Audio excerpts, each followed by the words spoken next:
Chapter 461 The Soul of Cooking? The soul of a formula is still a soul. Anyway, it wasn't long before dinner, so Tang Lei grabbed a few large pancakes. Pancakes with scallions. Come on, take a couple of bites to warm up. And try this braised mutton. He placed the plate of golden red mutton, glistening with sauce, in front of them. Let me tell you, I really cooked this meat perfectly today. After marinating it and then flipping and simmering it like this. It's fragrant and tender, as soft as custard. It might not melt in your mouth, but it's just as good as the finest braised pork belly with preserved vegetables. As he spoke, the others followed suit, poking at the mutton. The sliced mutton ribs were so tender they were almost impossible to poke. The group was impatient, finally managing to pick one up and put it on a pancake, then took a big bite. Before they even chewed, the meat practically fell apart. The meat was perfectly balanced between lean and fatty, the lean cuts not dry, the fatty cuts not greasy. One bite left only the savory, salty flavor of mutton. This prompted everyone to quickly reach for the next bite.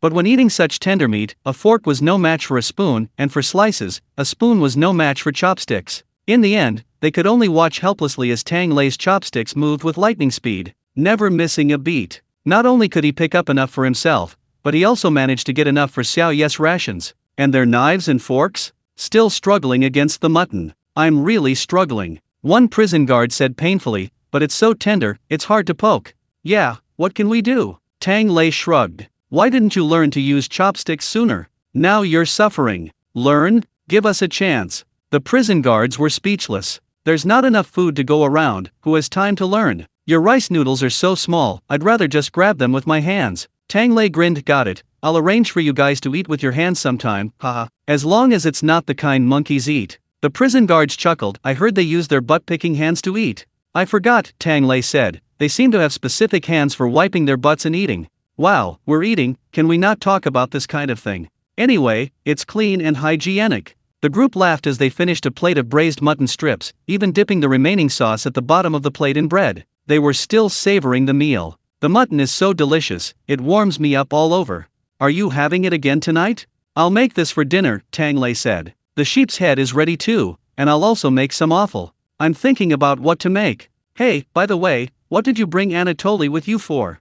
Tang Lei suddenly remembered. Artyom had just finished eating and stood up when reminded. Oh, I wanted him to calculate this for me. He turned and went into the kitchen, and soon came out carrying a huge pot. Anatoly, you studied physics, you must be good at mechanics. Calculate for me, assuming a piece of mutton is this big, how should I apply force to make it roll completely through the air? So I can use it to cook. Tang Lei? What kind of crazy move is this? Anatole was also astonished. You just want me to calculate this?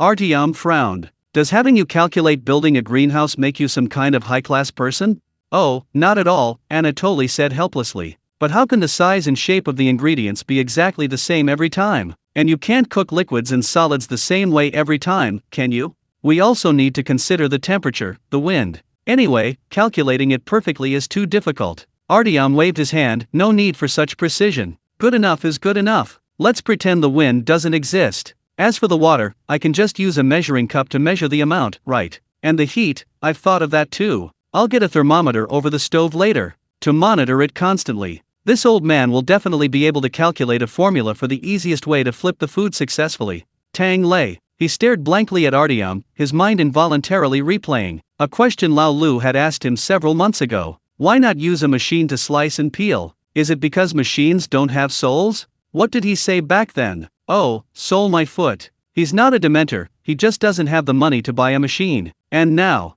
faced with Artyom attempting to cook using formulas, Tang Lei's lips twitched. No, you're soulless. The soul of a formula is still a soul, Artyom said bluntly. This old man's beliefs have already crumbled a large part these past few days. What's so hard to accept? Calculate it for me. Anna was speechless. You must have been a willman in your past life, old man?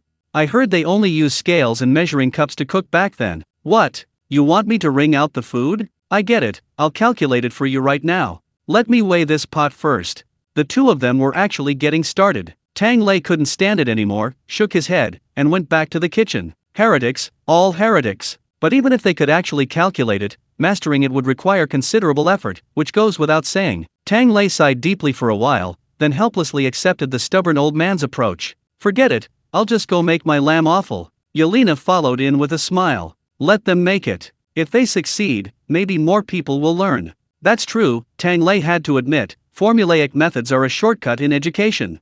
Many of Desia's culinary skills, craftsmanship, and medical expertise have been ruined by relying on intuition rather than formulas. It's good that more people can eat it. Artyom really knows how to teach. Yelena chuckled, but he has to learn it first. Brother Tang, you said it yourself, even a tall building starts from the ground up. No matter how many shortcuts you take, you can't escape the basics, you have to practice them sooner or later. Alright, forget about them, Brother Tang, what kind of offal do you want? I'll help you clean it. Tang Lei looked at the lamb offal one by one, picking out a few large pieces. How about some lung first? Yelena poked at the sheep lung. Isn't this just a thin layer of skin? It's not even meat, just a layer of tissue. It's big but hollow inside, I don't see anything worth eating. Tang Lei smiled slightly. It's just right that it's hollow inside. Flour lung, rice sausage, only people from Xinjiang know this. You can't eat sheep without these two. As he spoke, Tang Lei turned and pulled out some flour from under the cabinet. Yelena asked curiously, flatbread, you mean stuffing it with flour? To be precise, stuffing it with gluten. Tang Lei replied, pouring flour with one hand to knead the dough, while instructing Yelena with the other. Little yeah, could you help me divide these sheep lungs into two parts? There are two particularly delicious ways to prepare sheep lungs. One type uses bright red sheep lungs, simply washed to retain their reddish hue, this is called blood lung. The other type involves filling the lungs with water and washing them until they turn white, this is naturally made into flour lung. But Tang Lei wanted to eat both today. So, let's have black and white lung slices today.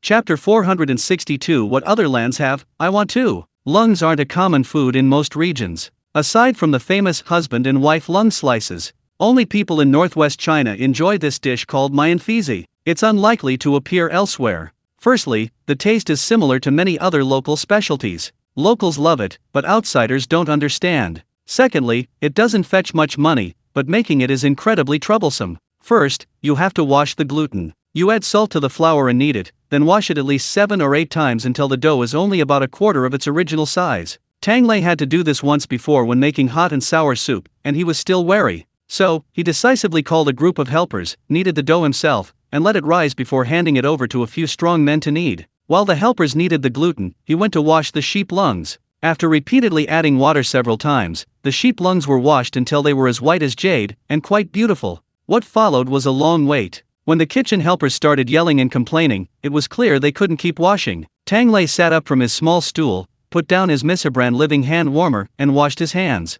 He picked up the bowl of dough water the helpers had prepared. He poured in a spoonful of sesame oil, cracked 2 eggs, and slurped it up. Then he poured the entire bowl of dough water into the sheep lungs. The sheep lungs, which had been shrunken, immediately swelled up like balloons. Yelena poked them curiously. Isn't this just like eating noodles after cooking? A skin wrapped in noodles. No, after cooking, they become one. Tang Lei smiled, you'll know once you taste it. The flavor of the sheep lung noodles truly blends the noodles and the sheep flavor together. It didn't have much of a muttony smell, only the aroma of noodles and a slight mutton fragrance. And the texture is really good, especially smooth and tender. Just looking at him slapping it while pouring it in, you can tell. It's so bouncy, the texture is fantastic. After slapping it in enough, Tang Lei pinched the opening, grabbed a clump of dough, and poked it into the trachea connecting to the lungs. Set it aside for now. I heard that near Xinjiang, some people in the border regions pour milk into it, called milk lungs.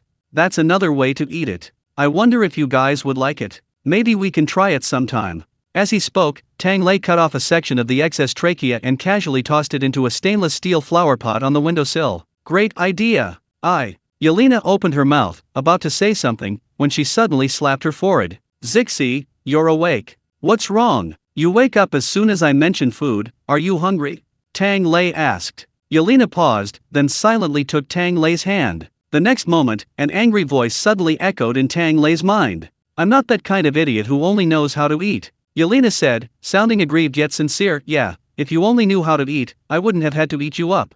Spirit of Siberia. Tang Lei, sincerity is always a surefire way to win. He even heard the little system in the depths of his mind let out a sound it couldn't hold back. Puffed. The spirit of Siberia choked, choosing to skip the question and instead asked, Kid, what's that on your windowsill? I smell a familiar scent. Tang Lei was taken aback, you can sense that too. But thinking about it, it made sense. One is a creature of the land, the other a mud spirit. If you really want to categorize them, are they related? He tapped the stainless steel basin. Zixi. Well, even their nicknames are similar. The next moment, the mud in the basin rolled around, and two round hands emerged, embracing the lamb offal. They affectionately patted the rim of the basin. "My mud spirit," Tang Lei introduced. "The spirit of Siberia, tisk, such a tiny mud." Before the words were even finished, the ugly little basin of mud seemed to sense something was insulting it, and suddenly expanded. It grew with the wind. In a couple of swift movements, it rose over a meter tall. The whole clump of mud danced in the wind, aggressive, as if wanting to give the spirit of Siberia an uppercut, asking who it really called smaller. Tang Lei was startled and quickly held it down. "There are people here. It's during working hours, don't disturb their work." She rang paused, then silently shrank back. "Very good, you're so polite," Tang Lei praised, stuffing another piece of lamb offal into its mouth. "Siberian spirit, I think he's insulting me," it said to Yelena. Little Yelena looked bewildered. "Really? By the way, Zixi, brother Tang's Zixi all eat meat, do you want some?" Siberian spirit snorted, "What kind of meat don't I have?" After stuffing the lamb offal into its mouth, Tang Lei casually scraped the bottom of the pot where he had just skewered the lamb. The glistening, fragrant broth rolled into the flower pot, where it was absorbed clean by the dark mud, even bubbling contentedly. "Yelena, you don't seem to have this. The spirit of Siberia, who eats cooked soil? What kind of behavior is this, eating whatever you want?"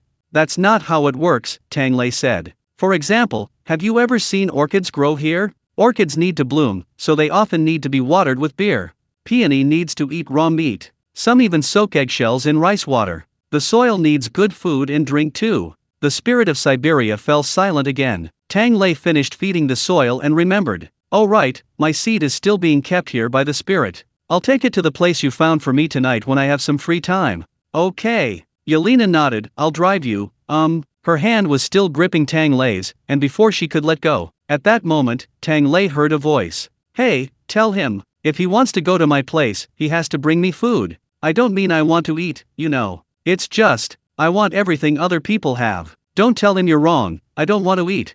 "Yelena, I haven't let go yet." After 3 seconds of silence, a sudden whistling sound of wind through a birch forest erupted in their minds, then silence. "Zixi, say something." Yelena was still saying, "Do you want to eat or not?" Tang Lei patted her. "Don't ask. I think he wishes he'd never had a mouth."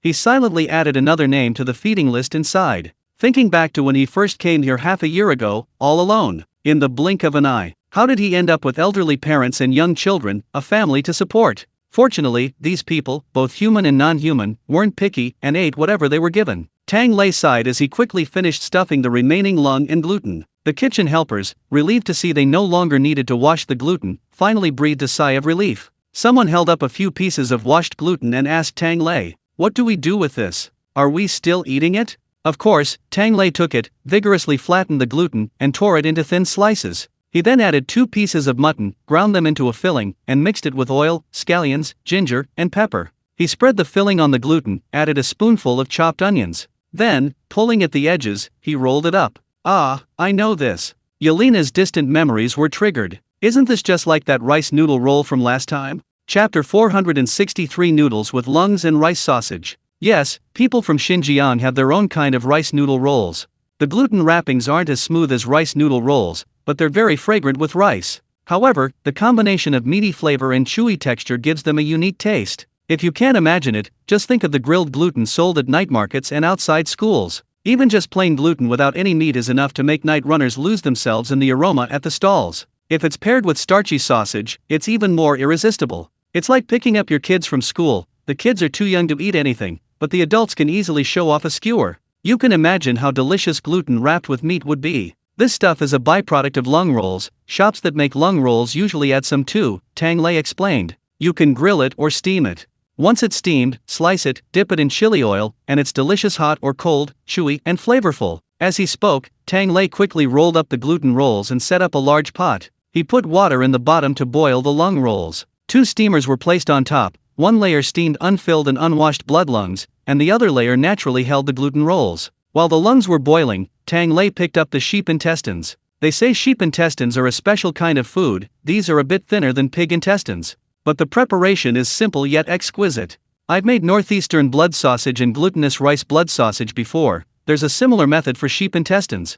Tang Lei washed the sheep intestines several times and soaked a basin of rice. After washing away the dirt from the sheep intestines, they were rubbed with water, vinegar, and baking soda to remove any unpleasant odor. Then, carrots and onions were finely chopped, along with some sheep fat from the intestines, and the sheep heart and leg were diced. More particular restaurants would also add some sheep liver. Because the liver is truly cooked until it's almost melt in your mouth tender, its rich aroma is incredibly satisfying, and when combined with rice, it's very moist and leaves a lingering aftertaste. The only hassle is that it needs to be pre-cooked. Tang Lei only took a small amount of liver, which he chopped up and added to the other ingredients. Then came the indispensable salt, pepper, and the perfect accompaniment for sheep cumin. With those spices, a bowl of rice was ready, a savory and flavorful meal. All that was left was to stuff it into the intestines. This was meticulous work, and Tang Lei wasn't in a hurry. He and Yelena each took a sausage and slowly stuffed it. The kitchen helpers started calling out, "Chef Tang, your lung noodles are ready."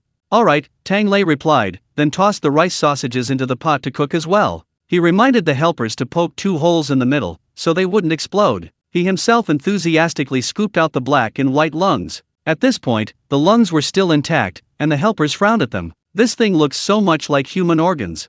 Can you smell the aroma?" "No, there's no smell." They hesitated and took a step back. Without the enticing aroma, they really didn't want to be the first to eat the lungs. Tang Lei ignored them and cut off a small piece, giving it to Yelena. "Want to try some?" Xiao Ye curiously picked up the jade white, soft slices of lung. "You can't even tell it's lung anymore." She took a bite. It was soft and bouncy, with a weedy aroma, somewhat like eating rice pudding, but even more elastic. "It's just a little bland? Here, dip it in this." Tang Lei pushed a dish of chili oil over. Although spicy food is enjoyed throughout the Great Xia, the flavors of chili peppers vary greatly depending on their origin. The chili peppers from Zhangzhou aren't primarily known for their spiciness. They're called fragrant chili peppers. The best way to eat them is to soak them in cold water first to perfectly bring out their aroma. Tang Lei, of course, wasn't extravagant enough to collect chili peppers from all over the Great Xia. He simply toned down the spiciness slightly. He then dipped the lung slices in sesame seeds, vinegar, and soy sauce. Sour, spicy, and refreshing, it's fantastic. Yelena nodded repeatedly, ate 2 slices of lung noodles, and then went to grab some black lung. "This has a strong mutton flavor." "Yes," Tang Lei said, because the blood and other parts weren't intentionally washed away. "So this black lung has a pure mutton offal flavor. It's a bit gamey, but the flavor is even stronger. These two can be stewed together in mutton broth. The main focus is on freshness and tenderness. But if I'm stir-frying it, I still prefer to add rice sausage." Tang Lei waited for the rice sausage to cook, then switched to his large wok. He added mutton fat, onions, cumin, Sichuan peppercorns, and chili peppers, then tossed in the rice sausage and pork lung. He stir-fried it over high heat. Flames roared up with his movements, the aroma of onions filling the kitchen with pungent odors, causing sneezing and coughing. But those few eyes were reluctant to leave the wok. Since everything was already cooked, Tang Lei didn't stir-fry it for long. Watching the mutton fat melt into the lung slices, turning the whole dish golden brown, he took it out of the wok, coated in fragrant cumin and chili peppers. This time, it wasn't just Xiao Ye waiting to eat. A group of kitchen helpers finally smelled the aroma and came over with sheepish grins. "I apologized to the lungs. I knew something that looked so human must taste delicious." "Hey, do you want to hear what nonsense you're spouting?" "Never mind, it's normal in prison." The group didn't care anymore, tentatively picking up pieces and popping them into their mouths while they were still hot. "Wow, so spicy. Is this the texture of gluten? So bouncy.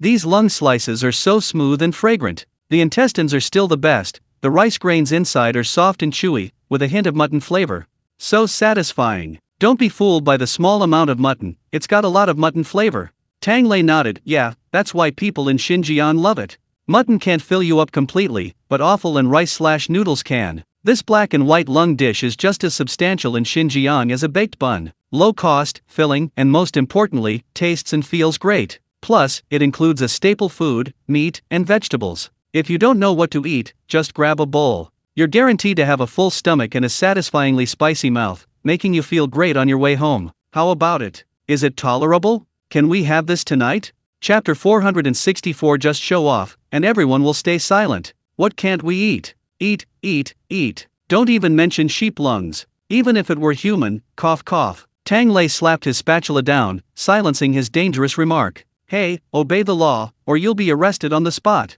A few kitchen helpers chuckled, one even saying, "You can only blame it on how familiar these parts look. Otherwise, how could it be the incarnation of a succubus, right?" "Ha ha ha." Yelena curiously poked her head out. "Succubus? What does that mean, Brother Tang?" Tang Lei. How was he going to explain to Yelena? Because sheep have big butts, lots of fat, bouncy. So during the age of exploration in Europe, when there were no women on board, they liked to use these unfortunate creatures, cough cough, to do some unspeakable things. But you can't blame the sheep, can you? Sheep are so delicious, what's wrong with that? Tang Lei could only helplessly turn Yelena around. Maybe succubi like lamb. Yelena, I like it too, so that means I. Cough cough cough. Tang Lei coughed violently. What's wrong, brother Tang? Don't you believe me? Yelena blinked. I believe you, I believe you. You eat first, we'll talk about it when we get back tonight. Tang Lei's lips curled into a smile as he spoke. He. Yelena smiled, finally saying nothing more. Tang Lei breathed a sigh of relief, quickly ate half his fill, and saw that it was almost time. He called over a few helpers, some chopped, some washed, while he took charge of striping the lamb. Before starting, he peeked outside. Have you finished calculating the formula for flipping the wok? A master craftsman and a PhD looked up, both drenched in sweat. Don't rush, almost there. Give me a fulcrum, and I'll definitely be able to flip this wok. Tang Lei understood. Well, looks like there's still more to calculate. He'll do it himself tonight. With the system's cheat code and his strength, he lined up several woks. He walked from left to right, flipping them once, finishing just as the meal bell rang. Watching the prisoners swarm in, Tang Lei wiped his sweat, feeling that flipping the wok was getting easier and easier. Next time, try 2 woks together, flipping the left wok to the right. The system couldn't help but remind him, host, you're getting closer and closer to performing acrobatics. More skills, more paths, Tang Lei said calmly. I've heard chefs have a lot of occupational diseases, from the fumes to standing for long periods. They either have lung problems or back and leg issues. In a few decades, if I can't even flip a wok anymore, throwing oranges on the street will be a way to make a living. Come on, the system scoffed, that's an insult to my chef's physique. Haven't you seen those top chefs? Their hands tremble all the time, but they're steady as soon as they touch a cleaver. Choose one thing, dedicate your life to it, stop thinking about running away. I finally managed to. It fell silent again. Tang Lei also became curious, by the way. Xiao Ye's selection was probably because she had no other choice. And how did you end up contacting me? There are so many people in Great Xia, did I have any ancestors who were chefs? The system pretended to be dead again. Tang Lei pursed his lips, thinking to himself that he'd better ask his mother to look up the family tree when he got back to his hometown. Speaking of which, he still didn't know what to bring home. His mind was wandering, but his hands didn't slow down. With a flick of his wrist, he plated the braised mutton strips and placed them next to the stir-fried black and white lung. One was fresh, tender, and juicy. The other was stir-fried until very spicy, the aroma of cumin mutton wafting for miles. Finally, a bowl of mutton soup. All done. Tang Lei patted his sleeves and came out. I've really had my fill of mutton today. He'd eaten all day. And it looked like he could continue tomorrow. But tomorrow it'll all be awful. Is anyone not eating any? Tang Lei asked casually. The prisoners were already happily chewing on sheep lungs, not giving a second thought. Eat everything. We didn't know offal was good before, we mistook mutton for a treasure. Mutton is a treasure too, even adults want it. Tang Lei was no longer surprised by how low their standards were being lowered. Ultimately, whether these people liked something or not depended on how well it was cooked, not so much on the cut of meat. He simply watched as everyone had almost finished eating, then quietly brought out a sheep's head from the kitchen. Alright, is anyone going to eat the sheep's head? There are only about 30, not much meat. You can divide them up in groups of 4 or 5. Those who didn't get any, you can have them next time. The prisoners let out a howl and quickly crowded around again. Tang Lei swiftly grabbed one from the pot and placed it on his table, shaking it vigorously as it was hot. Wow! Hot. Fresh out of the pot, Uncle Bawan, come and try this. It's been stewing since this morning, and by now, the skin is practically mushy. Yelena tugged at his hand. Brother Tang, what's the rush? Does it hurt? It's nothing, Tang Lei waved his hand. The main thing is that the sheep's head has to be eaten hot, otherwise it'll be gamey. He licked his fingers. Goodness, this is definitely stewed perfectly, full of soy sauce flavor. Old Bawan picked at the sheep's head with his fork, somewhat dumbfounded. Such a big one, where do I even begin? Tang Lei put on a disposable glove, turned the sheep's head over, and snapped the jaw open. Like this, let's start with a smiling face. Snap!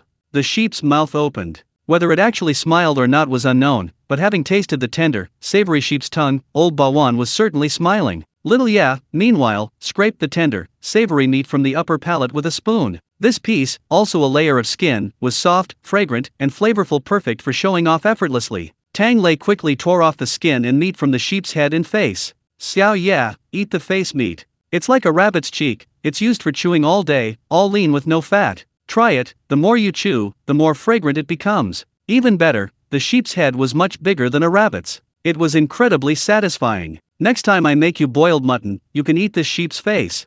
Boil it once, then dip it in sesame and chili powder. Don't be fooled by the light seasoning, the pure freshness of the mutton alone. Let's show off. One look and everyone falls silent. After gnawing away all the face meat, he grabbed his upper palate with both hands, and with a whoosh, delivered a powerful skull-splitting blow. The sheep's brain popped out with a snap. At this point, the brain was no longer the raw, tender white. It too turned a dark brown color, and you didn't even need to use your teeth, just bring your mouth close and slurp. Slurp. It was gone. The texture was incomparable, even the softest tofu pudding couldn't compare. Spicy, numbing, fragrant, and delicious. Brains are great in every way, except for two problems. One is that you have to eat them while they're hot. Once they cool down, they're so fishy you'll want to vomit.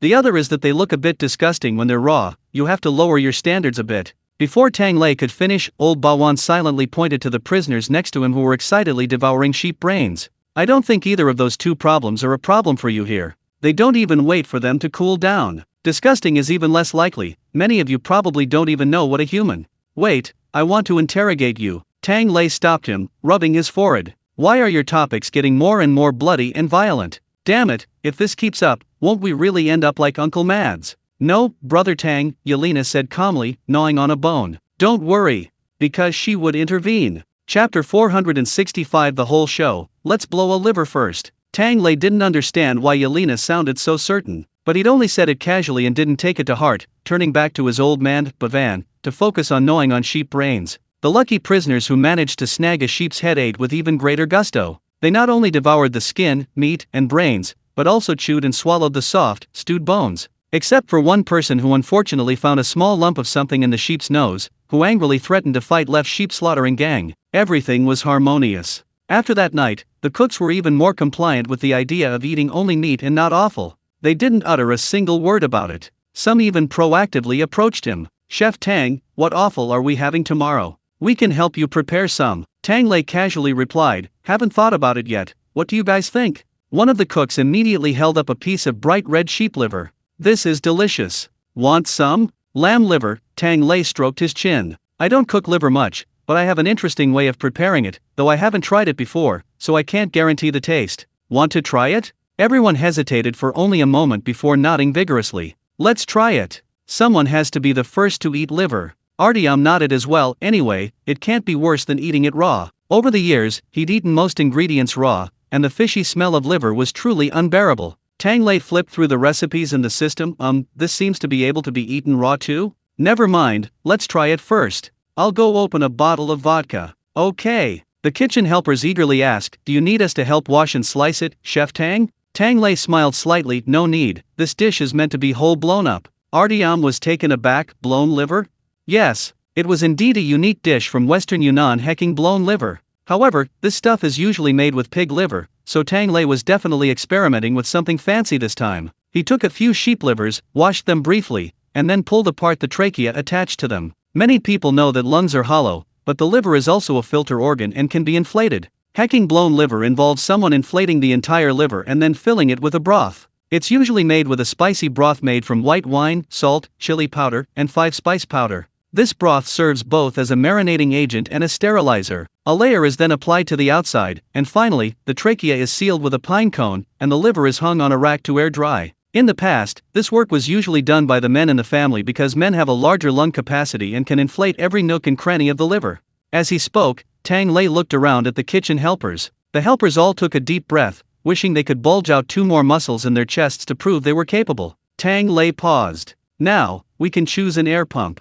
That's so dirty to blow with your mouth. It's one thing to cook for ourselves, but for so many people, always remember to keep it clean and hygienic, brothers. With a whoosh, the kitchen helpers deflated again, even seeming to shrink in height. Tang Lei continued helplessly. Once the liver is completely dry, we can take it off. Then, when we cut it open, we can see it has become honeycomb-like inside. Theoretically, if there are no mishaps, the liver at this point should taste like braised pork liver, crisp, slightly gritty, and with a grainy texture. Moreover, this method produces liver different from regular boiled liver. It doesn't have any powdery or greasy feel, instead, it's like frozen tofu or tofu puffs. It's also a flavorful version. Whether boiled and served cold with drinks, or stir-fried with rice, it's very fragrant. It has no fishy smell at all, instead, it's like cured ham or bacon. Currently, the prerequisite is that it's cooked well. Speaking of which, liver is a very peculiar ingredient. When fresh, it's soft and tender when simply stir-fried. After braising, it completely changes, becoming firm. But what remains constant is that, regardless of the cooking method, making good liver requires considerable skill. It's all too common for it to become tough when stir-fried or too salty and fishy when braised. Therefore, Tang Lei wasn't very confident about his first attempt. He only had the kitchen helpers pump air into his liver for a while Xiao Ye supervised to make sure they didn't overdo it and cause it to explode. He personally mixed the sauce. Some places even add vinegar and sugar when they mix it. The system chimed in, watching the spectacle. They say it turns out to be a mix of sour, sweet, bitter, spicy, and salty, with a hint of the liver's characteristic pungent smell. It's so stimulating when served cold. Forget it, Tang Lei politely declined, I'm not that into liver yet. Everyone says Yunnan has many unusual foods, and he now has a better idea of that. He just doesn't know if they actually eat cold-dressed bok choy. What's a blue-skinned mushroom? Yelena asked. Do they grow in Siberia? Probably not, Tang Lei warned her. Honey, I suggest you pick fewer mushrooms like that. After all, we don't have a specialized poisonous mushroom hospital like Yunnan. Yelena, oh, but I'm not afraid. Tang Lei thought for a moment. I don't think I'm afraid either. Then we can pick some ourselves to eat when we have time. Yelena rubbed her hands together eagerly. Tang Lei vaguely heard another voice roaring from the shadows. Did I give you an immune to all poisons constitution so you could come to the cafeteria and pick mushrooms? Ha! The two exchanged a glance and skillfully replied, okay, I'll get you some later. Spirits can eat anything and aren't poisoned, so convenient. System? This doesn't sound like a compliment. But with delicious food in sight, no one spoke up for the spirits. Tang Lei carefully stuffed the dried lamb liver into the container, tied it up, and prepared to have Sasha and the others air dry it tomorrow. He then casually stuffed a piece of lamb liver and some lamb tail fat into his pocket, winking at Yelena. Let's have barbecue tonight. Fresh lamb liver wrapped in lamb tail, grilled, is incredibly fragrant and juicy. Yay! Yelena nodded, then suddenly looked troubled. But I have something to do tonight. Chapter 466 The night shift vampire is too awful. Something wrong? Tang Lei pondered for a moment. Then, after you're done, you can grill it later? Yelena hesitated for a moment, then shook her head. I have to do R&D tonight. It'll take a long time. So, let's eat first, then work. Come on, let's go, Tang Ji, let's go home. Tang Lei and Lao Bawan were pulled along by her, one in each arm, without saying a word. Grabbing some packed odds and ends, they made a hasty retreat. As soon as they stepped outside, they bumped into Jaeger and his sister, who had just gotten up to go to their night shift. Flora waved happily to Yelena. Hey, Yelena. Before she could finish speaking, Tang Lei grabbed her arm forcefully, beckoning Yelena away like she was dodging a monster. Hurry up, I just remembered that besides grilling fake lamb kidneys, I can also grill lamb spleen. The three of them rushed past like a gust of wind, leaving Flora glaring angrily, turning around and kicking open the cafeteria door. Tang Lei was staring at Nikita and the others inside, who were equally speechless. Several pairs of eyes met. Tisk tisk, nocturnal, never even gets a hot meal. Heh, you're awake and nobody takes you to eat. Barking like a dog. In the blink of an eye, chaos erupted in the canteen again. Tang Lei, of course, had no idea what was happening behind him. He had already followed Yelena back to the courtyard and set up the barbecue grill. It was unusually cold here at night. You really couldn't stay outside without a fire. Staying out for too long made you feel like your blood was freezing. Old Bawan went inside to get a bottle of wine to warm himself up, while Tang Lei took out the lamb liver, coated it with lamb fat, and placed it on the grill. Turning his head, he pulled a few reddish things out of the bag. What's this? Yelena asked. Grilled spleen, oh no, I mean, stuffed spleen, Tang Lei said, waving the piece at Xiao Ye. Spleen is eaten even less often than lung, but lamb spleen is slightly different from pork and beef spleen, somewhere between liver and meat. It's a bit sandy, yet very soft, not exactly bad. But the culprit is its taste. This part is also a filter organ, with a very strong awful smell. It's something that either people love or hate. Actually, I've never eaten this before, Tang Lei said. But a few of my Xinjiang classmates have mentioned it. They consider it a delicacy, but to outsiders, it looks like a culinary disaster. It's made by slitting a whole lamb spleen open on the side, stuffing it with lamb fat, diced lamb meat, and other fillings, skewering it with bamboo sticks, and then grilling it. Theoretically, grilling it like this, the oil inside melts, the outer skin gets charred and fragrant, dipped in cumin and chili powder. It shouldn't taste bad at all. However, this piece is quite large and thick, and regulations in China have been quite strict these past few years. Many Xinjiang people have had to switch from charcoal grills to electric grills for barbecues.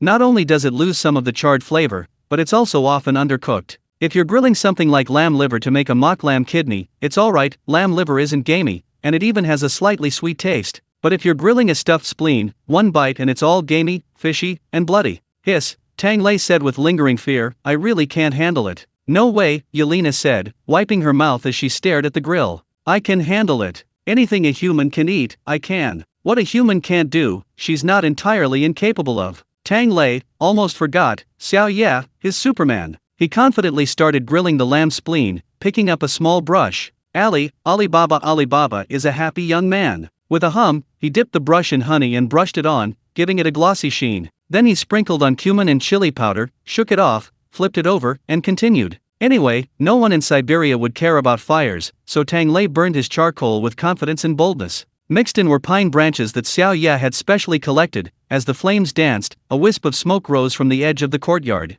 Fine sparks, accompanied by the pungent aroma of smoke, rose and vanished, the crackling of the charcoal particularly clear in the quiet night. Beside the small barbecue grill, the aroma of cumin, meat, and pine pollen filled the air. Against the backdrop of Yelena's glistening lips as she crouched to one side, head tilted, waiting, the scene was all the more alluring in the cold night. Meanwhile, far away in a Siberian prison, Flora, clutching a steamed bun, sighed deeply. Hey, brother, are you done looking? Let me see. Her brother, binoculars in hand, peered out the window. Are you sure you want to see? I can only see the fire starting, I can't smell anything. Started? Already burning. There's a lot of smoke, looks like a lot of good food, slurp.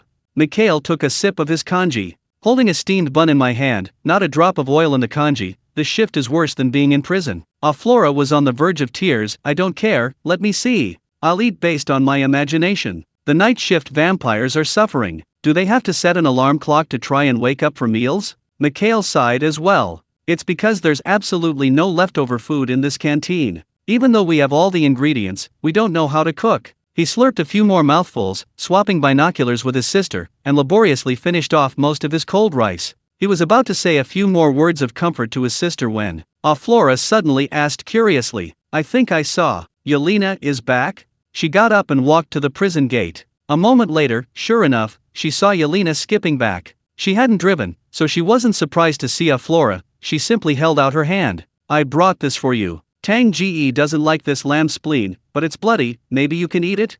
Flora took the box, her eyes welling up with tears of gratitude. You even came all this way to deliver it? Wah, Yelena. No, Yelena smiled shyly. Just doing some research and development. On the side.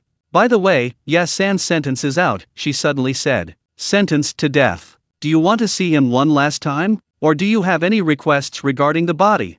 No, Aurora replied with disgust and decisiveness, we have no blood ties. He's closer to money than to us. Let's get this over with quickly, so as not to upset father. Yelena smiled, her eyes narrowing. Then I'm relieved. Good night, have a good day at work. Just a small suggestion, you can stay away from District 1 tonight. With that, she hummed a tune and walked deeper into the prison. Aurora vaguely saw something flickering beside Yelena's hand, gleaming coldly. At the end of the corridor, Lena, a female doctor in a white coat, yawned and waved. What's she doing? Aurora wondered for a moment, then shook her head. Never mind. A mature vampire doesn't have much curiosity, they've seen too much. But this hot, fragrant roasted lamb liver and spleen in her hand, she'd never seen anything like it. I'll go back and eat meat with my brother. A peaceful night ended quietly. The next day, Tang Lei was stunned when he pushed open the cafeteria door. Wow, everyone's here. In the cafeteria, Nikita, Anton, and other district officials, along with Jaeger and his sister, sat neatly in 2 rows. Hearing his voice, they all silently turned their heads. Their expressions were complicated. Tang Lei? What's wrong? What happened last night? Chapter 467. The technique is even more exquisite? You don't know? After a moment of silence, Nikita spoke. Tang Lei shook his head innocently. What the hell do I know? I went to bed right after eating barbecue last night. You can still eat barbecue? Sergei said jealously. Yeah, Nikita repeated, if you don't know, why should I? Ha! He wished he hadn't seen it this morning. Tang Lei, no, what do you know? Last night, something big happened at the prison, so we have to have a meeting. Anton said. Tang Lei nodded, suddenly feeling strange. Wait, something big happened, so we're having a meeting in the cafeteria? Are you guys alright? Oh, Sergei scratched his head. We've set up our takeout here, isn't it convenient? Just as he finished speaking, a shout came from behind Tang Lei. Make way, lift your foot. 6 jianbing kuazi with sausage and egg, 2 egg pancakes, and 8 bowls of duck blood vermicelli soup, please. Tang Lei, guys, you've got quite an appetite? Of course, we need to eat our fill before the big meeting, Sergei said without another word, taking a bite out of his jianbing kuazi. Last night, well, someone. A dry heave interrupted him. Nikita's face darkened, and he stood up with a sigh. I've already made my point. Anton will handle the rest. Excuse me, everyone. With that, he turned and left. He didn't forget to grab his takeout. Tang Lei, seeing that he remembered to pack it up, felt a little relieved and looked inquiringly at the others. But he saw Alexander give a helpless smile. Ahem, it's what I saw when I got here. I was terrified when I saw that skeleton hanging there, neither human nor ghost. Another one came last night, but instead of hanging it in Zone 2, it was in Zone 1. And, well, the method seems even more sophisticated now. He pushed a photo to Tang Lei. This morning, when the commander saw it, his face changed slightly, but he managed to keep his composure. Then someone said, isn't this method the same as the lamb spine hot pot we ate yesterday? Well, ahem. He stopped talking. Tang Lei glanced at the photo and fell silent. Good heavens, isn't this the familiar daredevil, Yesan? Only now, only Yesan's fat head remained hanging on the door, lifelike. Below him was a tisk. In the metaphysics section, this would be a living head curse. In the food section, it certainly looks like lamb spine hot pot. No. Tang Lei's lips twitched. I almost forgot, the food court doesn't serve this. And whose knife skills were these? That was completely obvious. Tang Lei instantly understood. Good heavens, Xiao Ye said yesterday not to worry, that no one here would dare to have any ulterior motives. So this is the method. I suspect it's because Yesan also trafficked a lot of psychotropic drugs, which led to this death. Alexander commented objectively, similar to Yuri. The person behind this must have really hated these drugs. Hanging them on the door is also a way of intimidating prisoners. So it's not entirely a bad thing. It's just, he shrugged, I don't know why the officers suddenly reacted so strongly. From what I've seen, he's not a coward, is he? Tang Lei gave a wry smile. Well, I might know that. Nikita wasn't afraid of human scorpions. It was more about that I ate yesterday thing. He hadn't forgotten how this man had gone from a promising young warden to an emaciated anorexic patient. Tang Lei shook his head helplessly. I understand, everyone, let's not mention this again. Let the officer rest a bit. Come for lunch, we have some new dishes today. He thought he should talk to Xiao Ye about it when he got back. These kinds of things require careful consideration to avoid causing collateral damage. But speaking of careful consideration, he turned his head and saw Jaeger and his sister leisurely drinking duck blood vermicelli, and suddenly remembered. Right, shouldn't the deceased's family be the ones most likely to be harmed? You guys. I didn't see anything, Aphrodite said, slurping her noodles. Yeah, I was on duty all night, so sleepy. Mikhail yawned. Going to sleep after eating. The two family members' appetites were clearly unaffected. They quickly slurped up their hot duck blood vermicelli soup, wiped their mouths, and were about to leave. But Tang Lei called them back. Tang Lei brought out a few pieces of sheep stomach from the kitchen. Want some blood? I'll save some stomach-encased blood for you tonight, remember to eat it. Okay. Jaeger and his sister happily agreed, promising to set an alarm. Then they waved to everyone present. Good night, everyone, have a good day at work. They left, and Tang Lei looked at the remaining few. What do you say, meeting adjourned? No rush, the group, still warm from the drink, didn't bother going outside for some fresh air. Chef Tang's making lamb offal today? How do we eat it? A new dish, huh? We can try it too. We're free right now, we can help you with the research and development. Tang Lei raised an eyebrow, went into the kitchen, squatted for a while, and brought out a small bowl of wine. New lamb offal, want to try it? Sergei hurriedly took a swig, but before he could even let it linger on his tongue, it burst open with a whoosh. Why is it so bitter? Yuck! What is this? Lamb bile wine. Tang Lei grinned. I heard it's a kind of delicacy? But judging from Sergei's reaction, maybe it's not just about cutting open the lamb's gall and squeezing the bile into the wine? No. Sergei was surprised. My good brother. I said I'd help you test the food, and you really think I'm your guinea pig? Isn't this just polite talk? What else can I do? Brothers are meant to be tricked. Tang Lei laughed, waving them away. Alright, everyone's gone. Come back for lunch. If you see the process later, you might not even be able to eat anymore. Just stay oblivious and wait for the chef to serve you. Chapter 468. What kind of family can afford to spend like this? A group of wardens glanced at the bitter, fishy-smelling sheep bile wine in their hands. Without a word, they ran off. Tang Lei, clutching his wine glass, was also puzzled. Isn't it said that sheep bile paired with wine aids digestion and cures colds? Judging from their reactions, does vomiting from the bitterness also mean faster digestion? That doesn't seem unreasonable. The system beeped helplessly in his mind. People usually soak it for at least 2 months, just cutting it open and eating the fresh bile. What a reckless fool. Sigh, whatever. Tang Lei washed the remaining sheep bile and threw it into the wine. Then he grabbed a handful of goji berries and red dates. When in doubt, goji berries. Just soak it, it cures everything. Hey, wait a minute, the system quickly called out. Squeeze it before soaking, see if there's any mutton gallbladder inside. You want this too? Tang Lei, half believing, grabbed dozens of sheep bile and rubbed them all over. He actually found a small, sharp-feeling particle. Upon dissecting it, he discovered it was mutton gallstone, a type of gallstone from a sheep. Tang Lei had never seen this before and curiously touched it. But I remember medicine usually uses bezoar, right? Mutton gallstones work too. A flash of light, and the system scanned the stone away, adding casually. Actually, their functions are similar, but bezoar has a better reputation. Tang Lei checked it in the system. He found a string of functions for bezoar, such as analgesia, sedation, cardiotonic, and tonic effects, etc. Then he looked at mutton gallstones. There was only one line after that. Use as a substitute for bezoar. Got it. Tang Lei slapped his forehead. Substitute literature. System, you've watched a lot of TV dramas.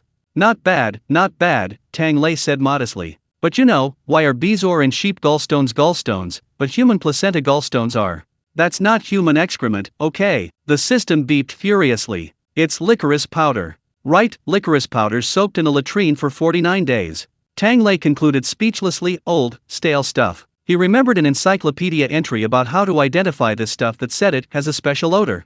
How could it not smell? It's pickled to perfection. Have you ever thought about this? The system said weakly. Human placenta gallstones, placenta, are among the few things that can be legally obtained from humans.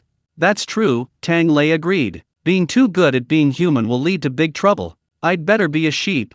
He soaked the remaining sheep gallstones, washed his hands, and finally scooped out the largest piece from the whole sheep offal. Finally, I get to eat you, sheep stomach. Putting aside the unlucky name, this thing is actually quite delicious. We're tired of saying that sheep are structurally similar to cows. Simply put, this thing has 4 stomachs. The first one is nothing special, the rumen, which can only hold a small portion, just a small piece of the stomach lining, and it's incredibly expensive because it's rare. The second one is what's commonly called honeycomb tripe. This piece is used by the sheep for their initial foraging, making it very tough and resilient, with excellent elasticity. So Tang Lei used this piece as his first cut. You think you're all that? Time to cook. There's a good dish made with pork stomach called stomach-wrapped chicken, a very nourishing soup. Sheep's stomach also has a similar dish called stomach-wrapped meat. These two dishes have similar names, but they originate from opposite directions, one in the southeast and the other in the northwest, and their preparation methods differ slightly. Meat stuffed in sheep's stomach has almost nothing to do with soup or broth. Because this is a desert dish from Xinjiang, the temperature difference between day and night in the desert is extreme. Under the blazing sun, the temperature is higher than a well cover that could fry an egg. Therefore, the Lopner people of Xinjiang wrap fresh sheep's stomach around mutton, moisten it with a little lake water, and bury it in the desert. The top is tied tightly with willow branches, and a hollow straw tube is inserted into the opening. This is to prevent the food from being roasted or fried by the high temperature. They bury it in the morning, and it's thoroughly cooked after 2 or 3 hours at noon. They even use pure, natural, and pollution-free solar energy. Now in Siberia, there's no need to mention the sun. Tang Lei, muttering about how unbearably hot it is and how freezing it is, pulled out a large iron pot. First, he cut the lamb leg meat into small pieces, mixed it with salt, pepper, 13 spice powder, and other seasonings, and marinated it. Then he took out baking soda and white vinegar and rubbed the belly meat vigorously. After finally rubbing away the slime and odor, he cut it into several large pieces, like a wrapped cloth. He then took the marinated lamb, placed a spoonful in the center, and lifted it up from the 4 corners. Finally, he tore off a piece of lamb intestine and wrapped it around the lamb. Done! In the blink of an eye, Tang Lei had a round little bun in his hand. Tang Lei got more and more skilled at wrapping it, and simply wrapped the entire belly in one go. Just as he stopped, the door creaked open. Yelena hopped in, skipping and jumping. Brother Tang, what are you doing? Tang Lei saw her bright and energetic expression and knew she had just finished catching up on her sleep. He beckoned to Yelena. Did you have a great night? Yelena chuckled sheepishly. Not really. Don't do that again, Tang Lei said helplessly, stopping Yelena from grabbing the belly-wrapped meat and stuffing it into her mouth. It's still in its infancy, don't do that. Yelena looked at him blankly. Why, Brother Tang? Isn't this better? She said, with a hint of pride. I checked before I did it. If Nikita orders the execution, it'll take a long time to get it reported up the chain of command. Flora and the others don't want things to get complicated. Delay might cause problems, so I might as well just kill him. Especially since she had asked the family's opinion beforehand. How considerate. I didn't say you couldn't, Tang Lei said helplessly. Yeah, could you try a different position next time? Try not to associate people with food, it's so unsightly. It's also easy to accidentally hurt Nikita. Seeing Yelena still looking blank, Tang Lei said bluntly. I don't know everything about what happened with Nikita, but you can ask your captain. Yelena raised her hand and made a phone call. Tang Lei then placed his stuffed pork belly in a pot and poured water into it. He added a piece of hot pot base to one half, and used mutton soup, bay leaves, and other spices to the other half. He made a 2-compartment pot, brought it to a boil, then turned to a simmer, slowly cooking the stuffed pork belly inside. During these 10 minutes or so, he would occasionally glance at Yelena. Yelena's expression went from happy to surprised, then to a sullen face, and finally, after hanging up the phone, she slumped onto the table with a mournful expression. Wah! I did something bad again. Tang Lei casually stroked her fur. Did Ludmila scold you? Sigh, Yelena sighed. The captain told me to use my brain next time. I asked her what to do if I didn't have one, and she said to just ask you. You have an external brain, wah. Tang Lei chuckled. That makes sense. Yelena pouted. I really didn't know Nikita reacted so strongly to this. The captain said she didn't dare mention it when she went to rescue him, afraid of driving him crazy. Tang Lei had vaguely heard Nikita mention this a couple of times. I remember it was because of that secret mission of his that Nikita almost didn't come back, got lost in the ice field, and finally met Ludmila. Yes, rescuing him was the captain's mission, Yelena nodded. But the captain only said that when she rescued him, Nikita already looked like he was ready to kill or be killed at any moment. He wouldn't talk to anyone, didn't want to leave, and just stayed in the ice field digging for something. The captain didn't know how to comfort him either. She just injected him with an anesthetic and tied him up, taking him back to the capital. But I heard that of his squad, he was the only one who survived. Tang Lei was silent for a moment. Everyone has their sore spots. Let's not talk about these things anymore.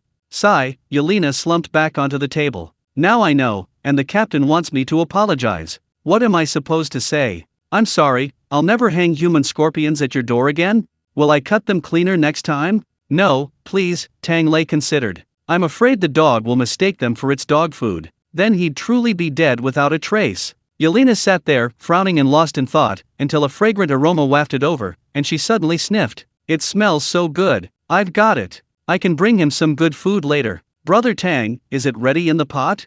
Tang Lei lifted the lid and saw that the lamb tripe was almost done. He casually scooped a few out of the pot. Try it, this counts as a meat bun. Tang Lei tossed it around in his hands for a bit, letting the steam dissipate slightly, then took a big bite. The outer layer of lamb tripe was quite thick and chewy, with a satisfying crunch. Tang Lei inexplicably felt like he was eating some kind of ecstasy. He broke through the skin with another bite. The flavor inside was incredible. The lamb meat was tender, and there was a sip of broth. If you chewed quickly, you could almost feel the broth bursting out. He slurped up the lamb broth first, then, while it was still fresh, he ate the inside. Tang Lei had stuffed himself with lamb leg meat, all lean with no fat, and not greasy at all. It was incredibly fresh and tender. Then dipped it in chili powder and some chive blossom sauce. It was absolutely delicious. The two of them stood there bragging about it for a while, showing off 2 or 3 pieces before finally snapping out of their daze. Tang Lei waved his hand. Stop! Stop! We can't eat any more of this. What's wrong? Yelena asked, puzzled. Is it bad for your health? No, Tang Lei said sadly, this stuff doesn't fill you up, and if we eat any more, we'll have to show it off. The lamb's stomach is only so big. These 100 or so stuffed lamb patties are first come, first served. Once they're gone, and no one can stop them. What kind of family can afford to eat like this? Tang Lei sighed. Stop, next time I'll make stuffed chicken belly, then I'll eat my fill. Chapter 469, Daphne Explosive Pill. With high hopes for the stuffed chicken, Yelena finally reluctantly let go of the stuffed meat and turned her attention to the remaining lamb offal. What else is there to eat later? Let's finish cleaning this pile of lamb offal today, so we can make new ones tomorrow, Tang Lei said, picking up the remaining lamb stomach as well. They'd only eaten the second piece of honeycomb tripe, and there were still 2 more to go. The last one, the abomasum responsible for digestion, wasn't very edible because it was too thick. It was only suitable for stuffing things, like stomach stuffed with blood or stomach stuffed with rice. But the third piece, the omasum, was a different story.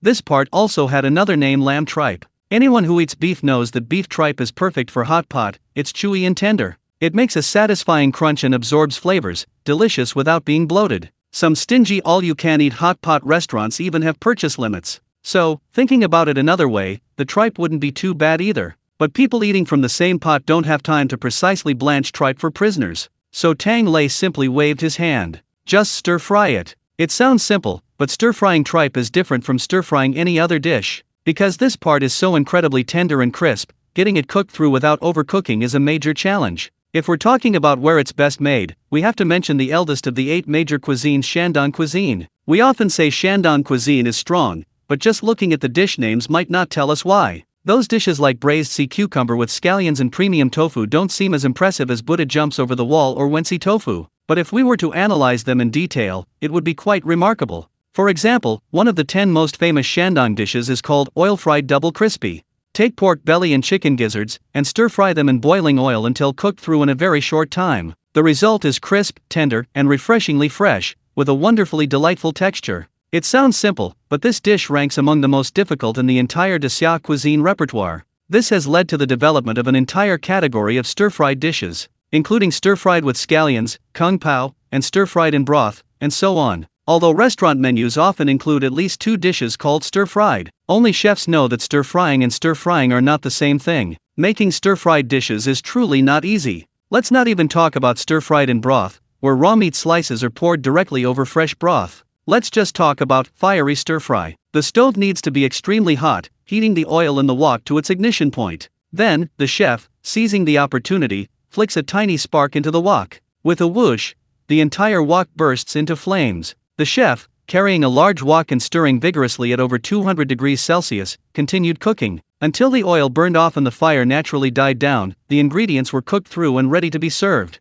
The resulting meat slices had a slightly charred aroma, a unique flavor. The key was to keep the ingredients from burning completely while cooking, ensuring they were cooked through but not overcooked. That required the chef's skill and intuition. Tang Lei, watching the tutorial video, couldn't help but marvel. Tangzi, you still say chefs don't sell their skills? This hot pot stir-frying is almost as impressive as a circus act. Indeed, nothing is impossible for food. Tangzi beeped twice, also exasperated. So haven't you noticed fewer and fewer people are making these dishes these days? Well, scientifically speaking, stir-frying over high heat or in broth isn't particularly safe or hygienic. It really tests one's individual ability. One wrong move and it's either burnt or undercooked, you'll be stuck with diarrhea afterward. It's like the ancient Chinese medicine of the Great Xia dynasty. The masters can use poison to save lives, but would a novice dare to copy their methods? They'd be doomed every time they tried. The system said. Therefore, to avoid causing deaths, some dishes in the culinary world are no longer passed down. That makes sense, Tang Lei said.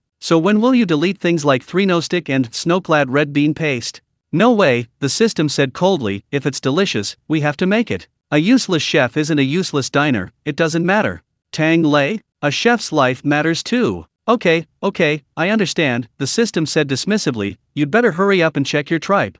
How are you going to cook it? Deep fry? No, Tang Lei sighed, grabbing the tripe and slicing it into thin strips. Perfect, we have all the ingredients. Let's make a stir-fried tripe with coriander. Tripe is another name for sheep's stomach, and as for coriander, Yelena glanced at the vegetables on the ground. We have this. Of course, Tang Lei grinned. Coriander, the one that gets the prisoners fighting over every day. Yelena was stunned. Coriander. Yes, everyone calls it coriander, but many people don't even know it. Coriander is its proper name. Its scientific name. Come on, let's go pick some coriander. Tang Lei waved, grabbed Yelena's hand, and they left. The two ran to the 5th District Reformatory. Good heavens, the reformatory was nothing like the desolate, frozen wasteland Tang Lei had seen when he first arrived. Rows of land had been dug out, neatly arranged, with rows of small white mounds rising from them. This was the winter greenhouse that Leon, a prisoner, had planned and led others to build. Far away, the trunks of the persimmon and goji berry trees transplanted in the fields were also carefully wrapped. The prisoners were either busy checking on the seedlings or carrying farm tools and water, each with their own tasks. Tang Lei even saw several people carrying manure running by, shouting, "Move your feet a little." It was practically a mini frozen farm. Leon, who was inspecting the seedlings, spotted Tang Lei and quickly ran over. "Chef Tang, Any new ideas? He enthusiastically pulled out his notebook, looking like he was ready to work himself to death. Tang Lei waved his hand. No, I just came to pick some cilantro. We agreed to make cilantro every week or two, right? Okay, Leon said eagerly, I'll take you to pick some. He expertly crouched down and entered a greenhouse, helping to pick the cilantro as he spoke. This year's greenhouses are very promising. Next year, maybe we can try pea shoots and shepherd's purse? I heard they're perfect for winter. Indeed, Tang Lei thought, recalling the tender pea shoots perfect for hot pot during the Lunar New Year, and felt a surge of excitement. You keep researching, and I'll think of something too. Hee, Leon grinned broadly. Oh, right, Chef Tang, you've made some of the bean sprouts you wanted to try.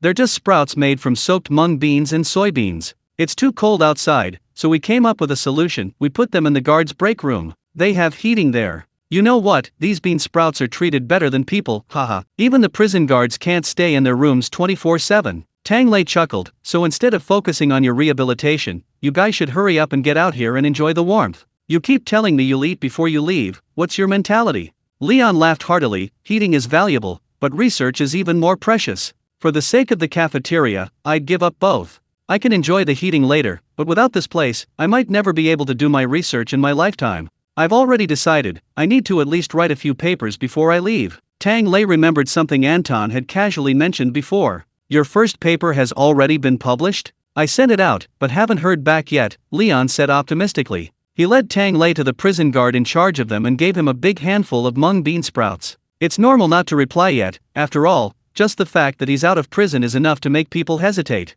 But I don't mind. I've already thought of the next one. Having something to do is enough for me. If no one wants those papers, I'll just send them to Old Man Yendong, haha. Tang Lei didn't understand who Old Man Yendong was, but guessed he was a relative? He nodded. That's good, keep it up. Come over for lunch, we'll have stir-fried lamb tripe with cilantro, and we can add your bean sprouts too. Okay. Leon agreed and excitedly went back to work. He didn't forget to shout before leaving. By the way, Chef Tang, when are you going to release Anatoly? I still need his help. Tang Lei thought for a moment. Oh, you mean the one who studies physics and calculates formulas, right? A day has passed, and he still hasn't been released. I'll tell Artyom for you at lunchtime. After saying that, Tang Lei pulled Xiaoya along, picked up the cilantro and bean sprouts, and went back. A few figures were already in the cafeteria. It was the kitchen helpers and Artyom who had arrived. Tang Lei, as expected, spotted the unfortunate physics PhD student in the crowd. He had huge dark circles under his eyes, and it seemed he had lost a few more hairs overnight.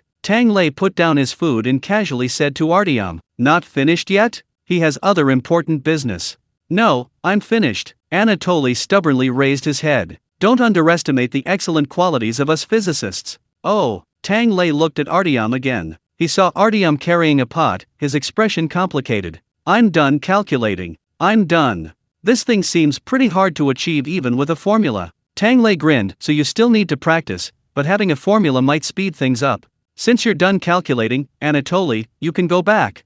No. Anatoly clung to the table, refusing to let go. "Let me eat before I go." Artyom shrugged. "So it's not that I'm not letting you go. So this guy has forgotten about his farming buddies since he's got food." Tang Lei wasn't surprised at all. He simply waved to the kitchen helpers. "First, chop the cilantro into small pieces. And some shredded ginger and scallions too." He then took out the seasonings and mixed a sauce. The dish of stir-fried tripe with cilantro is quite special among all the stir-fried dishes. That's because the sauce is very simple, even overly simple. Scallions, ginger, cooking wine, a pinch of salt, message, and pepper, with a spoonful of chicken broth. That's all. It doesn't require a lot of oil like stir-frying, nor does it need thickening like many Shandong dishes. The entire dish is served without any broth, focusing on its crisp, natural flavor, light and fresh. In fact, the lamb tripe is blanched before being added to the pot. This partially cooks it and also removes excess oil. After blanching, only a tiny bit of oil is added to the bottom of the pot to lightly coat it before stir-frying the bean sprouts. The oil sizzles and smokes as soon as it's in the pan, then it's flipped for about 10 seconds, scooped out, sprinkled with a pinch of salt, and placed on a plate ready for the next step. Using the same oil as the bean sprouts, stir-fry the shredded scallions and ginger, adding a splash of cooking wine. Flip it again after 10 seconds, then add the tripe. Stir it a little longer, about 30 seconds, until the tripe sizzles softly against the spatula. Tang Lei grabs the last ingredient, a bunch of cilantro. "Okay, take it off the heat." Chapter 470. What do I need to bring for cooking? Abba. Chef Tang, the cilantro was only briefly stirred in the pan. The kitchen helpers, who were taking notes, were stunned when they saw Tang Lei take the dish off the heat. I just pressed the timer. This whole dish only took a few minutes, Tang Lei said, picking up the cilantro and tripe and placing it on top of the lightly stir-fried bean sprouts. Just let it simmer briefly in the residual heat of the tripe. These ingredients: cilantro is fragrant, tripe is crisp and tender, and bean sprouts are sweet and fresh. Too much oil or too high a heat will ruin the original flavor. That's the point: a refreshing, delicate, crisp, and delicious taste. It sounds simple, but the kitchen helpers, looking at their notes, were about to explode. How do you ensure that each ingredient is cooked perfectly?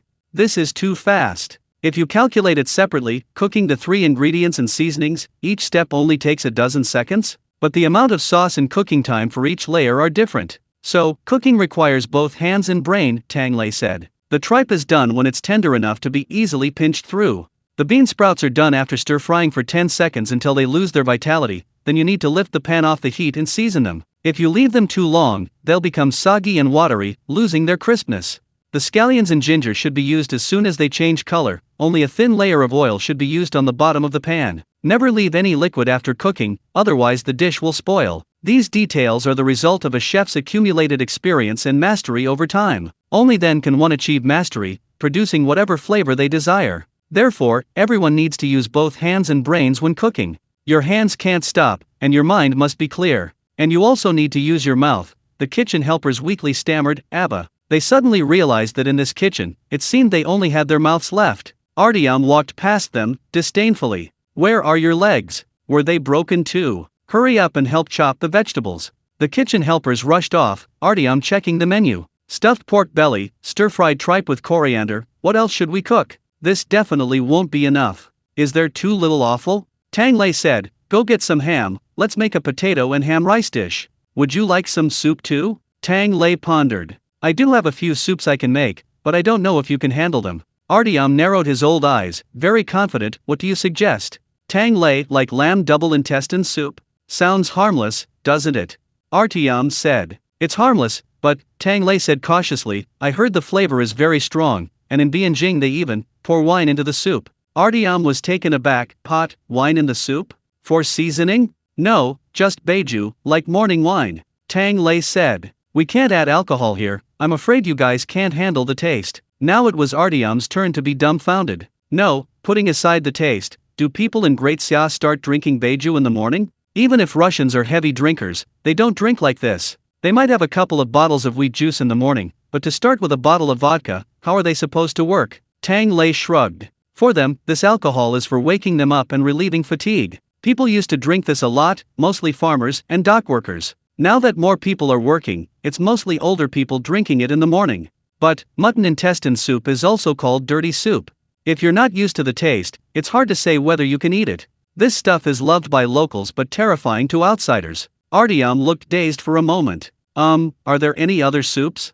Yes, Tang Lei casually pulled a piece from the mutton offal. Look at this, sheep's delight. It's pretty good boiled or stewed. Artyom, I recognize this. Let's get another one. What about sheep's skin? Tang Lei grabbed another piece, excitedly. I've never tried this, but I've heard that sheep's skin is the closest thing to human skin in nature. It's easy to absorb. Want to try it? Artyom looked like he was about to faint. WWH don't scare me, this is a placenta. Yeah, what's so special about it? Tang Lei said. If I were to make it, I'd at least cut it up, boil it with scallions and ginger to remove the odor, and then simmer it into a soup.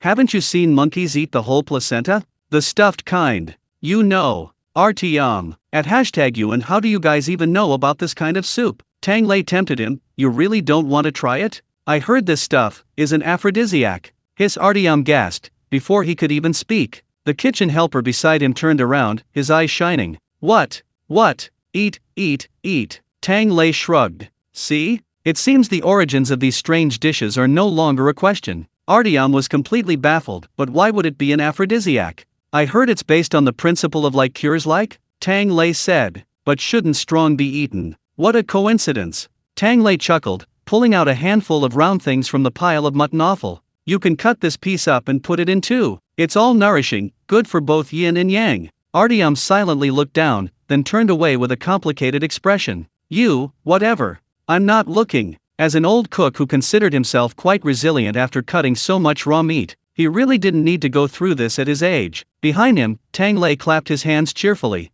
Okay, then I'll cut everything up and cook it in. Make a mutton offal soup. He'll also finish off the last few scraps. Putting aside the psychological aspect, this scrap mutton offal soup is said to be very flavorful, and the things cooked in it are tender, with a unique mutton taste. In short, as long as you don't think about where it comes from, it's all good. Tang Lei started simmering the soup and then stir-fried a bunch of chopped coriander and tripe strips that the kitchen helpers had prepared. The dishes were ready quickly, he timed it perfectly, finishing a large pot in one go. By the timer rang for the prisoners to finish their work, Tang Lei had already served himself and Yelena their meals. However, this time, Yelena also had a small lunchbox beside her. She had been watching her closely and, after noticing that Nikita hadn't come to eat, she grabbed the lunchbox and got herself a meal. Right now, she was frantically shoveling food into her mouth, whimpering to her external brain, Tang Lei. Brother Tang, is anything coming up? I'm going to apologize to the officer, shall we go together? If I say anything scary again, just interrupt me. Tang Lei nodded naturally, sure, perfect for a post-meal digestion. After finishing their meal, seeing that Nikita hadn't appeared yet, they picked up their lunchboxes and headed towards District 1. District 1 was the furthest from District 5, and Tang Lei hadn't been there much before. This trip made him realize why the Kirill family never went to Nikita's place when they came for meals. They all had to stay in District 5. Eating there was so inconvenient. Similarly, it explained how early Nikita arrived at the cafeteria every day. The two chatted idly along the way, finally arriving at the director's office. Nikita's adjutant was standing at the door. Seeing them approach, his eyes lit up, and he opened his mouth to speak. Tang Lei, are you trying to say that your superior hasn't smiled all morning? He vaguely remembered that's what the butlers of wealthy families in novels said. The adjutant was taken aback. What are you laughing at? I was just saying, now that you're here, does that mean I can go get food from the cafeteria? Chapter 471. We must always move forward. Everyone knows being a secretary is tough. The same goes for being an adjutant. He can't turn the table when the boss is picking up food. He can't cook when the boss is withdrawn. So today, the adjutant was standing outside Nikita's door, practically begging for his attention. As for wondering how long it'd been since the boss smiled, that's just too much trouble, the adjutant thought. He'd seen his boss bring takeout inside. He could smell the aroma from outside. He could eat and drink. What more could he ask for? His hunger was the real issue. So, facing Tang Lei and the adjutant, he felt like he'd met a brother. Just as he was about to show his true feelings, he heard a voice from inside. Go eat. Okay, sure. The adjutant cheerfully ran off. Tang Lei chuckled and pushed open the door. In the center of the spacious office stood a table. Nikita sat behind the table, holding a framed photo, looking gloomy. Seeing Tang Lei and Nikita enter, he sighed. If it were my former adjutant, he probably would have been nagging you about how long it's been since I smiled. He's been with me since I was a kid, always nagging like a mother hen. We grew up together, he even knew my shoe size. Tang Lei was silent for a moment. It sounded like his former adjutant was more like a brother than a subordinate, and now that someone else had taken his place, it was something he couldn't very well mention. Neither of them spoke for a moment. Yelena peeked out from behind Tang Lei and pushed the lunchbox in front of Nikita. I'm sorry. She sincerely clasped her hands together and bowed to Nikita, who looked on with surprise. I didn't mean to, I won't. Tang Lei patted her, and she mumbled, I won't do it again. But it's done now, let's eat first. Hunger always makes you think of bad things. Nikita paused, then gave a bitter smile. You're right. Since coming back here, I hadn't thought about him for a long time. He'd been busy with reorganization, busy with rehabilitation. Tang Lei always had amazing new ideas, so he always had something new to do. The stagnant prison work suddenly became busy, and Nikita even thought for a moment that he had forgotten about those things. If it weren't for today, he really thought so. I think, maybe he also hoped you would forget, Tang Lei said softly. He was your best friend. If he couldn't get out, he would definitely hope you wouldn't stay. Nikita's expression froze for a moment. Yes, that's why he made me. But I can't forget, he murmured, if it was just for a mission, for the country, then so be it. We can all accept it, and we're always ready. But originally, they didn't have to die. Yelena listened, confused, and gestured with her small fist. You got scammed? Scammed by whom? Need help? I'll help you beat him up. Nikita chuckled, you can't beat him up. Yelena frowned, I can call in reinforcements. Killing someone is difficult, but a surprise attack is her specialty. Nikita smiled helplessly, if I could, I would have done it myself. It's precisely because there's nothing I can do, only watching him alive and kicking, that it's so painful. He shook his head. Forget it, let's not talk about this anymore. You're right, Yelena. It's come to this now, let's eat. Yelena saw that although he had opened his lunchbox, he still looked gloomy, and she felt a little discouraged. Alright, then I can't help you. I was trying to cheer you up, I even prepared some for the captain. Puffed, cough. Nikita swallowed a mouthful of tripe without chewing it properly. A long, thin piece got stuck in his throat, unable to go up or down, causing him to cough violently. He still managed to speak with difficulty. Your captain, what? Yelena pulled a notebook from the bag containing the lunchbox. The captain's private photos. Exclusive. Only I have them. And the captain's preferences, tastes, measurements. Do you want them? Nikita swallowed a mouthful of tripe, feigning modesty. It's not that I can't. Hey, don't take them. Give them to me. Give them to me. Yelena stuck out her tongue, handed him a thick stack of photos, and whispered, and the study materials the captain gave me. I'll send them to you. Don't tell her it was me who gave them to you. Oh, okay, what study materials?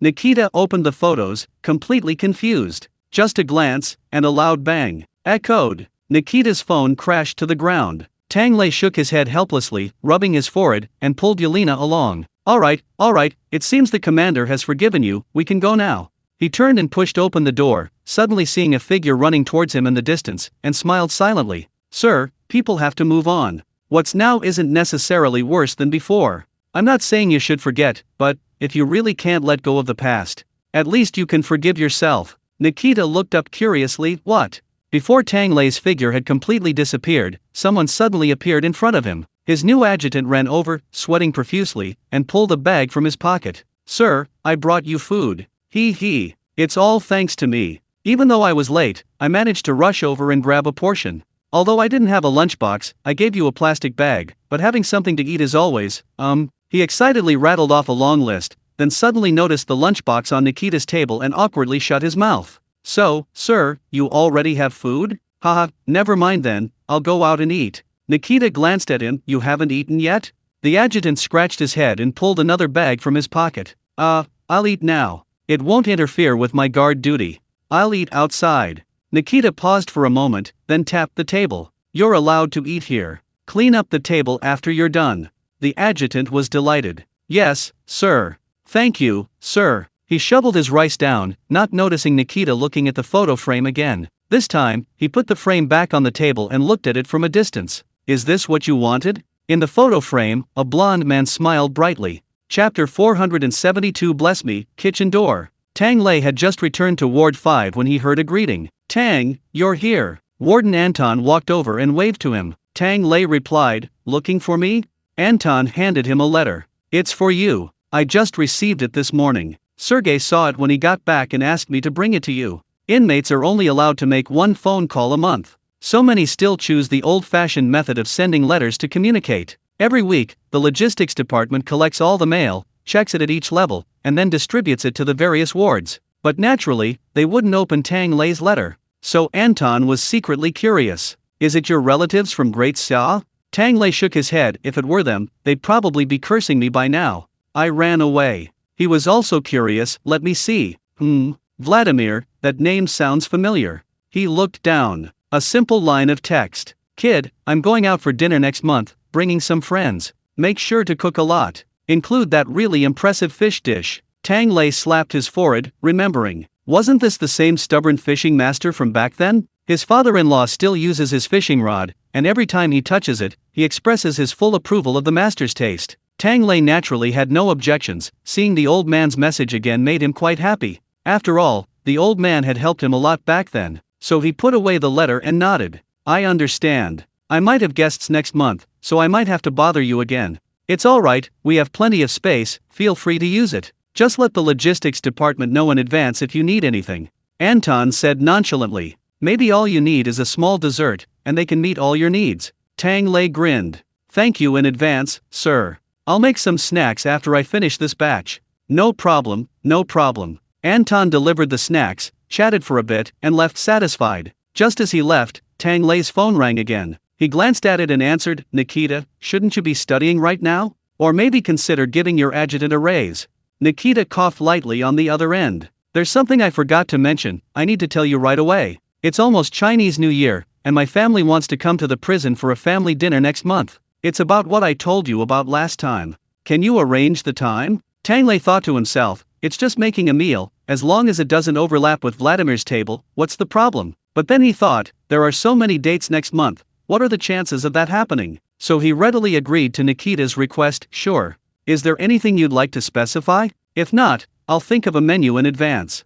I want that candied fruit tree, Nikita quickly said. The rest, just make it look presentable, preferably a little pungent, but not completely pungent. Grandpa has other friends coming. Tang Lei understood. Okay, I'll think about it when I have time. Perfect. After finishing these 2 large tables, he could also pack his bags and prepare to ask for leave to go back to Great Xia for the new year. Going back early isn't a problem, he can take Xiao Ye around to see the sights and eat to his heart's content. But, Tang Lei calculated the dates, your family is coming next month? Is your new year so early?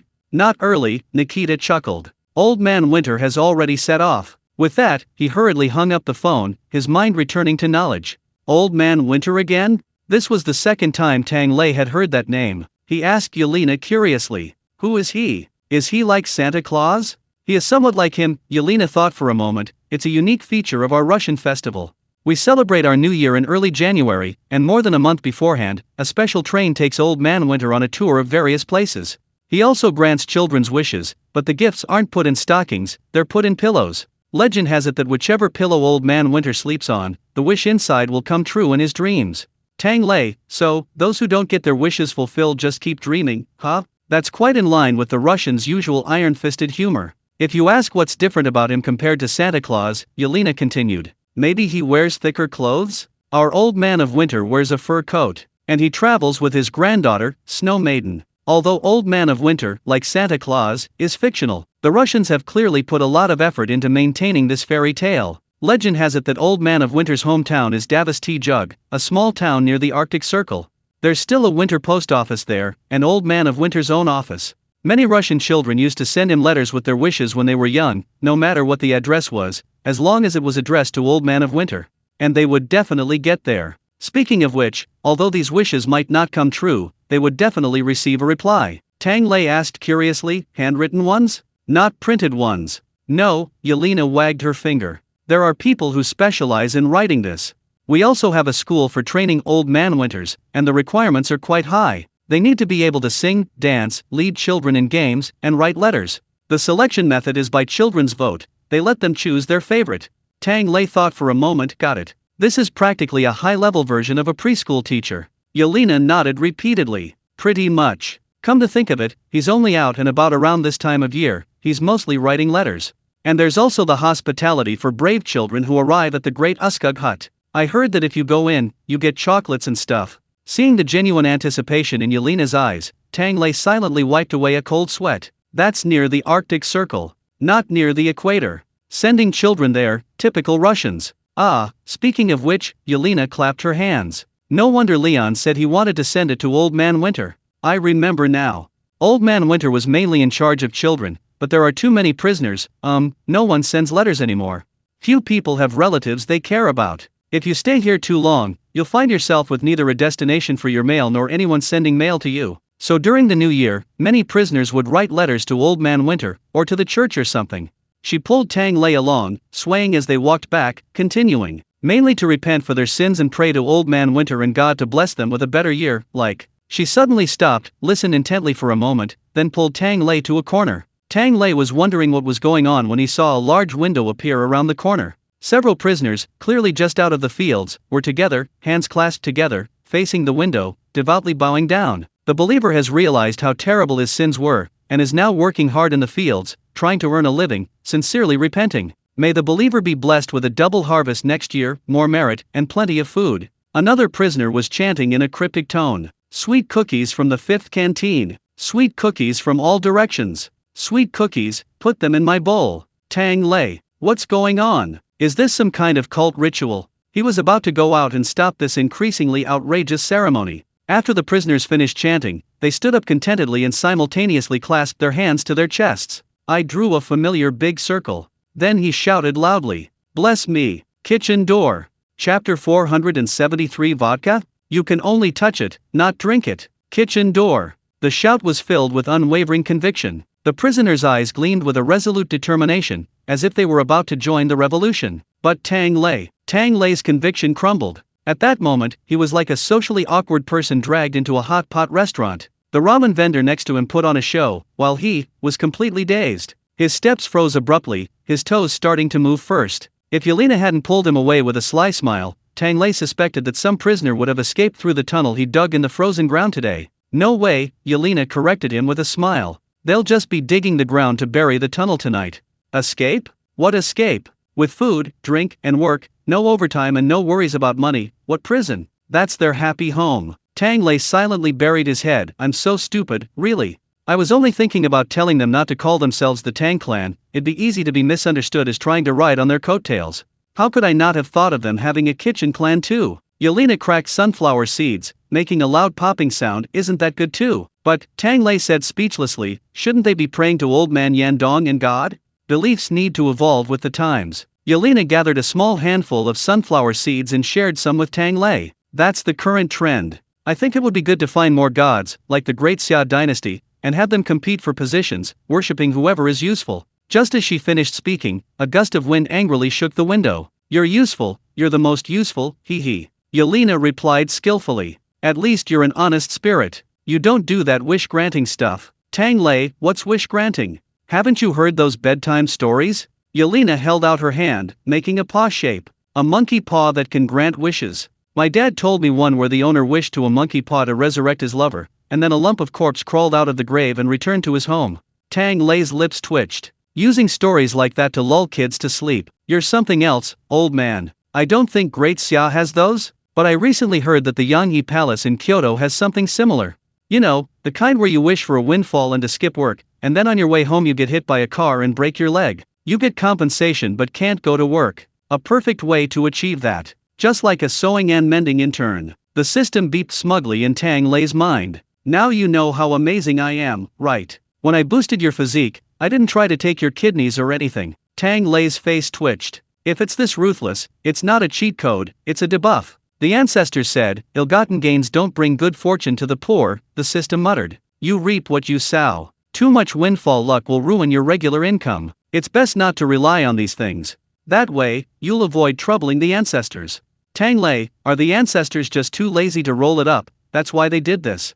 Before he could finish his thought, there was another bang in his mind. I won't say anything more, I'll shut up. Tang Lei wisely took his leave. Snapping out of his conversation with the system, Tang Lei went into the kitchen. Didn't you mention it was almost New Year's? I almost forgot. Let's make some more cured pork. While it certainly isn't as nutritious as fresh, there's no shortage of meat here. But cured pork has that special aroma. It's delicious, that's all that matters. Yelena followed curiously. And long preserved? Like ham? Pretty much. Tang Lei pulled a large sack of pork belly from the cupboard. But ham is mainly salty, so we eat pork leg. Cured pork is just one way of preparing it. Many kinds of meat can be made. Curd duck, cured pork, sausages, even cured chicken. Once cured, they're all delicious and convenient for cooking. The ingredients are simple and cheap. It's basically just salt, peppercorns, and spices. Many people in Daxia make it at home. Then let's make a lot? Yelena asked enthusiastically. There's not much food in winter anyway, so we should have more if we can. Last time we didn't have enough ham, many prisoners didn't even get a taste. Tang Lei thought about it and agreed, so he called the logistics department again. He also brought over the prisoner helpers. However, unlike before, this time he also brought along a group of prison guards. The guards were surprised when they came in. Weren't they supposed to help you cook? They're all very willing and honest to do this. Don't worry. Tang Lei was too lazy to explain, simply saying, you'll find out soon enough.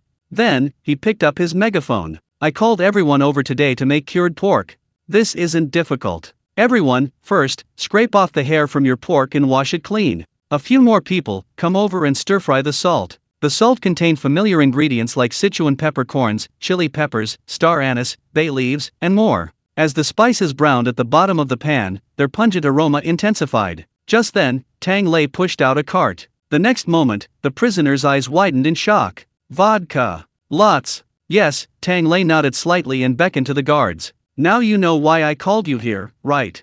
Watch closely. No stealing a drink. Chapter 474. Two desserts kill three groups of people. The prison guard's eyes widened in disbelief. One stammered, Chef Tang, what's this liquor for? Tang Lei poured out a basin of liquor and picked up a piece of pork. Don't worry, this liquor isn't for drinking. It's for you to rinse the pork in high-proof liquor for sterilization. Rubbing it in will prevent the pork from spoiling easily when making cured meat, and it also adds a bit of aroma. But the way everyone's eyes were now, they didn't care about the aroma, they just wished they were that piece of pork, so they could soak and rinse it to their heart's content in the liquor, and then Tang Lei would coldly lift it up, rub salt on both sides, and vigorously knead it. Hiss! The prisoners, still immersed in imagining themselves as pork, quickly shook their heads, snapping back to reality. This step was unnecessary. Chef Tang's actions were like torture for the meat. Of course, Tang Lei shouted, holding the meat. At this point, you need to put away your useless sympathy. Be ruthless. Be merciless. Apply as much salt as you can. Every bit of sympathy you show for the cured meat is cruelty to yourself. This stuff is naturally dried. If bacteria aren't handled properly, the whole thing will spoil. Anyway, applying more salt gives you peace of mind, right? Soak it in alcohol first, then rub it with salt. After rubbing it all in, stack it in a basin and sprinkle the remaining chili peppers, peppercorns, and spices on top. Marinate it for 2 days.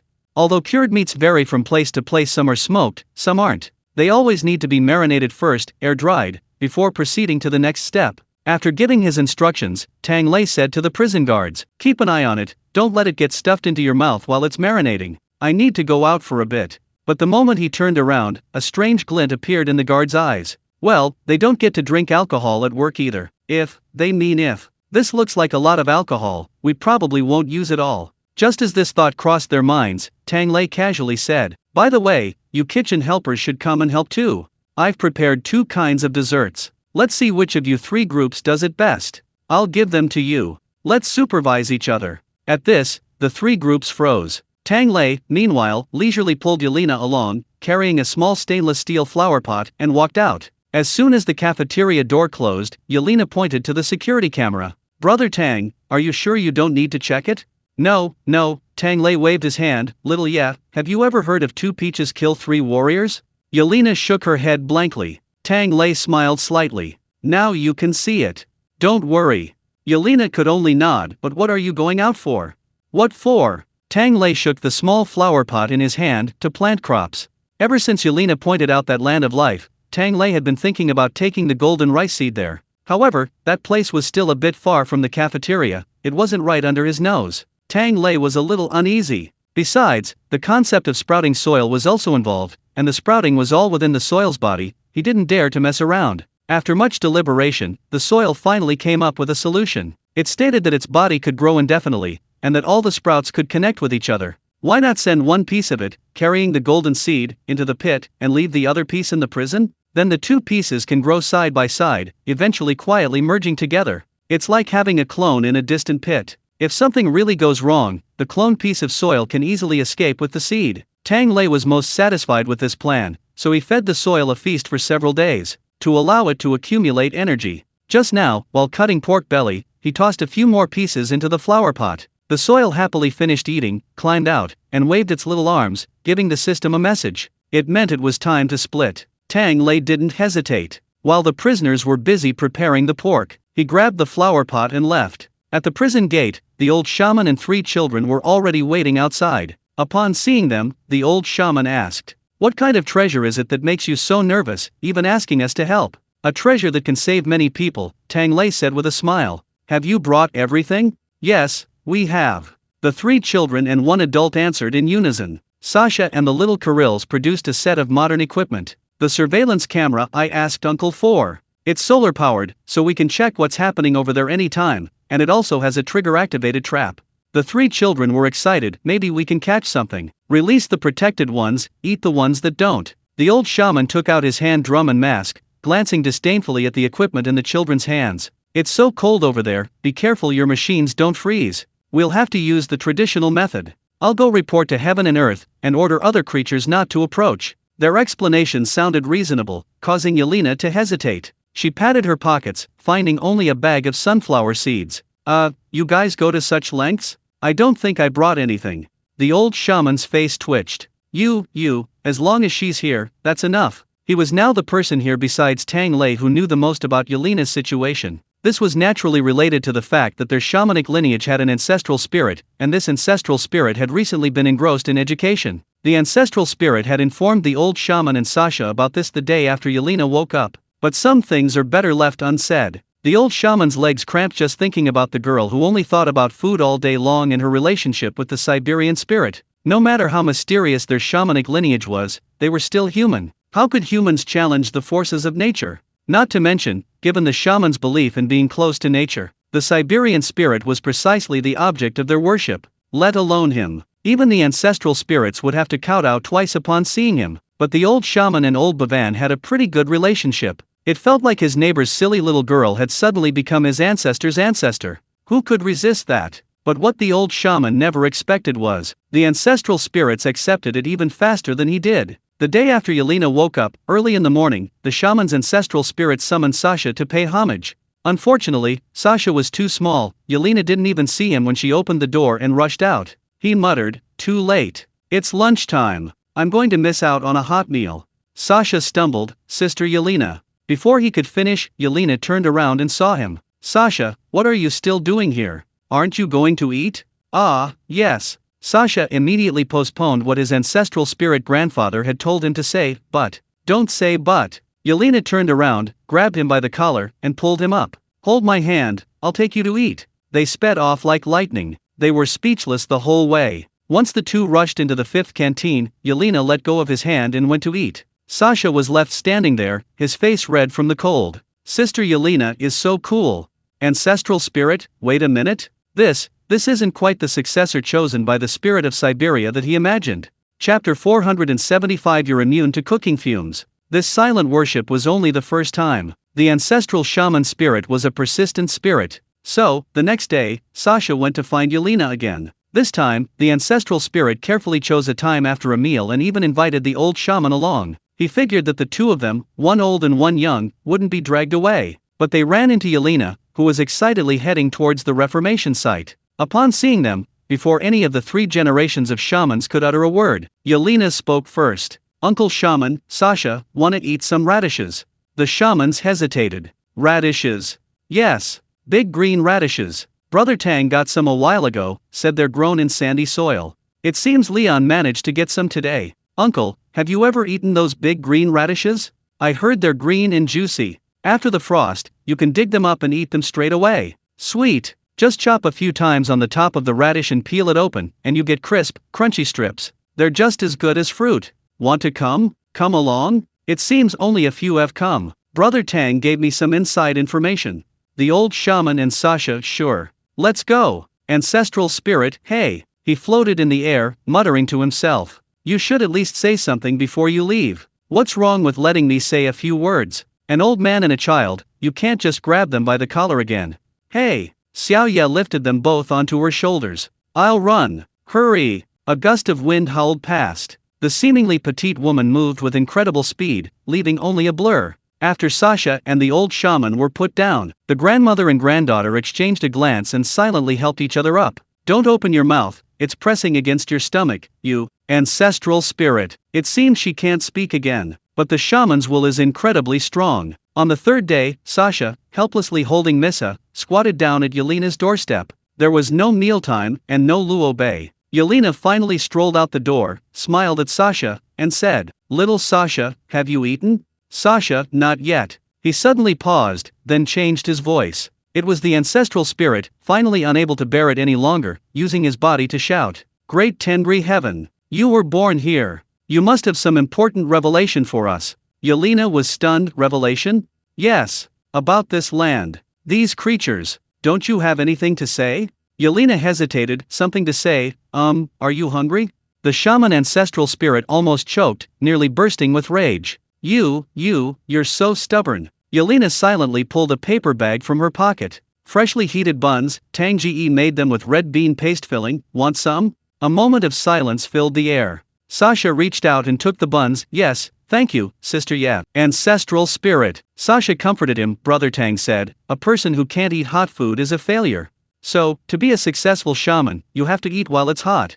Want a bite, please? The world fell completely silent. Only Xiao Ye and Sasha, each with a bun, munched on them as they walked towards the cafeteria. After finishing their meal, they arrived. Tang Lei also recounted the shamanic ancestral spirit's 3 visits to Xiao Ye over the past few days. After listening, Tang Lei patted Yelena's head, indicating that Xiao Ye was right. and suggested she have another meat bun. He then turned and knocked on the gong, chatting with the ancestors for a while. Tang Lei didn't know what happened afterward. Anyway, the shamanic ancestral spirit never appeared again, perhaps having escaped Xiao Ye into the void. The old shaman watched as Xiao Ye continued to eat as usual and be affectionate with Tang Lei. Gradually, he became numb to it all. So, the atmosphere was quite good for everyone on the trip to plant the golden seeds. The old shaman didn't mention homework, and the three children didn't mention Xiao Ye's ancestral spirit. They arrived at the dug pit peacefully. Tang Lei carefully took the breathing soil from the flower pot. The breathing soil rolled in his hand, and a faint voice entered Tang Lei's mind.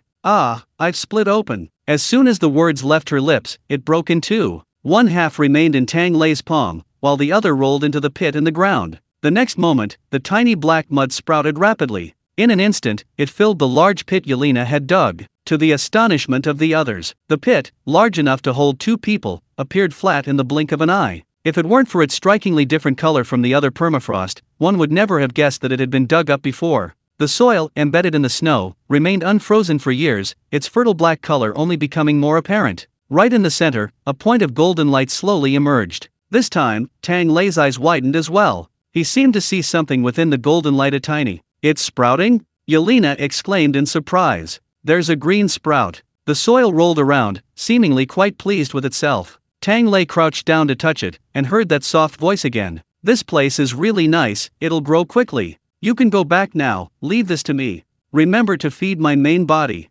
"I won't forget." Tang Lei couldn't help but smile, picking up the stainless steel flower pot again. "I'll put it in the cafeteria for you, under my window." The breath of the earth remained still, satisfied. Seeing things resolved smoothly, the group didn't delay. Those who needed to set up the electric fence did so, and those who needed to perform shamanistic rituals performed them. Half an hour later, everything was finished, and Tang Lei waved his hand. "Done, call it a day. Time to go back and eat." Yelena suddenly touched her phone. "Ha, Captain." Chapter 476. "I'll take you guys out for a casual meal and do some inspections along the way, Captain." Yelena answered the phone, her eyes suddenly widening. It was clearly Ludmila's number, but an old man's voice came from the other end of the line. "Good morning, Captain Alexeika, this is Palavik." Yelena tilted her head, pondered for a couple of seconds, then suddenly realized what she was doing and snapped to attention, giving a sharp salute. "Ah, sir." She'd been living a life of leisure in Siberia for too long. She'd almost forgotten her boss's name. This man was one of the four great generals of the fighting nation. However, unlike the other generals, he was in charge of the security bureau, and seemed much more amiable than the others. But even with his amiability, Yelena never expected this. One day, she actually heard her boss speak gently. "I heard you have a pretty good chef by your side." Yelena was taken aback. With Tang Lei involved, her brain was blazing hot, and she didn't reply for a moment. General Palavik then became more specific. "The one who sent the pastries and tea to Lyud." Instantly, Yelena understood. "Ah, so the captain's treasures were confiscated. It's a sad story, but at least Tang is alright." Yelena nodded with relief. "Yes, he's working at a Siberian prison now. Is there anything I can help you with, sir?" "I heard about it from Lyud," General Palavik said kindly. "Working in a prison, that's good. Well, it's like this, a friend of mine wants to get together with old friends for the holidays." Yelena exchanged a bewildered glance with Tang Lei, thinking, "No way. Another one." The next moment, Palavik said, "The dinner has been booked." Yelena had just breathed a sigh of relief when she heard the rest of the sentence. "So, he wants to find a place to treat his friends to afternoon tea. Judging from the snacks and tea, the ones your chef sent to Lyud are quite good. How much?" My friend is booking a table." "Yelena, sir, please wait a moment."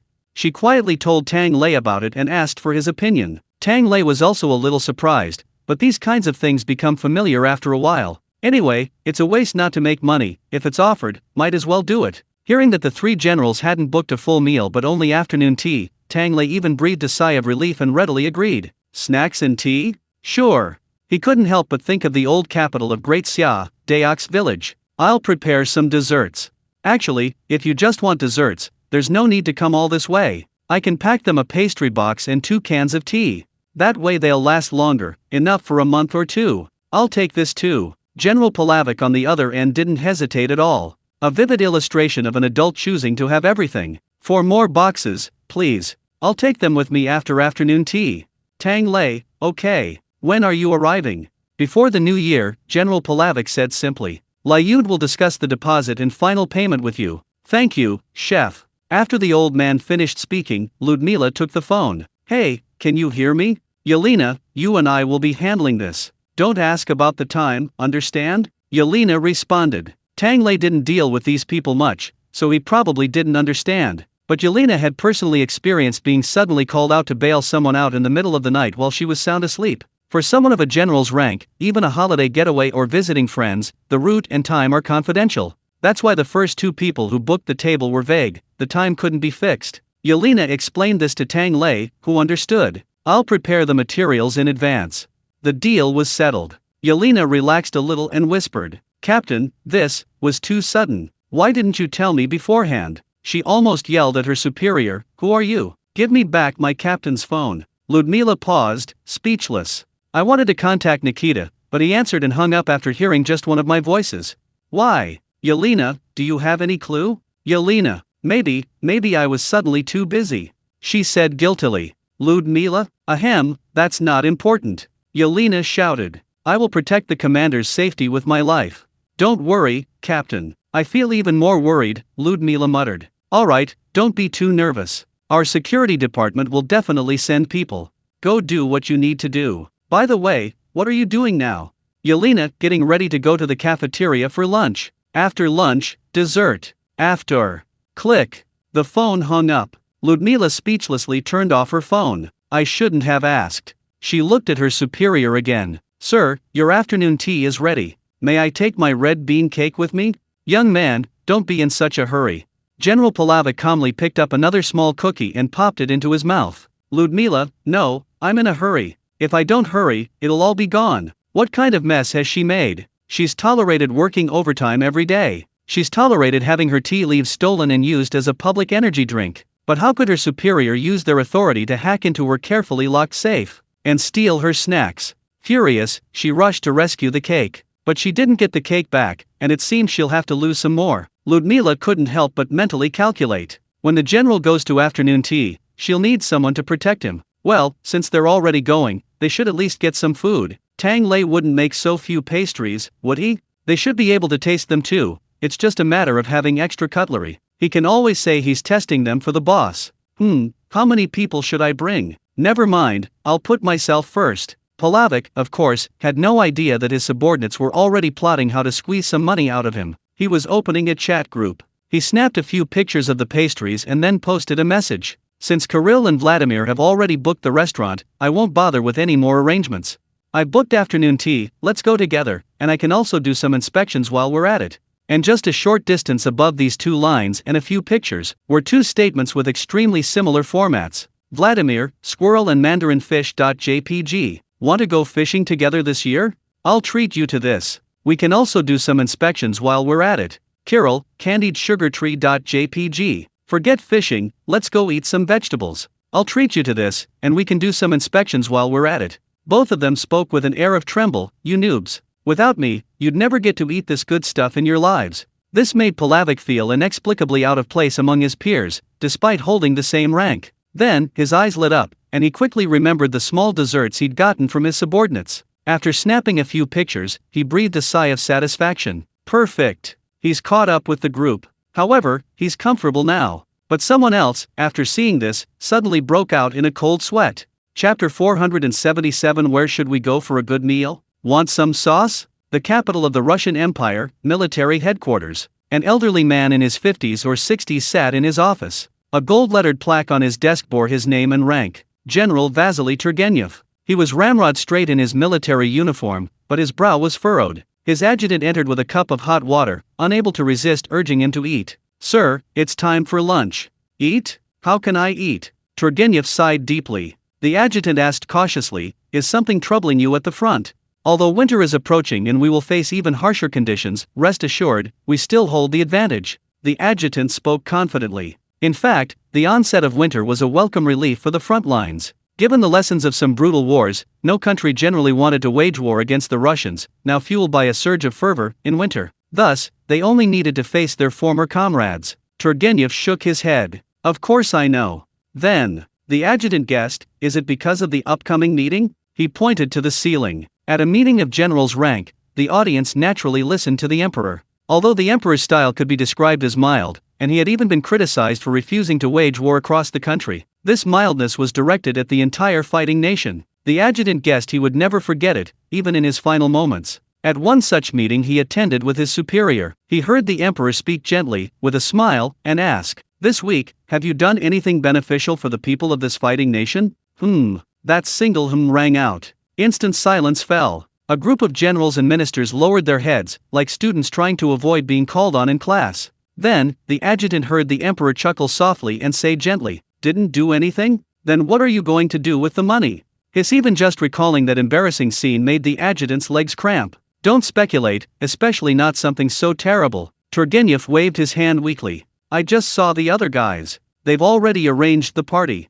And the pictures they posted all looked so uncommon, high profile." This made Turgenev uneasy. He was stationed in the army for a long time. Unlike Vladimir, who patrolled the field, and unlike Kirill, who had a family background. Although Turgenev's surname was common, he was truly from humble beginnings, much like a certain straw sandal seller in Great Xia. His status was entirely earned through military merit, and in terms of connections, he couldn't compare to the other two. In previous years, everyone took turns hosting, and it was fine when they didn't care much about the location. This year, for some reason, those two are taking turns eating. Turgenev, observing Palavik, who also had no connections, remained silent, even pleased. He thought to himself that at least he wasn't the only one with nothing to offer who was treating. But in the blink of an eye, Palavik betrayed their friendship. Now, Turgenev could only ask his adjutant with a troubled expression, "What do you think I should treat them to?" The adjutant was also stunned. "Sir, you know I've been a soldier for 5 years. Besides military rations, how many decent meals have I ever had? Could you consider some of the high-end restaurants in the capital?" Turgenev shook his head. "What haven't those old guys eaten? They don't care for any of that. Besides, don't go for anything too expensive, save some money. After all, military spending can't be cut." He had no choice but to scrimp and save. "How about this?" Turgenev simply forwarded the photos from the first 3 photos to his adjutant. "You figure out a way to arrange a place to eat, something like this." The adjutant looked at the 3 photos lined up in a row. A golden, meter-long fish, the aroma almost wafting out. Also golden, but misty, a dreamlike, meter-tall golden tree. He didn't know what it tasted like, but the pressure was already palpable. Finally, a plate of delicate pastries. Made into various lotus flowers and bear cubs, it looks so sweet and cloying, it'll trigger Russian DNA right away. The adjutant remained silent for a long time before slowly saying, "Sir, I've never seen anything like this in a high-class restaurant. Is this the standard for a state banquet?" Turgenev clicked his tongue and shook his head regretfully. "No, state banquets aren't as good as you think. Last time we went to the Koreans, there were hardly any meat pieces, we ate a whole table of pickled vegetables. I heard that the state banquets of Great Xia used to be very good, everyone who ate them said they were delicious, but unfortunately, in recent years Great Xia's banquets have become increasingly simple. The standard is now just 3 dishes and a soup." Turgenev sighed nostalgically. Forget it, I really can't think of any place or chef worth hiring, let's just forget about it. Actually, we're all tired of eating big meals, we'd like something new and tasty. Price isn't really our concern." "Ah, is that so?" The adjutant scratched his head, suddenly remembering someone. He lowered his voice, whispering like a thief. "Sir, if you just want something good to eat, we have something in the army. Very delicious, not expensive, but, well, it might be a bit too lowbrow." Turgenev was puzzled. "The army has something? I didn't know that." The adjutant coughed awkwardly. "It's everyone's secret. I'm only telling you because you really need it. Please don't let me down. And don't sell me out." Turgenev, "You mean?" Adjutant, "Okay. It's Great Xia meat sauce." Chapter 478. "Brother, do you have any stock?" Meat sauce. General Turgenev was taken aback. "This isn't anything special. We don't lack meat, do we?" The adjutant shook his head. "It's not just any ordinary meat sauce. It's let me tell you." Turgenev snapped. "Like what? Just let me try it, that's all." The adjutant, "I don't have any." "Listen to that. It really is like what you call what?" Of course, he dared not say the last part aloud. He only dared to tell his superior subtly, "Sir, this sauce is a bit scarce. Even I can't always get my hands on it." Turgenev scoffed. "Meat sauce. I'll order the mess hall to chop 8 buckets tonight. What's so scarce about it? But it has a prefix, Great Xia." The adjutant successfully silenced his superior with a single word. As someone who had personally gone to freeload, Turgenev fell silent. "Then, whose sauce is it? Call him over." The adjutant sighed again. "Well then, sir, I have a suggestion. You try it yourself?" A moment later, in the military mess hall, a tall figure, wrapped in a military overcoat and woolen hat, completely covered from head to toe, pushed open the door. It was mealtime. The soldiers glanced at him curiously, then turned away. After all, this attire wasn't uncommon even in winter. This man was none other than General Turgenev in disguise. He looked around and finally found his target, the one his adjutant had described to him, tank soldier, Leonid Alexander. Come to think of it, he only remembered him after seeing the information his adjutant had given him. He didn't recognize the young man, but he vaguely remembered the boy's father. Colonel Alexander, a decorated officer, had reported to him before. However, this colonel seemed to have retired from the front lines due to an old injury, and had been transferred to some remote area? That's tough, Turgenev thought to himself. If this young man could really help him, perhaps he could consider bringing back the decorated colonel. But that was a matter for the future. Turgenev shook his head, walked up to the young tank soldier, and recalled the words his adjutant had taught him. "Hey, kid, do you have any goods?" The next moment centered on the two of them, with 3 to 5 people on the circumference. Everyone who heard this, whether eating or chatting, instantly turned their heads. The canteen became eerily quiet. Turgenev? To be honest, he hadn't seen these people this alert when he checked the guards last night. The soldier at the gate had slept soundly all night, still wearing his military overcoat. As for the bad luck that befell his superior and his superior's superior when they woke up in the morning, that's a story for another time. At this moment, under everyone's intense gaze, the young tank crewman shuddered and shook his head frantically. No, don't even think about it. I've already emptied my pockets. How about I take my underwear off and show you? A chorus of boos erupted from all around, but the soldiers chuckled and turned away, continuing their conversation. Leonid, wiping the cold sweat from his brow, muttered a complaint to Turgenev. Why are you saying this now? Don't you know the rules? Turgenev, very well, so there are rules in the military he doesn't understand? He lowered his voice. So, you have goods? Can you not make it sound like we're meeting underground? I'm afraid I'll be mistaken for smugglers and court-martialed. Leonid sighed wearily. I said I don't have any, and I don't have any. I've already given you all so much. I should at least have enough for myself. Very well, Turgenev thought coldly, he got it, this kid wants to be court-martialed. Leonid was still muttering, last time you all had your fill, and I only licked the bottom of the bottle. This time you've taken a large portion too, and I wouldn't trade the rest even for Soviet red. Very well, Turgenev silently added another note, you guys have a lot of good stuff on the side. But his face didn't betray any intention to settle scores. Instead, he spoke with an innocent and aggrieved tone. But I only just found out, I haven't even tasted a single bite. Leonid was taken aback. Haven't eaten it? Where did you come from? The front lines, Turgenev replied without changing his expression. Ah, no wonder. Leonid scratched his head. So you know about this? Did the brothers at the front tell you? One lie often requires many more to cover it up, but fortunately, the general had told more lies than this young man had eaten meals. So he continued to lie. Yes, the brothers loved it, it's just too little. Ha! Leonid slapped his thigh. My buddy was telling me about it the other day. He got transferred to the front lines too, and he said this stuff is a real treasure there. Even though we never lack meat, it can't compare to the meat sauce and raw meat we can eat anytime. And it tastes great, fragrant, and spicy. A couple of bites and you're warmed up. You can carry a small tin can in your pocket, and if fighting breaks out, you don't have to worry about being seen cooking. Just smear it on a big loaf of bread, and you can stuff in a few more bites. He was clearly very proud, and under Turgenev's skillful flattery, he went on and on. Let me tell you, my buddy even saved his life with this stuff. Turgenev was genuinely surprised. Now eating this can save your life? It has medicinal effects? Not really, Leonid laughed. He just had a jar of sauce tucked into his chest.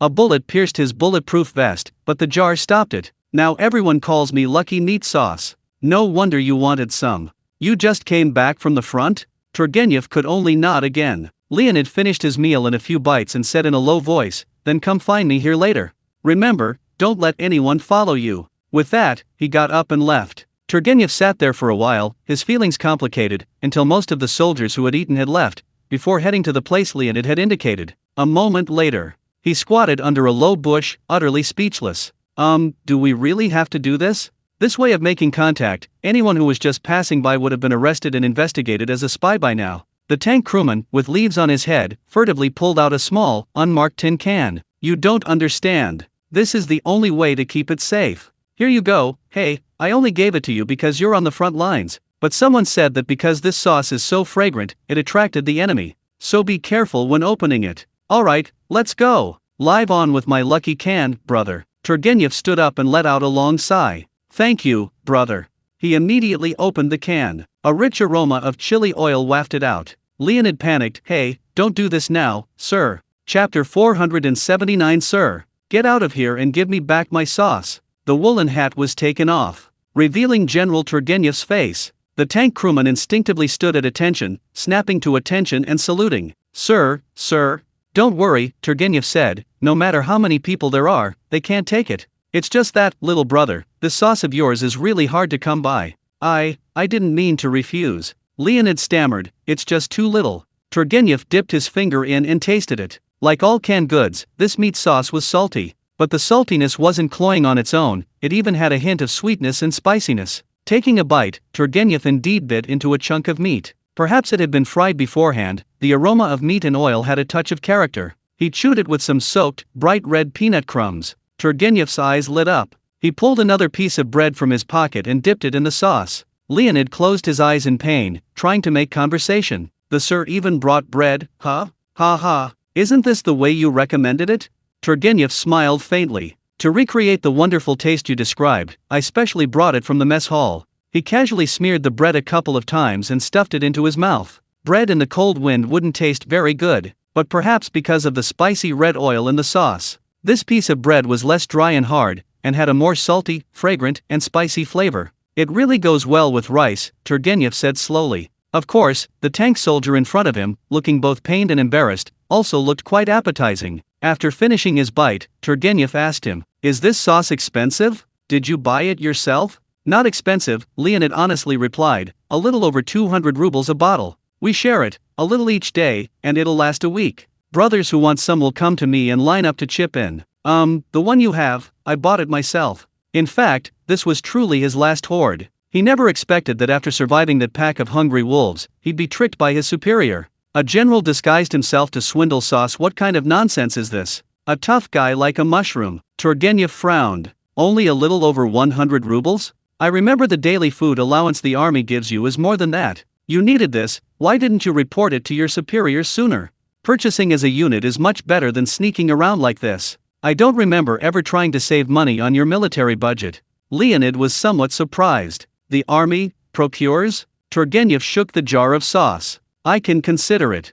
Taste aside, portability and energy provision are the primary requirements for military rations. The meat sauce certainly delivers on these points, even offering a warming spiciness and salt to replenish strength and trace elements in crucial moments. Add to that the low price and excellent flavor, and Turgenev was indeed tempted, but his interest was ruthlessly dashed before it even began. You're right, sir, but we can't buy it. If we could buy more, wouldn't we? I've already collected a stack of my brother's pay cards, but there really isn't any. They're setting up a hot pot restaurant over there, and the mess hall is out of rations. Wait a minute? Turgenev keenly sensed something was wrong. What do you mean? A hot pot restaurant? A canteen? You didn't buy this from a shopping mall? Where is it from? His expression turned serious. Leonid was startled. Sir, don't worry. My parents sent it to me, it's always been checked and is fine. Sigh, never mind, I'll be frank. This is from the Siberian prison canteen. The ingredients are grown by themselves, and the recipe was made by the prison's head chef. Leonid closed his eyes and shouted defiantly, my family works there, that's why they can send me some. And lots of snacks and treats. What I bring and share is all from there. That prison is fine, they even opened a hot pot restaurant in the capital. Many of the brothers like to eat there on their days off. That hot pot, it's numbing and spicy, and they even give you ice-cold vodka. Now, it was Turgenev's turn to be stunned. He looked at the jar, then at the soldier, and began to doubt his ears. The prison makes food? They even have a shop in the capital? Yes, Leonid blurted it all out. Mainly because a chef from Great Xia came over there, he's incredibly good. Everything he makes is delicious. The prisoners over there are just killing time, so the chef helped them develop some side businesses.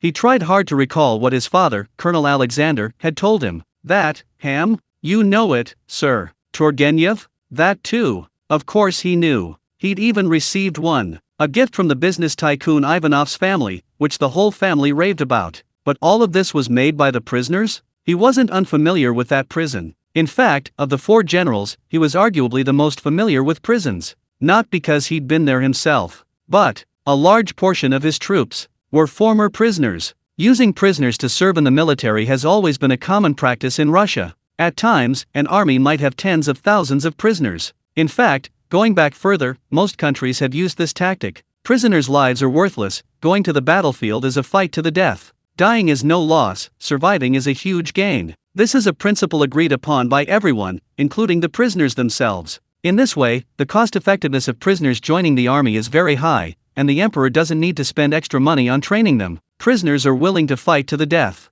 If they can distinguish themselves on the battlefield and survive, they will be pardoned. Even if they don't survive, it's better than dying in prison. Therefore, although Russia doesn't force prisoners to join the army, there have always been many prisoners who voluntarily apply to fight. But if it's so effective, why have many countries gradually stopped using it? This brings us to the side effects of prisoners. First, you can't expect personal qualities from criminals. Patriotism, protecting the country, caring for the people. Of course, there are good criminals, but most are utterly corrupt before they go to jail. They fight primarily for money and for themselves. It goes without saying what would happen if such an army were placed among civilians. Not to mention the suffering it would inflict on the victims of crime. Another issue is the lack of training, which easily leads to disorganization and poor record-keeping, resulting in lapses in crucial moments. Take the Great Xia, for example. Although it initially started as a grassroots unit composed of peasants, it consistently focused on ideological education, cultivating soldiers most trustworthy to the people. Conversely, the Russians are stuck at a contradiction. They've lost their political commissar, yet they're forced to continue hastily sending prisoners to the battlefield. Ultimately, it's about having too few men and too little money. There's no other way, really no other way. Turgenev certainly wanted to lead good troops, but prisoners. He hesitated for a moment, then shook his head. He'd seen too many prisoners in his ranks. They'd even threatened to withdraw if they didn't get a pay raise when fighting in key areas. To believe what prisoners would do, who knows if they'd spit in the gun while they were doing it. Turgenev gripped the can tightly, frowning at Leonid. So, you dare eat this stuff without quality control, without a label, without an ingredient list? Leonid hesitated. But these are my parents. They couldn't possibly harm his own son. Do you dare say your parents, Colonel Alexander, made this themselves? Leonid fell silent. Turgenev shook his head and turned to leave. Unless the prison can produce credible evidence, I cannot consider including this canned food in the military rations. Leonid thought to himself, even if you wanted to buy it, you might not have it. Watching his officer's retreating figure, he jumped up and shouted, Then, sir, give me back my sauce. Turgenev paused, then walked even faster. The man in his 50s or 60s disappeared from Leonid's sight in the blink of an eye, along with his last piece of meat sauce. Let the young soldier's mournful cries drift away in the air. Chapter 480. Just a quick patrol. Sir, you've succeeded. Turgenev hadn't gone far when his adjutant caught up, excitedly saying, I saw it through my binoculars. As expected of you. Can I have some? I was just about to ask you, Turgenev said coldly, how many times have you eaten this stuff? You're only telling me today? The adjutant instantly broke out in a cold sweat. This. Turgenev continued, and you ate it and didn't even know it came from a prison. The adjutant was taken aback. Which prison? Siberia. The adjutant choked, I really didn't know. As a general's adjutant, he was naturally of upright character, and his dislike for prisoners was inherited from his superior. No wonder those lads were so determined to keep it a secret from him, but having eaten it several times, even now knowing it came from a prison, he was beginning to waver. But the taste is indeed good, quite rare. I've never seen them make this before. Perhaps it's the magical skill of that great Xia chef? Some mysterious Eastern science? Stop talking nonsense, Turgenev said unhappily. The adjutant shrank back. All right, I didn't investigate properly. Since it came from the prison, let it go. By the way, speaking of the prison, I was just about to report to you. Today, Tang Lei brought in a batch of prisoners from the front lines. You said last time that they should all be sent to Siberia to grow potatoes. How about it? Would you like to take a look? Turgenev was silent for a moment. Let's go see. Let's go. The two walked in silence until they arrived at the prisoner of war area, where the guards saluted them. Good afternoon, sir. Turgenev nodded in return. What's going on inside? They're interrogating people one by one, registering their files. The soldier answered meticulously. They need to record their names, hometowns, and former occupations, then conduct physical examinations.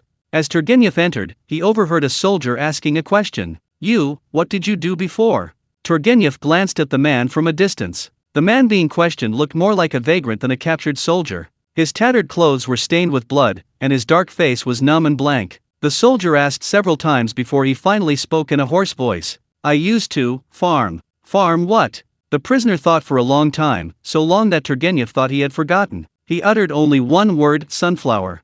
I have a plot of land where I grow lots of sunflowers, which can be pressed for oil. Many of us grow them, harvesting once in the spring, and then it'll be harvest time again soon in winter.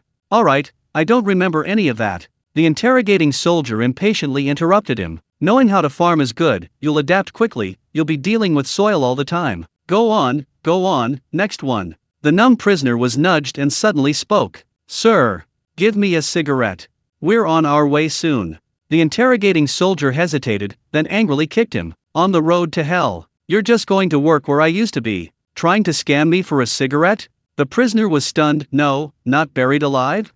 Bury you in the frozen ground? Forget it. The soldier rolled his eyes. Sending you to a Siberian prison. Humph, I heard life's much better there now. Back then, I only had potatoes. You're a prisoner? The prisoner asked in surprise. Yeah. The soldier grinned. Alright, get on your way. He pointed to himself. I'm no good guy. Alcoholic, violent, jailed. Now I'm out there, the price I paid is my head.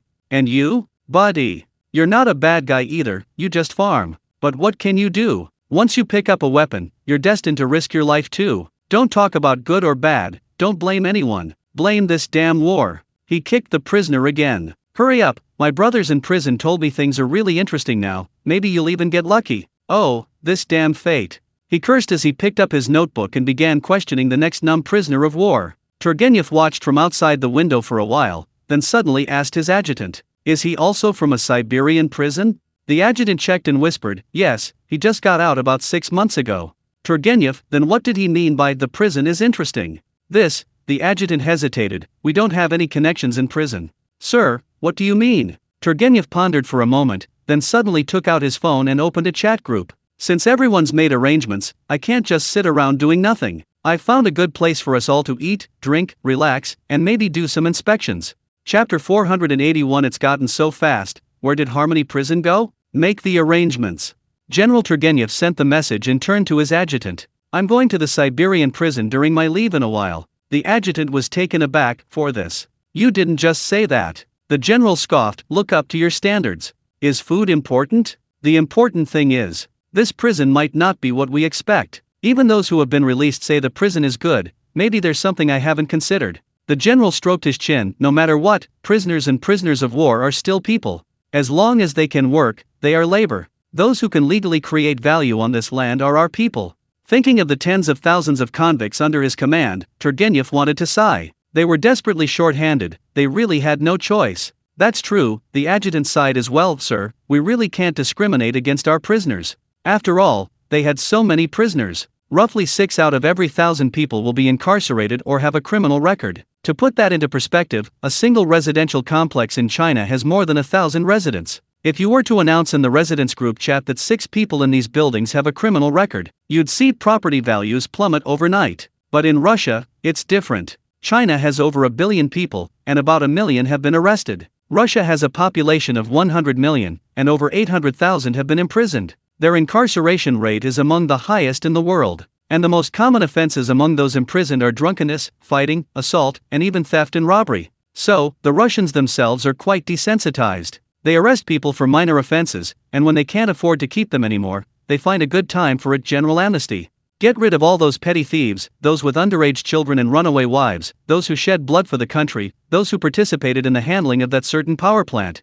Go find your own food and drink. The prison can't take it anymore. Speaking of which, General Turgenev remembered. Siberia is our largest prison, and it's been 8 years since the last amnesty. Didn't they apply to deport people? The adjutant checked, it seems it wasn't included in the proposal. Turgenev was startled. Then are they asking for money again? I can't cut back on military spending. No. The adjutant said, puzzled. In fact, there's been no movement in the Siberian prisons for the past year. If General Turgenev had been born in Great Britain, he might have thought of a phrase at this moment. Making a fortune in silence. But he was a native Russian, so he just scratched his head in confusion. There's a problem. I need to go see for myself. And bring the other 3 old guys along. He smiled slyly. If there are any changes, good or bad, you'll all have to help me make a decision. General, you're brilliant, the adjutant flattered. You're definitely not someone my brain, which only knows how to eat soy sauce, can compare to. Then let me show you the schedule. How many hours do you expect to inspect? Ahem, Turgenev coughed lightly, no need to rush, have a couple of meals before you leave.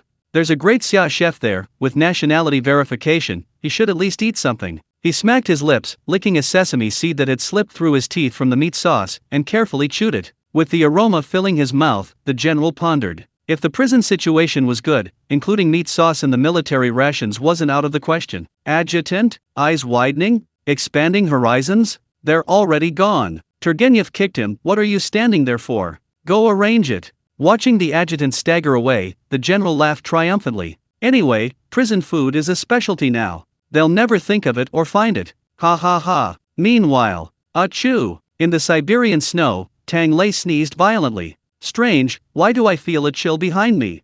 Are you cold? Yelena pulled a bunch of fluffy things out of the car and put them on Tang Lei. A wool hat, a wool shawl, a wool collar, and a mink coat. That's enough, Tang Lei stopped Yelena from dressing him up like a bandit leader. It's not that I'm physically cold.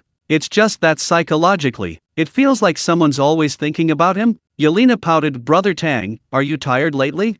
She complained, these people are really something. 1, 2, 3, why are they all coming to eat this month? 3 is alright, Tang Lei was quite optimistic about his overtime situation. We're 1 short, not enough for a mahjong game, haha, if it were 4. Achoo! Before he finished speaking, he sneezed again. This time, even his eyelids twitched. Left eye twitching means good fortune, right eye twitching means superstition, Tang Lei muttered. What does it mean when both eyelids twitch at the same time? He thought he hadn't done anything lately. It's just been a few days of showing off sheep, and then some cured meat, nothing special. Right, cured meat. Tang Lei suddenly remembered. Xiao yeah, I almost forgot, are there any pine or cypress trees along this road? I'll write down the location and come back in about 2 weeks to cut some down. Yelena, yes, but Brother Tang, are you going to eat tree bark? There aren't any pine nuts right now. Tang Lei shook his head. No, the cured meat is salt cured today, but I want to make 2 flavors, so it needs to be smoked. Current meat from various parts of Daxia can basically be divided into 2 categories, smoked and unsmoked. Those in the southeast coastal areas eat it purely fresh meat flavor. Not only is it unsmoked, but it's also sweet. After the first salt curing for a few days, wash it, then marinate it a second time with high-proof liquor, soy sauce, sugar, and ginger powder. After marinating, just hang it to air dry. In the warm, sunny south, it only takes about a week of sun drying before it's ready to eat. Take it down, chop it up, and toss it into a small clay pot for a clay pot rice dish with preserved meat. The rendered fat from the preserved pork renders out, resulting in a sweet, savory, tender, and chewy texture. The meat is fragrant and chewy. The rice grains at the bottom, along the edge of the pot, are rendered into a golden brown, crispy crust. With the rendered pork fat, the rice is fragrant, moist, and glistening. If you add a couple of spoonfuls of edamame or taro cubes, cooking them together with the rice until soft and sticky, it's even more delicious. This is usually sold most often near schools, because 1 pot is all you need for a meat and vegetable meal. Every college student who comes says it's delicious.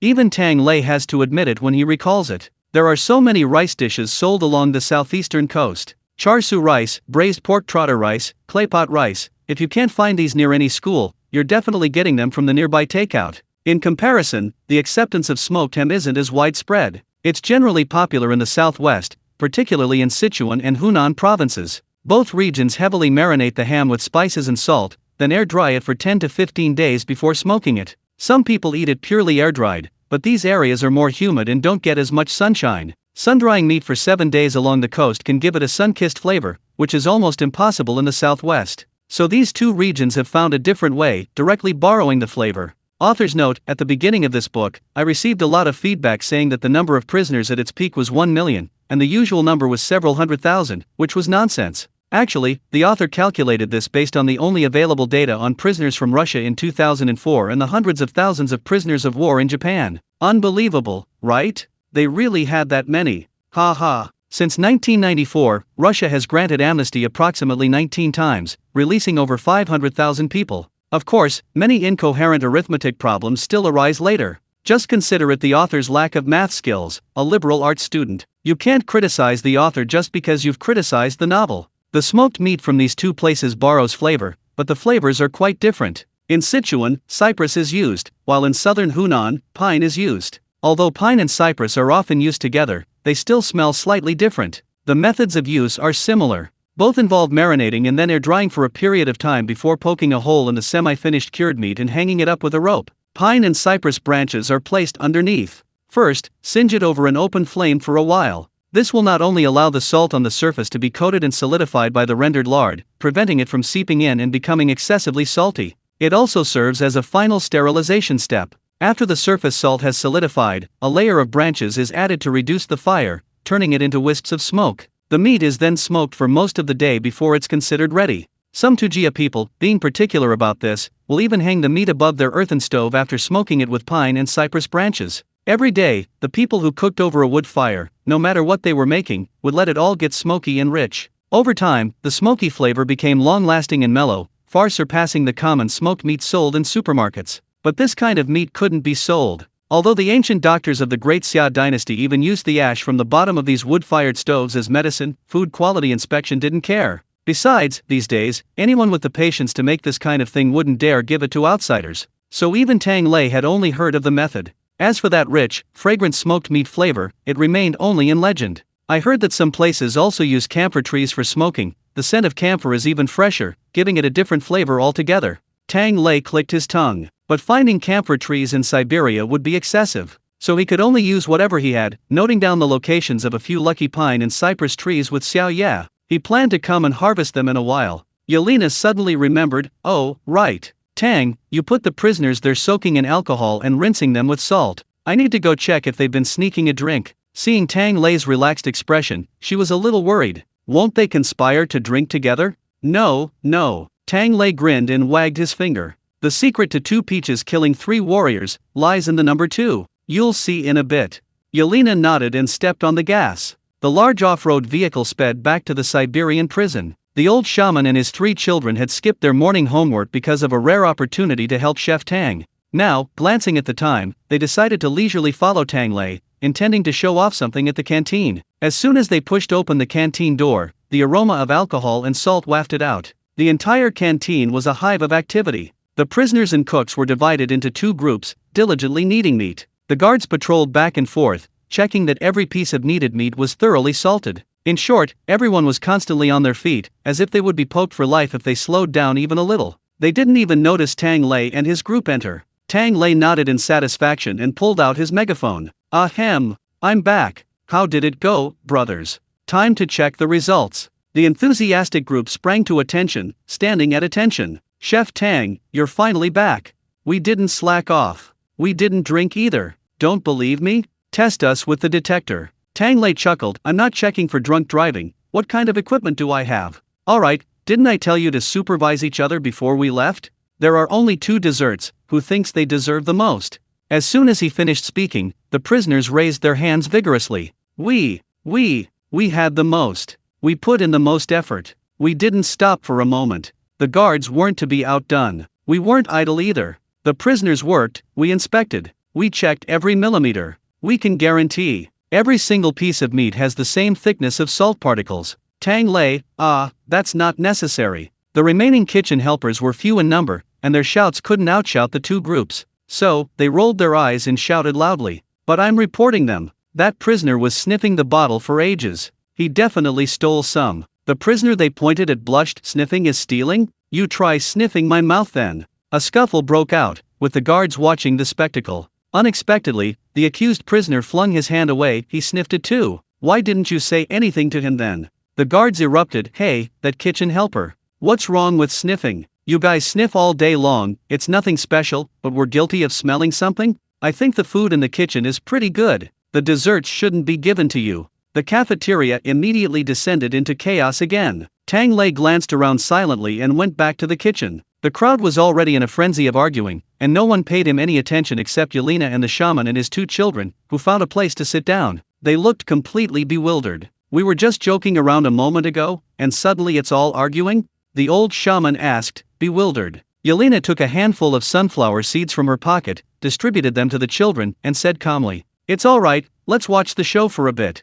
At the same time, the door creaked open again. Nikita, carrying documents, pushed open the cafeteria door. After lunch, he seemed to have recovered his composure. But as soon as he opened the door, he frowned. "What's all the noise about? I could hear it from far away, trying to rebel?" The three groups fell silent, looking at the prison's biggest boss, and then all pointed at the other two groups. It's all their fault. Nikita? Wait a minute, this is getting out of hand. What happened to his Harmony prison? Chapter 482 Two Peaches and Three Warriors. Nikita rubbed his eyes. Just as he was wondering whether to go back to his emo mode for a while, his adjutant nudged him from behind. Sir, it's your business if there's a rebellion. Nikita, alright, he's the boss, so this is he going to have to work overtime for him? I'm not talking anymore, where's my gun? Damn it, I came here to eat. Damn it. Sir, you can't do that. The guards were startled and rushed to stop him. No rebellion. No rebellion. We haven't eaten yet either. We're trying to be reasonable. Nikita calmed himself down, leaning on his beloved Type 94. Fine, I'm not an unreasonable person. Speak up, what's all the commotion about? Under the intimidation of the Type 94, the three groups stood obediently and spoke one by one. The guards first explained the whole situation. Chef Tang only prepared 2 desserts, so one of us from the 3 groups is destined to go hungry. We're arguing about who doesn't deserve to eat. We guards think the cooks have pretty easy jobs and get good food. They should let us eat with the prisoners. The cook retorted, we admit you guards work hard, but shouldn't the prisoners work to atone for their sins? Besides, who are they? Can these scoundrels compare to us who have legitimate jobs? The prisoners shouldn't eat. The prisoners' faces flushed red, so we can never be good people for the rest of our lives? Those pancakes, those cured hams, those salt-rubbing dishes, we worked from dawn till dusk on all of them, and you ate them this morning. Isn't that right, officers? The prisoners tried to get the guards to join their side, but the cook wasn't going to back down, pulling at the guards and saying he also cooked. The guards looked at both sides, thinking they seemed to get to eat no matter what, and decided to shut up and not get involved. But their silence ignited the anger of the other 2 groups. Fine, why should you get to eat? Enough talk, let's gang up on you and take you down. Speaking of which, you prison guards are the least connected to the kitchen. We deserve the credit for making this cured meat today. Before a few words were finished, the entire Jin Northwest, no, the 5th canteen, was in complete chaos. Nikita's lips twitched. What kind of wicked scheme is this? What is Tang trying to do? Give me a hard time? I haven't offended him recently. The adjutant was anxious. This is really difficult to divide. Sir, why don't you decide how to divide it? Nikita stroked his chin. The point isn't actually about the division. I'm more curious about what Tang wants to see. He simply sat down at Yelena's table and handed out some sunflower seeds. No rush, let's see some more. The words had barely left his lips. Tang Lei leisurely walked out carrying a large pot and a spatula. The pot had a lid, so you couldn't see what was inside. He spoke up. So, have you decided? Does anyone think they shouldn't eat it? How could anyone admit that? Everyone chimed in, each claiming they were the most deserving. Tang Lei used a megaphone to quiet them down. Okay, then I'll ask it another way. Which group do you think absolutely shouldn't eat it? He tapped the pot, hand in your heart. To your God. However, to everyone's eyes, this action suddenly and automatically replaced God with my pot and the food I eat every day. 3 groups of people froze. Facing the pot, someone whispered, I did some work. But who could say the others hadn't? In this freezing weather, the sweat on everyone's foreheads was undeniable. A moment of silence fell. Nikita silently observed everyone. Guards, cooks, and prisoners. Everyone's eyes held longing, their faces filled with conflict. How about we look at each other? He suddenly said. Everyone looked around, seeing the same longing in others' eyes. After a long pause, a guard suddenly spoke. On my personal behalf, if it's for the guards, I won't take it. Take mine and give it to. He pointed to a cook. Last time, a few of us came to the canteen late and there was no food left, so he cooked me a new batch. Although, it was a bit salty.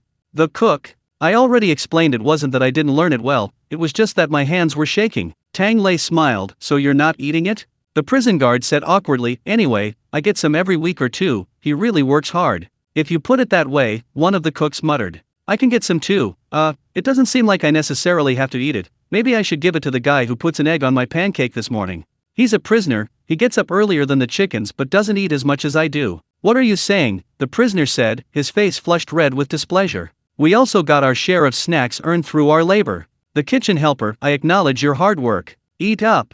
No way. We've been eating all of Chef Tang's new snacks, you can keep your desserts. Even though they were practice attempts and failed attempts, they were still food they earned with their own hands, weren't they? Honestly, besides myself, I can't think of anyone who doesn't deserve to eat. Mainly because Chef Tang's pot is above us, he won't lie. Lying will be punished by the canteen god. No food. Tang Lei, Wait a minute, he's gone off to cause trouble again. He quickly tapped the pot. So you guys can accept this too? He lifted the lid. A sweet aroma wafted out. Asterisk asterisk. The Russian's eyes widened. The pot was filled with a blanket of white powdered sugar. The sugar powder, piled high with red and green fruits, was the candied fruit I made a while ago. Tang Lei said. The logistics department received a lot of small fruits. Of course, they were mostly leftovers, lower quality ones, apples, oranges, small lemons, and the like. There weren't many left, the logistics department even told Tang Lei at the time. The boundaries of fruit don't need to be so narrow, tomatoes and potatoes can also be considered fruits of the Russians. Tang Lei was really fed up with the local climate, and felt it would be wasteful to can everything according to the Russians' habits. So he simply made several boxes of candied fruit. Anyway, it wasn't difficult. Chop and wash the fruit, then put it in a lethal amount of sugar to make syrup. Just boil it. Once the syrup evaporated and was completely absorbed into the fruit, it could be dried. If you liked it very dry, you could bake the sugar layer into a white frosting, like those candied lemon slices. Apples, with their naturally thick flesh, retain some moisture. They're baked until a translucent amber color, then coated with powdered sugar. A bite of this dried fruit is soft yet chewy, with a wonderfully pleasant texture. If you have trouble chewing, you can even let it melt in your mouth like a soft candy, with an added natural sweet and sour flavor. Of course, no matter how you eat it, placing a pot of dried fruit in front of a group of Russians in this Siberian prison is a fatal temptation.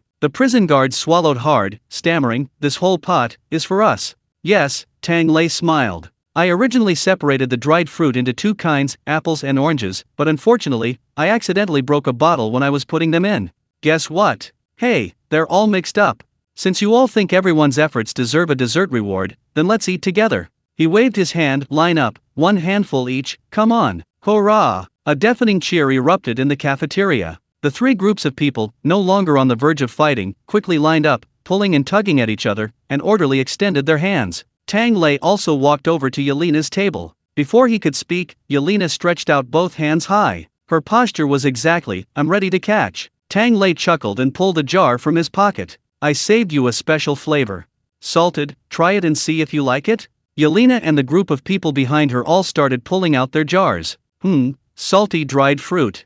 Does the Russians have that? I heard your dried fruit is very good and famous. We're good at sweets, but usually we make dried fruit like raisins. Why does this taste a bit prickly? Chili. I added chili powder. Tang Lei said. Unexpected, right? He hadn't expected it either. The salty plums from Xiajin really did have chili in them, not just saltiness, so his tongue hurt. But he used to eat Xiajin plums a lot in Great Xia, so he hadn't noticed the spiciness when they were sour. Is it to your liking? If not, I'll get you something sweet. It's to your liking, Yelena said with a smile, popping one into her mouth after another. I want them all. Nikita chimed in from behind. Tang Lei, hey, maybe I should just send this girl back to the office to be all emo. Why is she asking for food and drinks? Ahem, Nikita blinked. I'm in a bad mood and studying too hard, I need to recharge. But Tang, aren't you going to explain this to me? Why did you almost start an internal conflict here? Oh, Tang Lei rubbed his nose. I really didn't intend it at first. I just wanted to protect my wine and meat. But their subsequent actions certainly surprised me. The so-called 2 peaches kill 3 warriors is actually quite simple. It's just sowing discord. If only one of the 3 parties can win, then the remaining 2 might reach an agreement and join forces against the third. But with only 2 out of 3, the room for alliances becomes too vast. There are several possible combinations. This means that this alliance is fundamentally unstable. Those who already benefited, like the prison guards who had almost guaranteed the rewards, naturally wouldn't be very enthusiastic about helping anyone else. And sensing the guards' perfunctory attitude, the cooks and prisoners who didn't get any benefits would band together. As Tang Lei explained, Nikita seemed thoughtful, while Yelena and the shaman's eyes gradually cleared. Seeing they were almost forgetting to eat, Tang Lei coughed lightly. Anyway, we'll do this first, then that, and after a few years, we'll get the hang of it. However, this plan is too vicious, Nikita frowned. I don't think it's appropriate, it could easily escalate into a fight. In fact, this is another problem with human nature. Tang Lei sighed. Many people only know about this plan, but not about the reasons behind it. The deaths of the 3 warriors weren't entirely about vying for credit. On the contrary, these 3 were all men of unwavering loyalty and integrity. It was precisely because they wanted to prove their sincerity that they didn't hesitate to commit suicide. The remaining one, ashamed of fighting with his brother and finding no one to give way to, also committed suicide. In the end, neither peach ended up in anyone's hands. In fact, refusing to give their own peach proves they also respect others. And this is in a prison, a place teeming with all sorts of people in special statuses. It's rare, Nikita said. Everyone is only concerned with themselves, using any means necessary. That's our usual view of prisoners. But now, the prison guards, who spend their days watching over the prisoners, acknowledge the value of the prisoners' labor. The prisoners, on the other hand, can say they achieved it through their own efforts, even proudly rejecting the sympathy of others.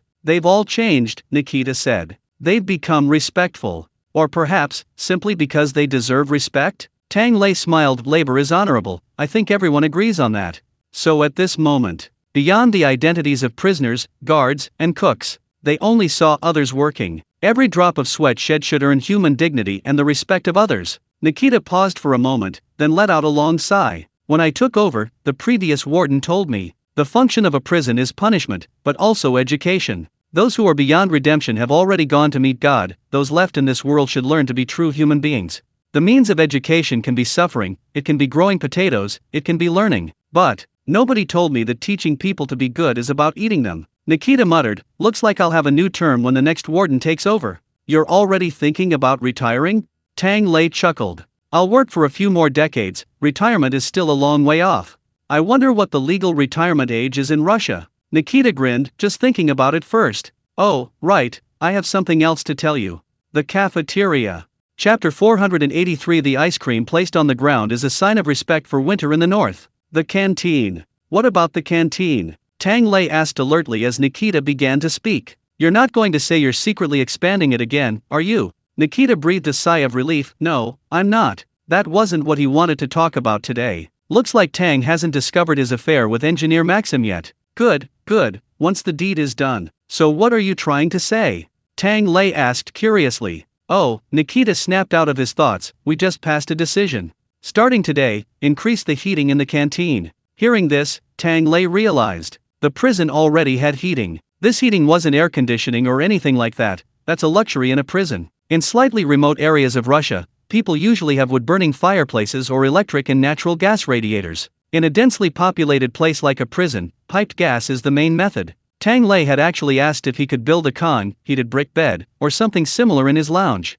His hometown was in the south, and he'd been longing for the large beds in northeast China warm enough to hold both people and food for a long time. When he asked, old Bawan said he already had one at home. He then realized that the Russians also had something similar, what they called a stove. Since winter began, when they came home to sleep, they would first heat up the stove before lying down. And outside, Xiao Ye would always pull out a bunch of furry things from various corners and put them on him. Tang Lei didn't feel particularly cold, so he was quite surprised when Nikita said they wanted to increase the heating. Isn't it cold? I'm tossing and turning the wok all day, I practically need short sleeves. Nikita's lips twitched. Sometimes I feel like your body isn't what you'd expect from someone from Great Xia, Tang. Isn't Great Xia supposed to be all about health and wellness? Tang Lei rolled up his trouser leg. Look, for health, you need thermal underwear. I don't think you need any of those fur coats. A military overcoat would be perfect. It's not that he can't afford fur, it's that a military overcoat is more cost-effective. The adjutant leaned in, clicking his tongue in amazement. But the cells, which are the same temperature as the mess hall, are already freezing the prisoners to death. Tang Lei then realized that the prison's heating system was just enough to keep the prisoners from freezing. It wasn't supposed to be comfortable. Only the guards' break room and offices were warm enough. That's why Leon and the others, who farmed, wouldn't have thought to sprout bean sprouts in the guards' break room. But right now, one reason is that we still have enough funds, Nikita said. Another thing is, everyone likes to sit in the cafeteria all the time, right? Why don't we just add some heating here? Tang Lei understood. Oh, so you guys are planning to hibernate in the cafeteria. Nikita, hey, we need to conserve resources, let's all come to the cafeteria to save on heating costs. Tang Lei, the Russians are talking about conserving resources? Do you want to hear what you're saying? Adjutant, we're not just sitting here, we brought our hands. If the kitchen needs help, we can help out any time. Tang Lei, yeah, you brought your mouths too, can you help eat? The two were speechless, only chuckling. More people, more fun. Tang Lei silently facepalmed. What could he do? The Godfather's responsibility is indeed that great. Anyway, the heating's better now, isn't it? Tang Lei numbly said, the heating's too hot, it'll make me feel hot and bothered. How about we make some plum juice? Seems a bit inappropriate for winter. He suddenly slapped his thigh. Oh right, ice cream. He almost forgot. Ice cream is the perfect treat during heavy snowfall. Ice cream laid out directly in the snow is the greatest respect the North shows to this season. Ice cream? The adjutant blinked, surprised. You people in Great Xia eat ice cream in winter too? Tang Lei was also surprised. I thought only the northeast of Great Xia did this. We eat it too. The adjutant rubbed his hands excitedly. Chef Tang, haven't you heard that saying? Vodka in summer, ice cream in winter. A nation like that is invincible. That's why every winter, those who go for a winter swim in the ice caves bring 2 ice creams. He even pulled out a photo from his phone of a young Russian man in shorts and a t-shirt, slurping ice cream on a snow-covered street, and asked excitedly, "Does Great Xia do that too?" So it's common all over the world, haha. Tang Lei, sorry, I've never seen anything like this. They're perfectly normal in northeast China, they don't do anything reckless. Although they wear short sleeves and eat ice cream, that's at home. It's just that their homes are too warm, and they get too hot if they don't eat something cold. Strictly speaking, it's all about health. Just look at what the adjutant is wearing in these photos. If he posted that back in the family group chat, at least 8 out of 10 people would secretly grumble about it. Just look at him. One look and you'll have rheumatism. If he were to show his belly button, Tang Lei didn't even dare to imagine how many Great Xia mothers would wake up in the middle of the night thinking, I need to cover him with a blanket. However, seeing the adjutant's enthusiastic expression, Tang Lei ultimately swallowed the urge to stuff them with long johns. He simply said helplessly, then your ice cream must sell quite well, right? That's right, the adjutant chuckled, raising a finger to the sky. Our ice cream has a top-tier promoter here. It's fantastic. Although we probably didn't start as early as you. Tang Lei nodded. Actually, you can remove the probably part. Speaking of starting points, leaving aside that shameless country that claims to be the origin of everything, many things are inextricably linked to the true origin Great Xia. Although the prototype of ice cream is the Sushan from Great Xia over 1,000 years ago, and it was transmitted to Europe via Marco Polo buns. Finally, it circled back to Russia from Europe. However, it's true that the West developed better in the later stages. We can't always use history to bully people, can we? So Tang Lei simply said, although you started late, you ate more. Yes, the adjutant said proudly. This goes back to when we were still the Federation. Actually, we loved each other before and after the war, Nikita added. However, after the war, we produced a great comrade in arms. Tang Lei stroked his chin. A mentor? No, Nikita smiled and winked. We only had one mentor, Ilyich, but our people have countless Ivans. Ivan the worker, Ivan the blacksmith, Ivan the soldier, they were all comrades, they were all equally great. The one I'm talking about is the worker Ivan. Before him, our ice cream and popsicles were handmade, not everyone could afford them. So generally only children could eat them. We often said that giving a child ice cream was as common as giving a lady flowers. But everyone knew. In that cold and impoverished era, flowers and ice cream were unspoken preferences of the men of this fighting nation. But in the 20th year after that revolution, that comrade stood up and said, "Hey, I'm going to promote ice cream. It's delicious and nutritious, and should become a common food that everyone can afford." And he truly did it. A year later, he crossed the ocean and brought back an industrialized ice cream production line from the United States. From then on, we had ice cream freedom. The adjutant added proudly, "You know what, Tang? Our Food Research Institute even did research on ice cream. The data shows that each citizen should ideally consume 5 kilograms of ice cream per year. As for how everyone's consumption quickly exceeded the target, producing 400,000 tons of ice cream in a year, that's another matter. I heard that a few years ago, our emperor even gave ice cream as a gift when he visited Great Xia," the adjutant said. Tang Lei had probably heard about this. Indeed, I remember that the National Gift Ice Cream later said they would build a factory in the Far East to export to Great Xia.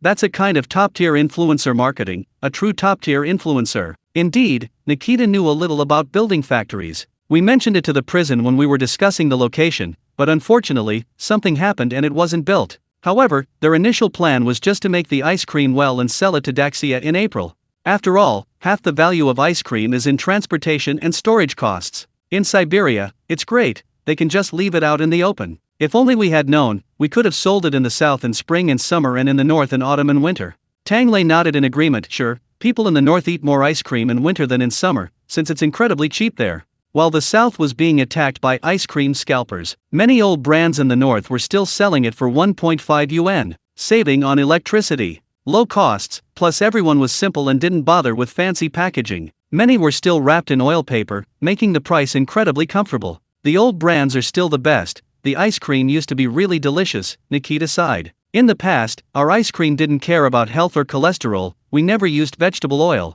This is another advantage of the north. In areas with developed animal husbandry, everything else might be lacking, but good milk is absolutely indispensable. Whether it's the Russians or the northeast of China, the natural milk content in their ice cream is extremely high. It's rich in milk flavor, sweet and refreshing, made with high-quality ingredients and cheap. There are all sorts of brands: Zongstiguo, Dongstaban, Xiaoxiu, Maxi, Haxgao. There's even the Xinjiang Green River milk jar. Those are tubs of milk-based ice cream. You could eat it for a week straight. It tastes creamy and silky smooth, and even after freezing, there aren't many ice crystals, clearly indicating that it's not diluted with much water. These old factories have been operating for decades, never resorting to illegal means. Of course, mentioning so many brands isn't for promotional purposes. It's purely to give our southern friends a space for imagination. After all, even if they know, they can't buy it. By the time it gets to the south, even if it's cheap, it'll be considered illegal. If you want to eat it, you'll have to take your mouth up north. As for whether he'll be so obsessed with big pot stews and other delicacies in the north that he'll forget about ice cream, Tang Lei didn't know. He only knew, since you guys make so much ice cream, you don't need me to make any more, right? Just call the logistics department. Just then, Sergei's familiar voice came from outside. Hey, the almighty logistics department has heard the call. He banged open the cafeteria door, followed by several people pushing a small cart. Tang Lei and the others looked over expectantly, trying to catch a glimpse of the ice cream on the cart. Where's the ice cream? Tang Lei was taken aback. Why were there only a few large buckets on the cart? Before he could figure it out, Sergei rushed over, grabbed Tang Lei's hand, and beamed. The all-powerful Chef Tang. I suddenly remembered this while I was thinking about buying ice cream. You definitely know how to make ice cream, right? After all, it originated in Great Xia. So, I brought it in for you. So much milk. Go ahead and use it. And all the ingredients for making ice cream desserts. What do you need? I'll go get it right now. The organization trusts your abilities. So, the organization will definitely be able to eat ice cream here today, right? Tang Lei. 6 whole points passed, and Tang Lei slammed his hand on the table. Hey, that's right. The prisoners, guards, and cooks, who were happily enjoying their candied fruit, were startled by the shout. Turning around, they nearly dropped their fruit. Hey, Chef Tang, you can't do that. Don't hit him. Don't hit him. A chef's hands are so precious, how can you use them to hit someone? What if you break them? Right, so I suggest you kick his butt hard with your boots. Chapter 484. Aladdin, the god of war, pulls out a glutinous rice ball. Sir, whose side are you on? Sergei spoke up for himself. Truth lies only on the spatula, Nikita muttered, stuffing another piece of dried fruit into his mouth. Thinking to himself, I didn't even dare mention the canteen next to Jensiu's. You're blatantly adding to their workload, aren't you? Just asking for a beating. You know, even in the era of the benevolent father, the 8-hour workday was strictly enforced. Overtime couldn't exceed 3 hours. Disturbing the Russians after get-off-work dance or ballet lessons would get you a lawsuit. But if I get a lawsuit, it'll just come back to us, it doesn't matter. Ouch, stop kicking my butt, Chef Tang, I understand. Sergei covered his backside and shouted. The difference between the price of the raw materials and the finished product is yours. It's your hard-earned reward. Before the words were finished, Tang Lei skillfully picked up the spatula. You should have said so earlier. If only you'd been this quick to tell me sooner. He muttered, picking up the large iron pot, now empty of dried fruit, and heading into the kitchen. He didn't forget to tell the prisoners. Once the pork is rubbed together, poke a hole and hang it up. A few more helpers, please. Yelena skipped after him into the kitchen. Brother Tang, you can even make ice cream. Tang Lei was speechless. Just want some milk-flavored ice cream, it's pretty simple. We have milk, right? Cotton candy is available at the supermarket, right? Boil cotton candy in milk, freeze it, and you have a minimalist version of mini ice cream. And industrial production is really economical and fast. Take Xia Shuilian for example. Currently a fully automatic ice cutting and packaging machine can pack 80 bags per minute. Manual labor can't compare. But the prison doesn't need that many, Yelena said. It's mainly a reward for the staff and some prisoners. I guess Commander Sergei is thinking of the desserts you usually make. So cost isn't important, as long as it tastes good. Brother Tang, do you have any special ice cream recipes? Tang Lei sighed deeply. He really did. But, if he kept doing this, he was afraid Sergei would really treat him like some kind of magic lamp, and one day he'd come over and rub it, making him make a Manchu Han Imperial feast by hand. Is a Manchu Han Imperial feast delicious? Yelena pulled out her notebook. Write it down, write it down. I'd better save some for now. Tang Lei murmured, little yeah, want some mochi? This stuff is so cheap and delicious, but not the room temperature kind. Room temperature mochi is quite expensive. If you change the name, like snow mochi or daifuku, it cost at least 3 yuan each in a cake shop. But the frozen version is a different story. A sticky rice ice cream, the size of a palm, costs only 1 yuan in Daxia currency in the north. Retail price is just a few cents. 1 yuan, folks, 1 yuan won't break the bank, ahem. The Siberian wind blew, and Tang Lei snapped out of his enthusiasm for selling the product, a wave of sadness washing over him. He almost forgot, even the Russians rarely eat sticky rice, let alone combine it with ice cream. I'll have to do it myself, Tang Lei sighed, taking out sticky rice, eggs, milk, and other ingredients. Let's start with the filling. The filling for the sticky rice ice cream is actually cream ice cream, and the ingredients for cream ice cream are even simpler. A Russian kitchen is never without cream. It's a common practice in Western cuisine. The Russians are adept at whipping cream, so Tang Lei simply called in a group of kitchen helpers and prisoners to whip the heavy cream to stiff peaks. He then prepared a bowl of eggs, separating the yolks from the liquid, using only the yolks with water and sugar. He placed it on the stove over low heat to steam. A heat somewhere between barely moving and turning into scrambled eggs is just right for heating the egg mixture to a thick consistency. Then he combined the egg yolk mixture with the whipped cream. That's it. The ingredients for real ice cream are that simple. But you know once you've made it yourself. To achieve the flavor of commercially sold ice cream using only these ingredients, you need a lot more milk and eggs. Because commercially sold ice cream usually requires creamer, additives, thickeners, and other auxiliary ingredients. Tang Lei was just taking advantage of the abundance of milk and eggs in Russia, so he ate as much as he wanted. After finishing, he told the cooks and prisoners to take the bucket outside and set it aside. Next, he made the glutinous rice dough. The dough was a little more complicated. He mixed glutinous rice flour with cornstarch, added sugar and milk, and stirred it into a batter. Then he steamed it briefly. After steaming, he took it down and added butter to the soft glutinous rice batter. If you have a spatula, use it. If not, well, you can use your insured, ruthless hands. Just add it in and knead it. Knead until you can't see any butter lumps, and the dough is smooth and slippery. This kind is ready to eat. Tang Lei then went back to stir-fry the glutinous rice flour, preparing to coat the dough with dry flour to prevent it from sticking to his hands. Xiaoya was already sitting on her stool, wiggling her feet and chewing on a warm glutinous rice ball. When Tang Lei finished cooking the rice noodles, he peeked out. The tub of ice cream outside was almost full. He brought it in and scooped a bowl for Xiaoya first. Yelena hugged her ice cream bowl, while Missa next to her hugged her food bowl. The two of them, human and bear, were intently licking their ice cream in the same way. It's really good. Fragrant, sweet, and creamy. Tang Lei was telling the kitchen helpers to bring another bowl and line it up in the back kitchen. Take a lump of glutinous rice dough, roll it out flat, and then spread it on top of the bowl. The bottom will naturally sag, right? Take a spoon, scoop out a ball of ice cream and drop it in, then pinch the glutinous rice dough around your mouth, coat it with flour, and you're done. Simple, right? Got it. Got it.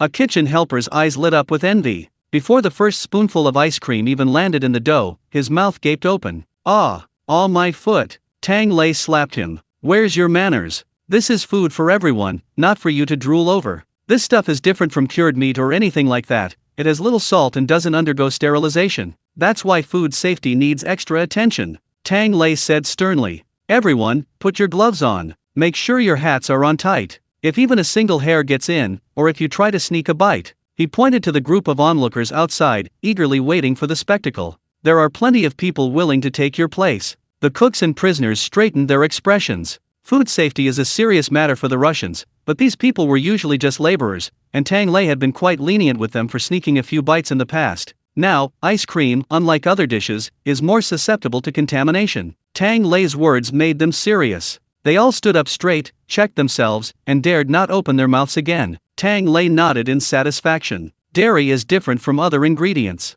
Reputable ice cream factories in Daxia are completely enclosed and sterile. The machines are disinfected every few hours, and the equipment must be made of 304 stainless steel or higher. This is because milk is both easily spoiled and easily corroded by acid, requiring utmost care. Of course, even those rumored to be prone to stepping on food and slippers wouldn't dare to mess with the milk. What? Slippers? Ugh, is that disgusting? Sergei poked his head out of the window. If anyone from the Russian tribe did this, they'd be here by now. Tang Lei said expressionlessly, actually, there are also slippers made with bare feet. But as long as they're washed clean, it becomes a unique way to eat it. If you really want something similar, there's some high-end tea that can only be picked with a young girl's lips. Oh, that sounds great. Sergei exclaimed expectantly, wouldn't drinking this kind of tea be like being kissed by a young girl? Or maybe by an older man?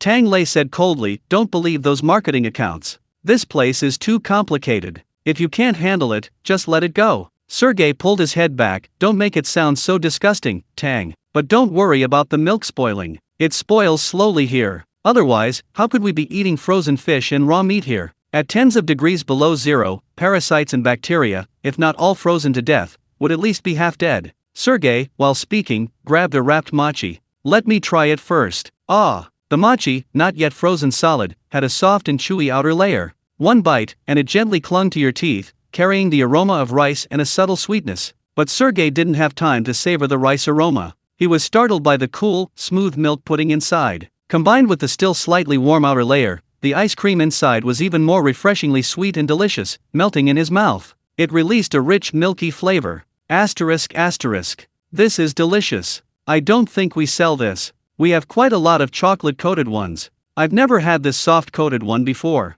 It'll taste even better if you freeze it, Tang Lei said. Once it's completely frozen, you'll see. The outer glutinous rice crust isn't too cold, it's even slightly chewy. Take a bite, and you'll find it soft and bouncy on the outside, and chewy and creamy on the inside, with a rich milky flavor.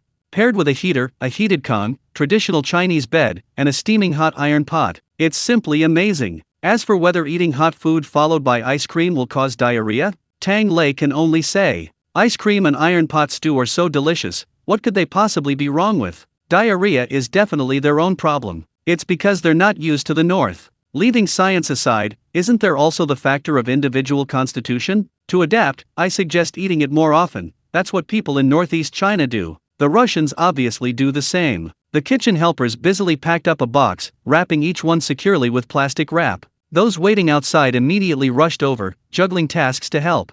They carried the mochi outside to dry. As for whether a few were missing along the way, Tang Lei turned a blind eye. Nikita would handle it anyway. He pretended not to see the group of Russians furtively crouching in the snow, secretly munching on frozen mochi. He turned and went to prepare another pot of ingredients. Sure enough, just as the group finished their first one, Nikita timely appeared. What are you doing? Chef Tang is looking for someone. He also grabbed a frozen mochi for himself and happily started munching on it. This little thing is actually quite delicious. Yeah, we really should make more of this. I knew Chef Tang would make something we'd never tried before. Sergey was already munching on his second one. The sweet and milky aroma made his eyes crinkle with delight, and he completely forgot about being kicked in the butt. He even started imagining things. Selling this would be amazing. Amazing my foot, Nikita added, kicking his butt again. Do you think this is a factory? Do you expect us to build you a whole production line? Just enjoy a few for fun. Hey, it's not entirely impossible. Sergey persisted. A factory needs equipment and manpower. We have plenty of usable manpower here. He pointed to the obedient kitchen helpers and prisoners. Before, I wouldn't have dared to imagine what these prisoners could do besides digging. But look at it now, sir, it's actually quite decent, isn't it? Nikita stroked his chin. Are you obsessed with money again? Sergey grinned. Making money for the prison is my duty as the head of logistics. Sir, making money is good. Money can't solve everything, but it can solve most problems. What if that ice cream factory you mentioned isn't built in the Far East? What if we build it ourselves? Dream on, Nikita said helplessly. No matter how many people you have, it's useless. The food industry needs its own trademark and quality control. The ham brand we got last time was all thanks to Sibe's connections. Besides, this is the prison's function. How can you just build a factory like that? I say, Sergey, the prison's funds haven't been that tight this past year, have they? Sergey sighed deeply. We don't lack them. But I heard another batch of prisoners of war is coming from the front, isn't that right? They're all just talk. They haven't received any ideological education since they just arrived, so we can't expect them to do anything good to generate income. Sergey shook his head. The most important thing is, sir, you're in charge of the overall situation, so of course I trust your wisdom. But haven't you noticed what Tang is thinking? Nikita raised an eyebrow. Sergey counted on his fingers. This past year, he's brought chili peppers, chives, cilantro, hautunia cordata, pickled mustard greens, radishes, and so on. What about next year? The year after? I think Tang has even more good stuff. It's just that we need so little here. He even makes his own fertilizer, which limits him. If logistical support can keep up, what brilliant ideas will Tang have? Sergey said earnestly, although Tang is a great Xia citizen. But in the past 6 months, he has genuinely made this land a better place.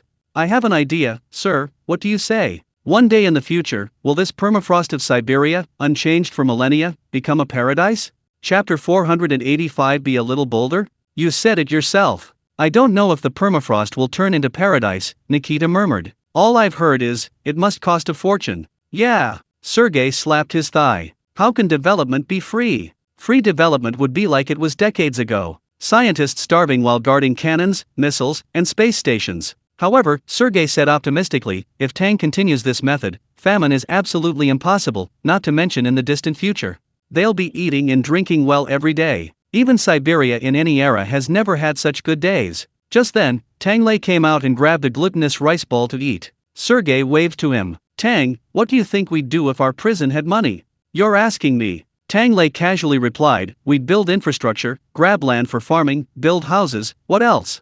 Sergei, like what? Tang Lei, like setting up greenhouses in District 5 first. Turning over the frozen soil, adding a layer of fertilizer underneath, I reckon it'll grow a bit more. Sergei nodded, let's be even bolder? You said it? Then I can really think about it. Tang Lei chuckled. Let's get the agricultural machinery first. First of all, we can't forget Xinjiang, right? We need to get some too. We can get it from Daxia, cheap and easy to use, perfect for farming. Wait a minute? Nikita searched his memory. Are you sure, these are agricultural machines? It wasn't that he knew anything about Daxia equipment, it was mainly, these things seemed already seen in Russia, and, are they for farming? Of course they're for farming, Tang Lei said. Nikita, then the drone that can carry 50 kilograms. Tang Lei, yeah, there's a lot of space, you need to be able to carry it for sowing seeds and spraying pesticides, right? Indeed, it's loaded. Nikita muttered. Then the off-road vehicle that can drive through mud and cross rivers. Tang Lei, yeah, an all-terrain agricultural vehicle. I've seen that vehicle, it even has a hydraulic self-unloading dump. Don't overthink it, sir, it's for planting and carrying fertilizer. Nikita, no, that's a vehicle that can handle soil during the frost season. Are you sure it's an agricultural vehicle? What's the frost season? In layman's terms, it's a vehicle that can switch between frozen ground and swampy muddy ground at any time. Describing it might not convey the full impact, but just interview a failed art student, and you'll understand how awful this terrain was. During the day, under the sun, it turned into a swampy mess, making it impossible for even the heaviest vehicles to cross. The more ruthless ones would simply become disappearing armored vehicles. The less ruthless ones would have their wheels stuck during the day, only to freeze over at night. Even tank tracks couldn't withstand it. Just wait until the next day, and you'd see a whole bunch of sitting ducks. You could say that half the confidence of the Russian soldiers on the Eastern Front at that time came from their own awful terrain. But this terrain couldn't distinguish friend from foe, even the Russians had a hard time navigating it. Nobody expected that this terrain would eventually be solved by a vehicle from the Great Xia that could traverse mountains and rivers. Nikita also settled in Bengdu. I was so stupid, really, I only knew that the Lumag was cheaper than the Shanmag, so I bought over 100. Little did I know, the reason it was cheaper was, for agricultural use. Tang Lei declared confidently, our Great Xia is supposed to farm in all kinds of terrain, isn't that right? He glanced at the prison cook, still grinning from ear to ear over a mouthful of glutinous rice cake, and suddenly felt a little worried. You guys encouraged me to think boldly, haha. No money, oh well, I understand. Sergei gritted his teeth, what's the big deal? It's just farm machinery. You can be even bolder. Really? Tang Lei exclaimed excitedly, can we set up a rocket here? Don't misunderstand, for farming. Sergei. Really, the rocket carries a metal wire, which can be used to artificially detonate mines, snap. That can fix nitrogen and help with precipitation. Isn't that useful? Sergei, well, maybe you should be a little more timid. So, when it comes to farming, your Great Xia will do anything. Isn't that great? How peaceful and true to our original aspirations. Tang Lei said sincerely. Sigh, forget it, no money, I understand. I'll go make something nice to eat. He shook his head regretfully, letting poor Sergei go, and slowly returned to the kitchen, leaving Sergei and Nikita alone, exchanging a grave glance. This money, we have to get it. Yeah, where to get it? Should we sell food outside too? Nikita pondered for a moment. Prisons are special, after all. We need approval from above. I'll go back and apply. Talk to his family, and preferably find some powerful and influential people to talk to. Let him carefully consider it. Which high-ranking person would be interested in investing in a prison? While their two superiors were out there brainstorming, the cooks who were giving them the recipes felt no pressure, and were even already thinking about what other creative dishes to make. How about some deep-fried icicles? Tang Lei glanced outside and shook his head. Forget it, the icicles on the eaves are too dirty. They're covered in ash and bird droppings. Nowadays in Daxia, if you want to eat this dish, you either freeze your own icicles or use whole, crushed ice blocks. But how do you eat deep-fried ice? Yelena looked at the icicles, puzzled. Won't they just melt when you fry them? Besides, ice is just water, what's so delicious about it? Hey, that's not how it works, Tang Lei said. This is a famous dish from northeast China. In the northeast, with all the wild delicacies, something that can be made into something special can't just be ordinary ice fried in oil. I've never eaten it myself, but I've seen chefs make this dish, and the process is quite meticulous.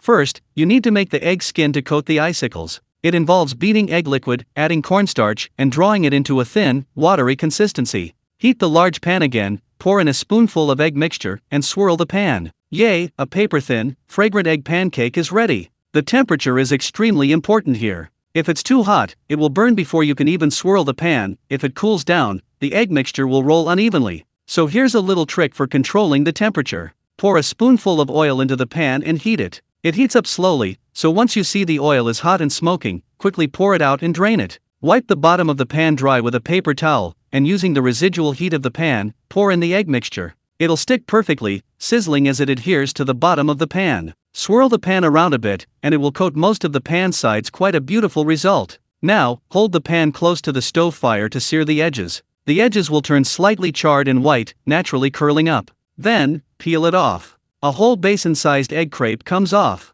So satisfying. If you know to flip it over after peeling, letting both sides cook in the residual heat of the pan until golden brown and fragrant, the experienced chef will say, that's professional. Some egg dumpling makers in the south do it this way too, though not as big. Use these egg dumplings to wrap meat filling, add celery, and make a soup. The meat is fresh, the celery fragrant, a refreshing and delicious flavor. I digress. Let's get back to the icicles. After making the egg crepe, freeze it, and it'll become similar to the crepes in a Western-style millefeuille cake. It'll have a slight elasticity. At this point, it's perfect for wrapping icicles. To prevent it from falling apart, you can spread cream, condensed milk, sauce, etc. on top. In short, whatever resembles paste will do. Wrap it up, paste the edges, and leave it outside to freeze for a while. While it's freezing, a meticulous chef will even do some plating. Otherwise, 2 icicles on the table wouldn't look good, and people wouldn't know what they're eating, right? So the chef takes a large pumpkin, carves out a rectangle to make a small house. On top, he puts an eggplant roof, even shaping the eggplant skin into thatch. Finally, he adds a spoonful of syrup, pouring it over the thatched roof. And there you have it, a little house with icicles hanging from the eaves. It's also a way of announcing the dish's name to the diners. But Tang Lei isn't a meticulous chef, so he silently skipped this step and continued. Remember the snowy red bean paste I made for you before?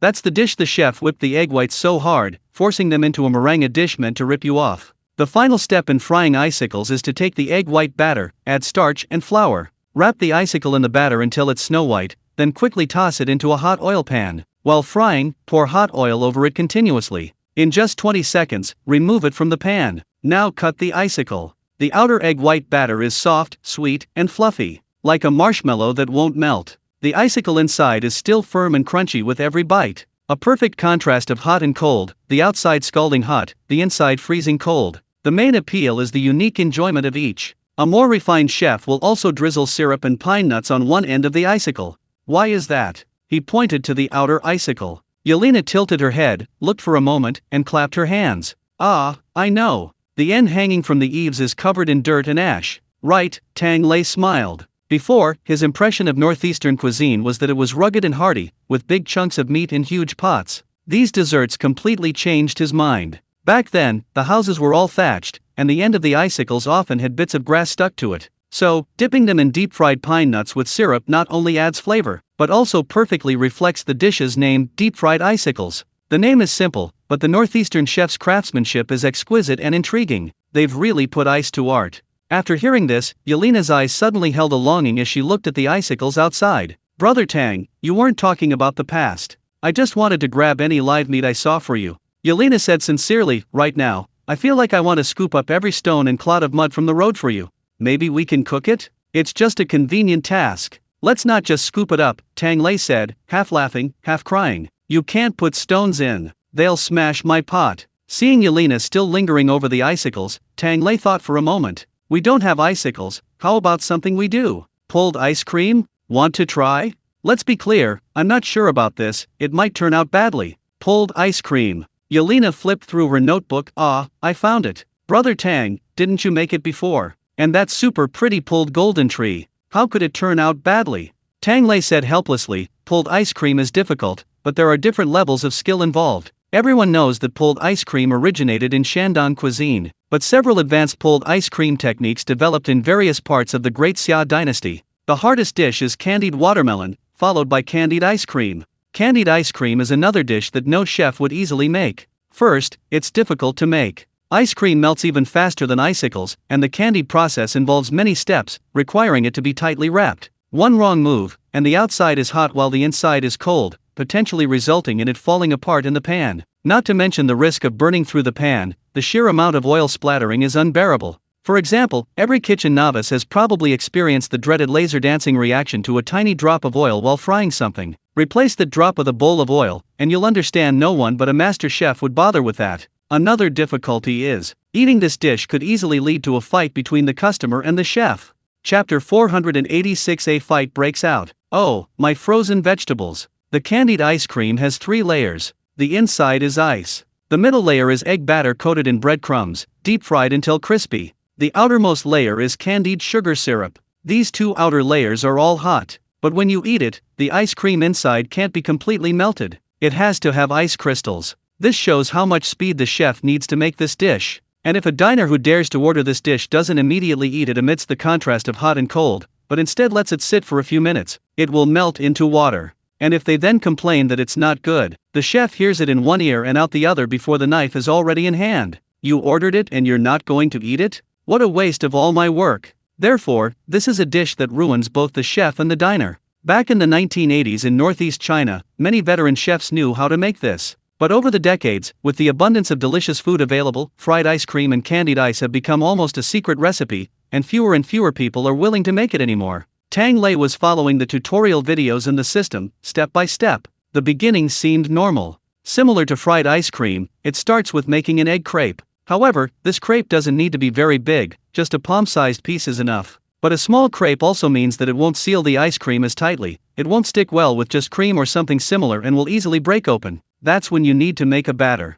This batter is simple, just cook flour and water in a pot until it becomes thick. It's like a simplified version of the paste used for pasting couplets on old-fashioned walls. With the crepe and batter ready, it's time for the main ingredient. Tang Lei grabbed a few pieces of frozen cream ice cream and cut them into squares. He spread batter on a pan of fried egg crepe, wrapped it into a square, and shaped it into a tofu-like block. The first layer of the candied egg crepe was done. The second layer was simpler, dipped the wrapped egg crepe in a little egg wash and flour. Then he tossed the whole thing into breadcrumbs enough to make the neighbor's kid drool and pressed it down firmly. Once the little square was firmly packed, he put it in the freezer to freeze, ready for the next step. Tang Lei had the easiest way to do this. Opening the window was like opening a natural freezer. While it was freezing, he took out another pot and took a deep breath. Alright, now for the hardest part. He grabbed a pot in his left hand, poured in half a pot of white sugar, and stirred it into sugar syrup. He placed another pot on his right, heating most of it with oil. To prevent the egg crepe from melting and to create the candied sugar threads, the oil and sugar had to be heated almost simultaneously.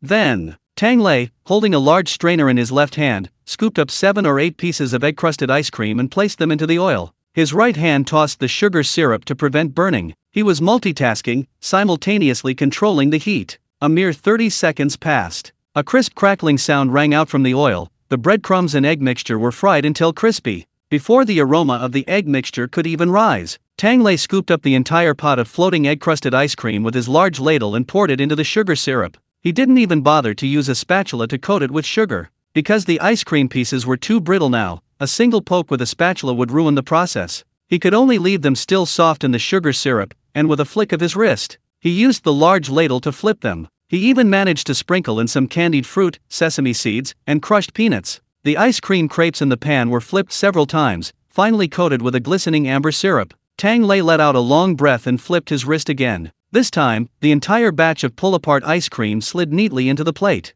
The outer layer was golden and crispy, nothing particularly special. But as soon as you picked up a piece with chopsticks, you could immediately see countless strands of golden sugar pulling from the bottom of each piece of fried ice cream. Take another bite while it's still warm and sweet. A soft crunch sound fills your mouth. Before the scalding hot crust even burns you, a rush of cool air rushes out. The half-soft, half-gritty ice cream, still slightly icy, rolls into your mouth. The aroma of milk blends with the fragrance of eggs, complemented by the sweetness of caramel. ***, delicious. Chef Tang was speechless. This stuff is so satisfying to eat. What's so delicious? Break off a piece. Before the words were even finished, everyone who heard the commotion came running. Tang Lei quickly grabbed 2 pieces for Xiao Ya. That's all? Just try it, don't expect me to make more. What? Brother. I can't share with you. Is our brotherhood less than a bite to eat? Let go of my hands. I'll just smell it. I won't eat it, really. I'll just lick it. Asterisk asterisk.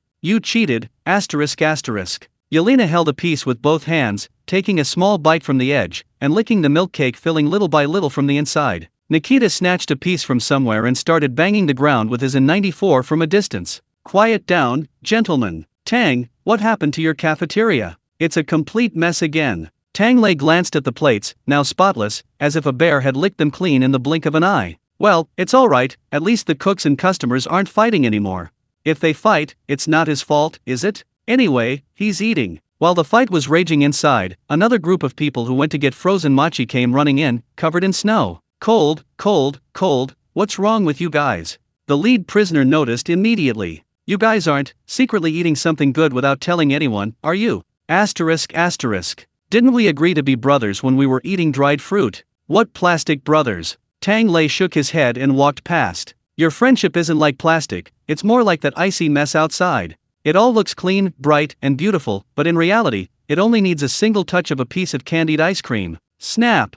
It shatters completely. A group of Russians started yelling. Hey, you who stole food while we were working, come out here, I challenge you to a duel. Come on, afraid of you? The prison guards were the first to run out, playfully wrestling in the snow. The prisoners crouched under the eaves, stealing glutinous rice balls. Just then, someone suddenly shouted, "It's snowing!" Tang Lei glanced out the window. Wow. Siberia snows all year round, but this seemed to be the heaviest he'd seen since arriving. Snowflakes the size of a palm fell gently, turning the world into a vast expanse of white. The prison lights shone through the snow, even giving off a slightly warm glow. The guards, who had nothing else to do, jumped and skipped in the snow, as if their blood had been awakened, becoming more energetic the colder it got. Chef Tang, never seen such heavy snow before, come out and play. Snowball fight. Wrestling. Come on. They simply called out to the kitchen helpers and the group of prisoners who came to cook. The adjutant cautiously glanced at Nikita, seeing the officer gazing out the window, his face calm and relaxed.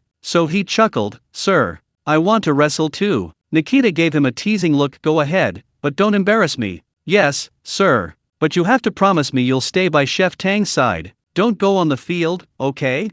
I'm afraid I won't be able to see clearly and will bury you in the snow." Nikita laughed heartily, then kicked him hard. "Get lost. I'm leaving. Prepare to welcome the valiant Ivan. The Russians and the blizzard are invincible. Hurrah!" Tang Lei didn't wrestle, but he wasn't idle either. Zheng and Xiao Ya, each with a handful of sunflower seeds, were perched on the windowsill watching the spectacle. They were pointing and commenting as they watched. "Poke his head. Stuff a snowball down his neck. Can't you do it? Trip him. Okay, he's down." As soon as the unfortunate fellow, whose location was indistinguishable, fell, a united front immediately formed from all directions. "Can't see him clearly? No problem, bury him first. We can't let him get up again, finish him off," Tang Lei said with great interest. "Will this snow pile up to a meter thick?" Nikita nodded. "Yes, why?" Tang Lei, "Then we can dig tunnels. Snow caves. One pit, one hit." Don't underestimate these old tactics. The older they are, the more effective they become. Nikita's expression was complicated. "So you were thinking of tricking people? I thought you were asking about the snow thickness because you were worried something might be buried underground." Tang Lei. "Nikita? Oh no!" Tang Lei yelled. Stop fighting!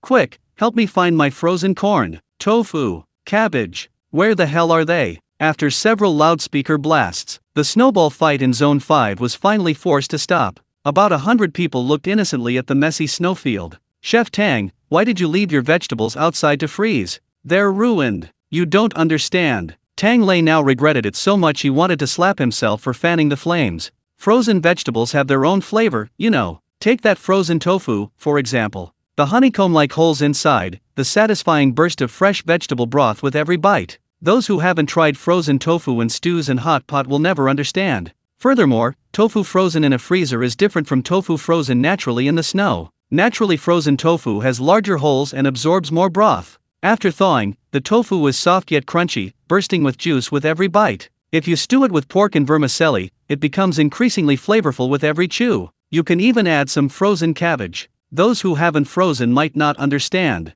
Cabbage has so much water, how can you eat it after freezing? It'll just wilt. But this wilting is precisely the beauty of frozen foods. Just like how pears taste sweeter after freezing until they turn black, because freezing dehydrates them and damages some cells. After thawing, the water evaporates first, while other substances remain, essentially a natural concentration. Many vegetables and fruits also become sweeter after being concentrated, for the same reason. Frozen cabbage is the same. After thawing, a big pot of stew brought out a natural sweetness. It had a satisfying crunch, and went well with any kind of meat. Tang Lei had only gathered a large bunch of cabbage because it was cheap and useful in winter, and had frozen some outside. But he never expected. He sighed heavily, clinging to his last hope, and asked the group who had been wrestling in the snow, "When you guys were fighting, did you find anything special in the snow?" 2e. Does this count? The unlucky guy who had been buried in the snow struggled to his feet. He was holding a bright red thing in his hand, which made Tang Lei's eyes go black. It was his frozen persimmon.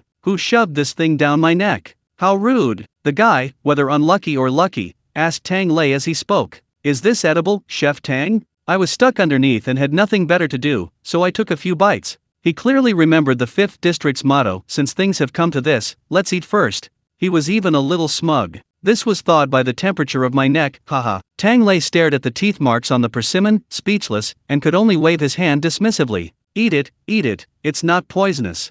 "Anything else? You guys, go find some vegetables. If we don't find them today, we'll be starving." Hearing this, the Russians quickly found a spot and started digging in the snow. Some grabbed brooms, some grabbed mops, and some dug with their hands, basically, all to find the frozen vegetables they'd thrown away during their snowball fight. Every Russian passing by was conscripted. Some prisoners and guards from other districts, off work, also passed by. After learning what had happened, they burst into laughter. "Serves you right. Serves you right for not putting the vegetables in properly, and throwing them into the snow. What do you know?" The inmates from Zone 5, who had just been tempted by Tang Lei's description of frozen vegetables, fiercely retorted, "Our Chef Tang's ideas are absolutely delicious. Tang is responsible for the deliciousness, and they're responsible for the wow. See this persimmon? It's so sweet. It tastes like ice cream. See this dumpling? Real ice cream. Chef Tang just made it. What's wrong? Why aren't you smiling? Don't you like to smile?" "Yes, I just don't," the inmates from other zones said indignantly. Their guards numbly shook their heads. "Why did you provoke Zone 5? Even though the relationships between the zones are better now, Zone 5 still has the most delicious food. Why question the chefs of Zone 5? Sigh. The inmates, pulled back to their own cells by the guards, had teary eyes. But they have so much sweet stuff. So delicious." The guard paused, then pointed to the iron bars. "That's sweet too." The prisoner sneered, "Don't try to fool me. Don't ask me how I know you're lying." Before he finished speaking, a scream came from the back of the prisoner line. "Ouch! Help! Ugh, my tongue stuck to it." The sneering prisoner silently rubbed his forehead. "Does anyone fall for that every year?" The guard stopped helplessly and dialed the intercom. "Could you please bring a kettle of hot water?" "Yes, here at the entrance to Section 3, what for? Don't you already know?" "No P, please dispel your terrible idea, thank you." He hung up the phone and looked at the prisoners. "I was just kidding. Please ask your questions where you should, okay?" Of course I know." The prisoner mumbled, his tongue sticking out. How could someone who grew up in this country not know? He just really wanted to taste something sweet, sob. When will it be his turn to get those sweet treats from District 5? Chapter 487. I have something to do, I'll be going now. Little Cookie doesn't know, but the prison guard, who had come over with a kettle of hot water to rescue the speechless prisoner, lowered his voice. "Rumor has it, maybe soon you'll be eating at the 5th canteen." "Hot, really?" The prisoner raised his voice. He got kicked by the guard again. "Keep your voice down. I said it's just a rumor. If you say it, it'll be gone. Alright, stop looking at those idiots still digging in the snow outside. Get moving." Meanwhile, 5th Canteen Branch. Nikita was also leaning against the window, watching the crowd outside digging in the snow with their butt sticking out. It's been years since it's been this lively. 5th Ward Warden Anton walked up to him and bowed. "Yes," Nikita stroked his chin. "Life is too peaceful, it feels like a waste not to stir things up." "Anton, do you want to hear what you're saying?" "Ahem," Nikita smiled slightly. "I mean, it's cold now, and the prisoners' work hours are shorter. Since they're idle anyway, how about we organize some activities to promote harmony within the prison?" Anton breathed a sigh of relief. Prison activities are actually quite common. However, the main purpose is usually to help prisoners reform and obey discipline. For example, before major holidays, there are usually several open days. Let prisoners' families come in for a meeting, have dinner together, and so on. But here, Anton decisively said, a meeting is fine, but no need for a meal. He really didn't want to accidentally create another group of prisoners who wouldn't leave. It wasn't that he was overthinking it. Even Boris, the slaughterhouse guy who regularly delivers meat to the prison, he practically wants to live in prison. His wife is pregnant and going through a tough time, and it's winter, so every time he delivers meat, he takes a bag of vegetables and cabbages with him.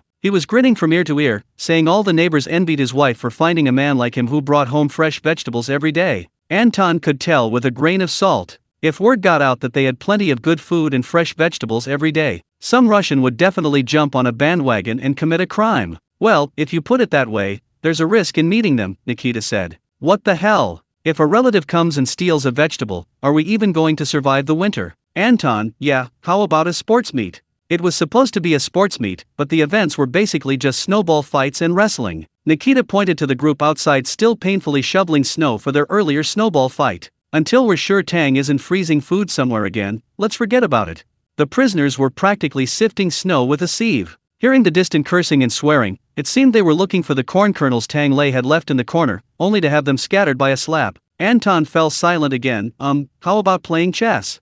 Nikita, we've played many times, and not a single one is any good. Anton, this is mainly for the prisoners' officers to play with. Or for watching TV dramas. That's every day, we're not interested anymore.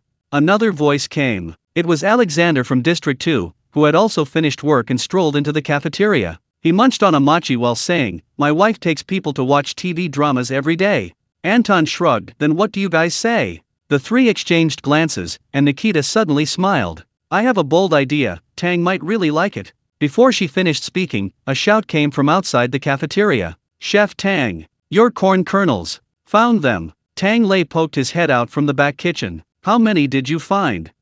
Just a basketful so far. The prisoner was on the verge of tears. Why didn't you freeze the corn whole? Why did you peel it and put it away? I boiled them and froze them for later use. Who knew you bunch of idiots would be so reckless? Tang Lei was speechless. Other frozen vegetables were easy to handle, but corn kernels were a real pain. He sighed, took the basket, and shook it. Sigh, maybe I should just fry it.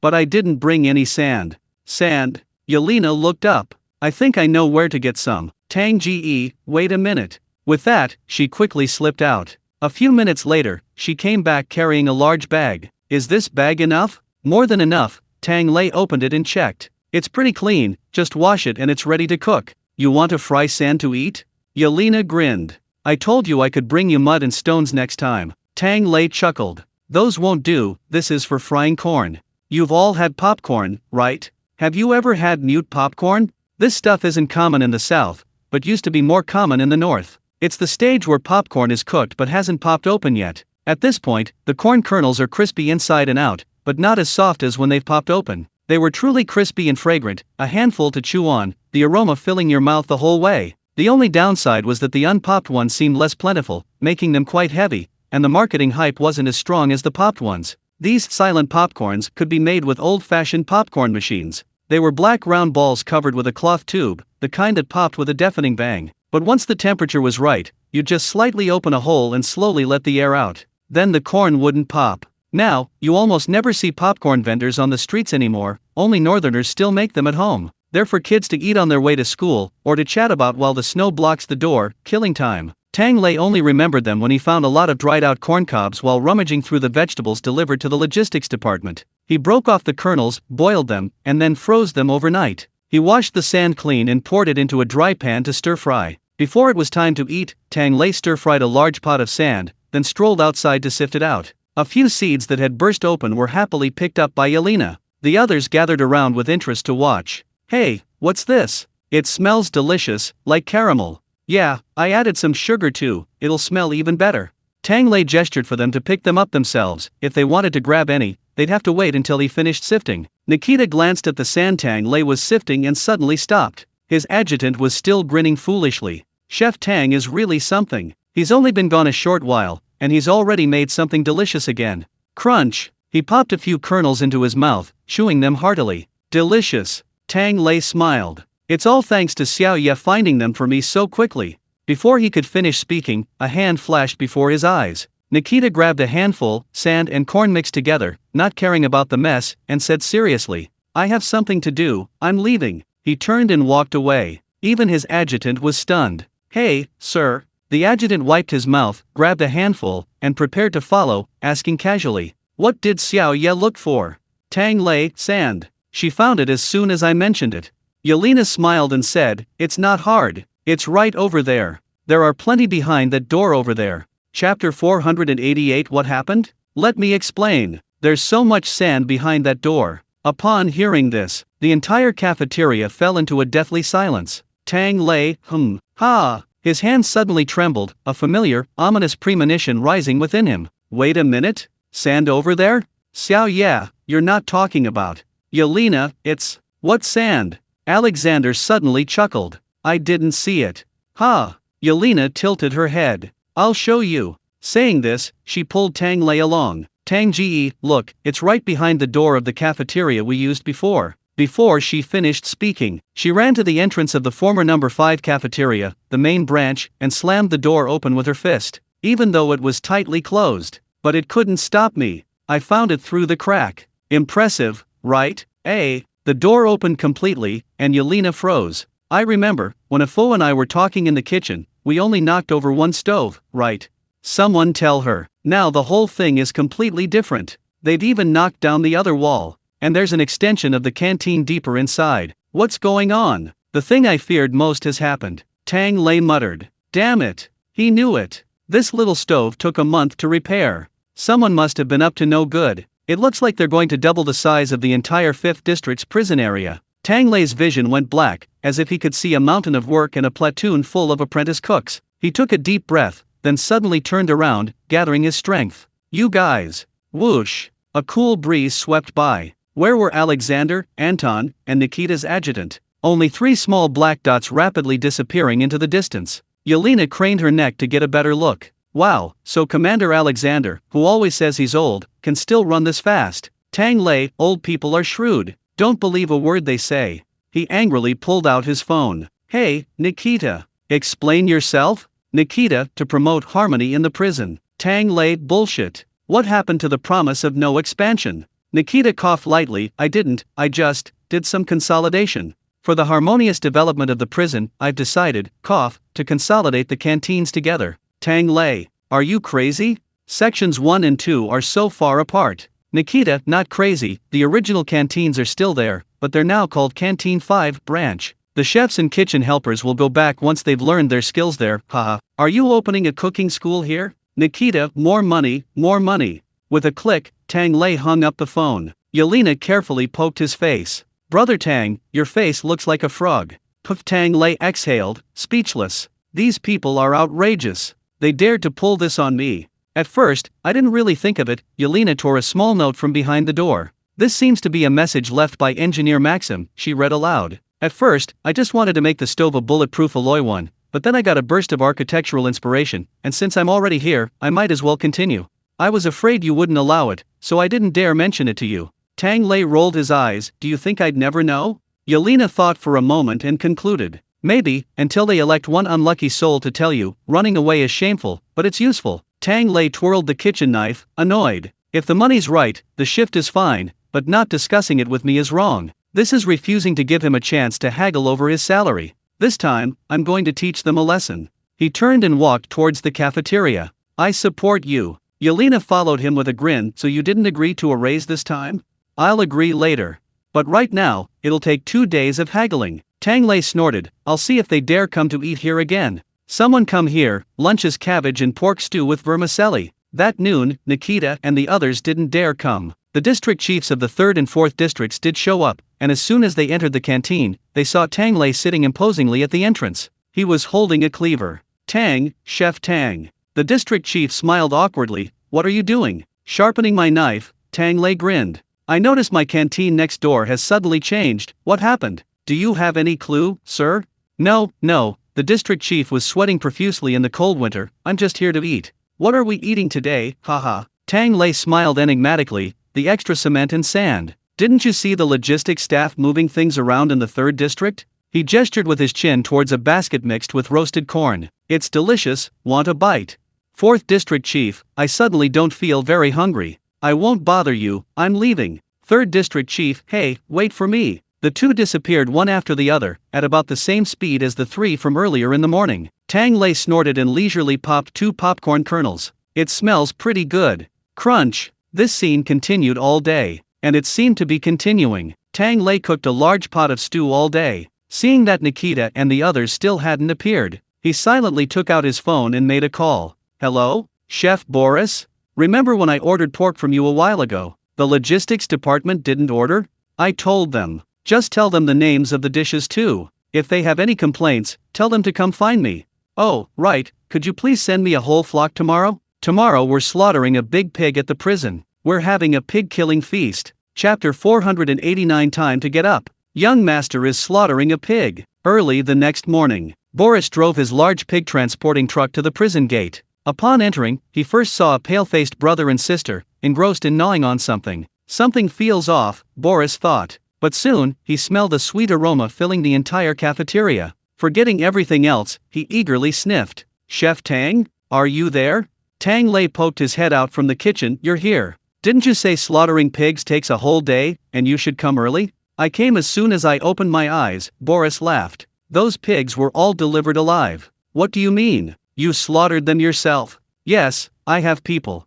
Tang Lei waved to a corner of the canteen from afar. Left. Have you guys finished eating? Time to get back to work. Only then did Boris notice a row of burly men huddled in the corner, yawning sleepily. Valerie, the leader, was clearly still half asleep, muttering curses as he spoke. What? I have to slaughter this pig myself. Get up, young master, Tang Lei patted him. Young master, please slaughter the pig. Valerie jolted awake, finally remembering he had become a pig butcher instead of a young master, and wiped his face in despair. I quit. Unless, you give me a roasted sweet potato too. Tang Lei, look at this pathetic guy. He waved a few paper packets at Left's pig slaughtering team and sent them away. Master Boris came over, rubbing his hands excitedly. What's a roasted sweet potato? You've never had one? Tang Lei called him into the kitchen. As soon as he opened the door, a wave of heat hit him. Yelena and 3 children, along with a bear and a dog, were warming themselves around a large stove. Several large sweet potatoes sat on the stove, and Sasha was breaking one open.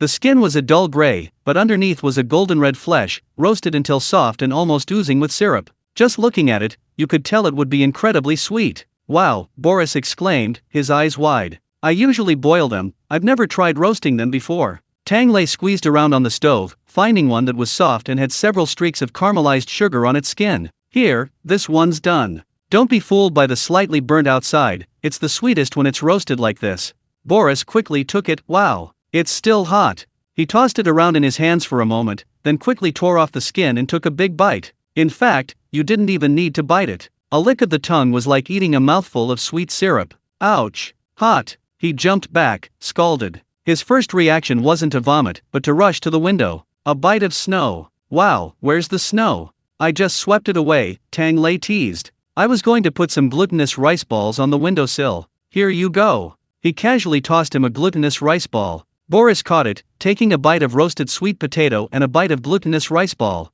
Asterisk asterisk. I feel invincible right now. Woof. The dog ran up to him and circled around. Boris looked confused. What are you doing? Smelling pig on me? Then you'll have to eat outside. No, Sasha explained, munching on a roasted sweet potato. It wants the roasted sweet potato skin. He pointed to the ground, and Boris looked. Sure enough, the 3 kids' feet were spotless. The dog's handmade kitchen waste bin had swept them clean. This skin looks pretty good, chewy. Boris chewed a couple of times, then reluctantly tore off a piece and gave it to the dog. He said, You really know how to eat, Tang. Did you just suddenly remember this? It's winter now, Tang Lei said, picking up a sweet potato for himself. Never heard of the 3 winter essentials. Cabbage, radish, roasted sweet potato. You can't escape any of them, you can eat them from all over the country. Especially on a winter morning, before the heating is even on. Roasting sweet potatoes around the stove, what a wonderful thing. You're right, cough cough. A cautious voice suddenly sounded from behind them. Turning around, they saw Nikita's adjutant standing at the kitchen door, smiling apologetically. Boris blinked. I was wondering why something felt off. Why aren't you guys eating in the cafeteria today? The cafeteria felt several circles empty. The adjutant's smile froze. Sir, you're a bit busy, a bit hard to see. Before he could finish, a startled cry came from outside the open window. Don't run! Hold on tight! This pig is so strong! Hey, you up ahead! Hey! Stop! Help me catch the pig! You little brat! Don't let me catch you! If I do, you'll regret it. Tang Lei glanced leisurely at the commotion outside and casually said to the adjutant, Your sir is quite busy, harder to catch than a pig for the new year. The adjutant wiped away a bead of sweat. Haha, well, I have nothing to do with him. I was just passing by on duty and smelled something delicious. What are you eating so early in the morning? Let me see. As he spoke, he eagerly moved closer to the stove. Tang Lei smiled enigmatically. Eating sweet potatoes. There's an old saying in Daxia, I don't know if you've heard it. An official who doesn't serve the people might as well go home and sell sweet potatoes. Xiao yeah, let's hurry up and eat the last one. Let him go home and find sweet potatoes. Okay. The adjutant walked out of the canteen with a long face and made a phone call. Sir, can't you just come and ask for food yourself? Tang wouldn't hit me. Nikita's voice was serious, but he might get some good food. I'm afraid he'll eat it in front of me and then not give me any. It's better to challenge him to a duel. Adjutant? Aren't I afraid? Nikita, oh, you're young, it's time to train you. Good luck. The adjutant rubbed his stomach, burp.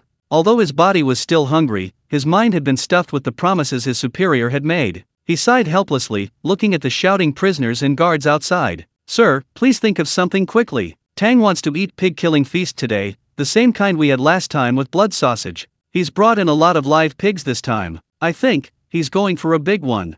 Tang Lei was indeed planning to have a big feast, besides tempting a few of his cronies, mainly because he needed to prepare several tables of food this month. Tang Lei figured he didn't know when those big shots would arrive, so he might as well arrange a good meal for the prisoners first. It's almost the end of the year, a lively celebration would be a good way to celebrate the new year here. A while ago, Nikita had asked him if he wanted to celebrate Christmas with his family, saying their cook had made a delicious spice packet for stewing red wine, and they'd drink it together. Tang Lei took a look. Cinnamon, cloves, bay leaves, star anise. Isn't this braised pork spice? Nikita. The next day, when asked again if they still wanted some, Nikita said no. The spice packet was used to stew meat that very night. The family decided not to stew red wine this year, just eat lots of meat. Inspired by him, Tang Lei also gave up on celebrating Western holidays. A whole pot of good meat is better than anything. He sharpened his knife and picked up his megaphone. How's the killing going? Ready to get started. Chapter 490 I want to see rivers of blood. Let's get started. A long shout echoed through the snowstorm, resounding throughout District 5. From afar came a lively response. Coming, coming. Artyom, along with several cooks from the merged canteen and prisoners who had finished selling breakfast, stepped into the canteen. Lev was outside butchering a pig, with a line of people behind him. They weren't in a hurry to eat a bite of raw pig. Tang Lei had assigned each person a different part to work on. Slaughtering a pig was a big deal. In a village, slaughtering a pig meant waiting for the blood from morning until the last pig's tail was braised, which usually meant it was already afternoon. To eat as soon as possible, Tang Lei had simply called for more people. At that moment, Jaeger and his sister were waiting at the front, holding their basins. Ready? I'm stabbing. Wait a bit until the sun comes out. Hurry up. I want to see a river of blood. Lev didn't waste any more words, and with a plop, he stabbed in. With the pig's final kick, the slaughter officially began. Tang Lei, peering through the window, stroked his chin. Why do I suddenly feel like setting off a firecracker? Stop. Come and collect the pig's blood. Jaeger and his sister, one on each side, rushed in carrying a large basin of pig's blood. Quickly, it's hot, don't let it freeze. It won't freeze. Tang Lei took it and placed it by the stove to settle. Looking out the window again, a large pot had already been set up at the slaughtering area, steam billowing. Two prisoners were washing the pig, one rubbing off its hair. In the blink of an eye, the hair was scalded and scraped clean, revealing the white flesh, and the prisoners cheered. Done! Hurrah! It's still early, Tang Lei directed remotely through a megaphone. Stand it upright, cut open the belly, remove the entrails, then saw off the pig's head, and bring the whole thing over. A moment later, two groups of prisoners carried in the entrails and skull. Tang Lei directed the cooks. Put the brains aside, clean the intestines first, we'll make blood sausage later. Strip the chicken comb fat, we'll fry it with the pork kidneys and the whole pig together for a deep-fried 4-ingredient dish. The cooks were bewildered. There's chicken comb fat in the pig? It's the layer of fat covering the pig lungs. Tang Lei casually added, and don't throw away that layer of lard on the pig's belly. Render lard, it'll be incredibly fragrant.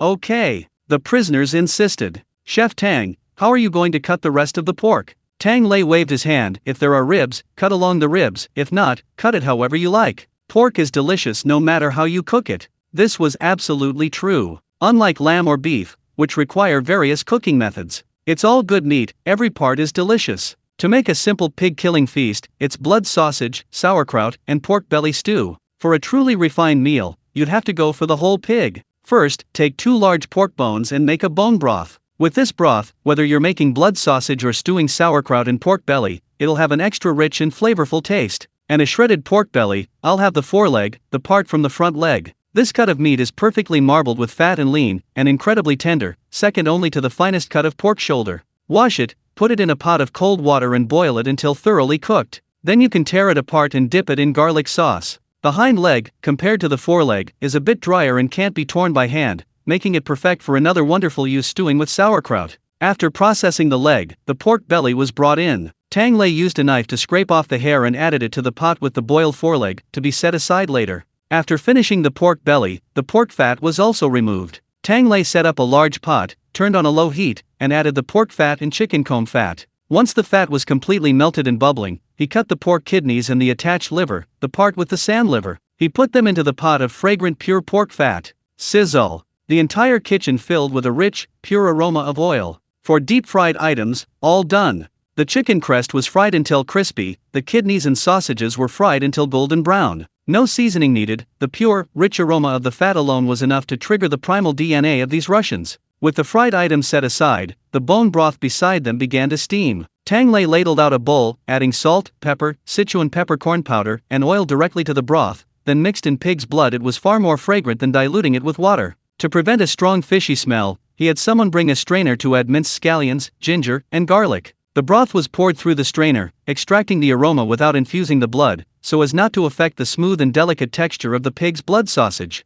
After diluting, a scoop was taken out of a bowl. The blood-red color clung to the sides. The concentration was right. The next step was the usual, simmering. While the kitchen helped with simmering, Tang Lei brought out several jars of pickled cabbage. The pickled cabbage had been pickled for a long time, so the flavor was quite strong. First, it was thrown into a large pot with water and boiled. Once the sourness subsided slightly, transforming from pungent to pleasantly tangy, the pork belly, which had been simmering in water, was ready. Then the pork belly was taken out, sliced, and served with the pickled cabbage. A perfect pickled cabbage and pork belly dish was ready. The blood sausage, stuffed and cooked, was then added to the pot. So fresh and fragrant, it's bursting with flavor. Meanwhile, the kitchen helper, who was dealing with the remaining offal, rushed over. "Chef Tang, what do we do with the leftover bitter intestines, liver, and heart?" Tang Lei waved his hand. "Just throw all the odds and ends into the pork bone broth. That won't have any flavor." "Don't rush," Tang Lei said. "Hey you, come here, peel a few more bags of garlic."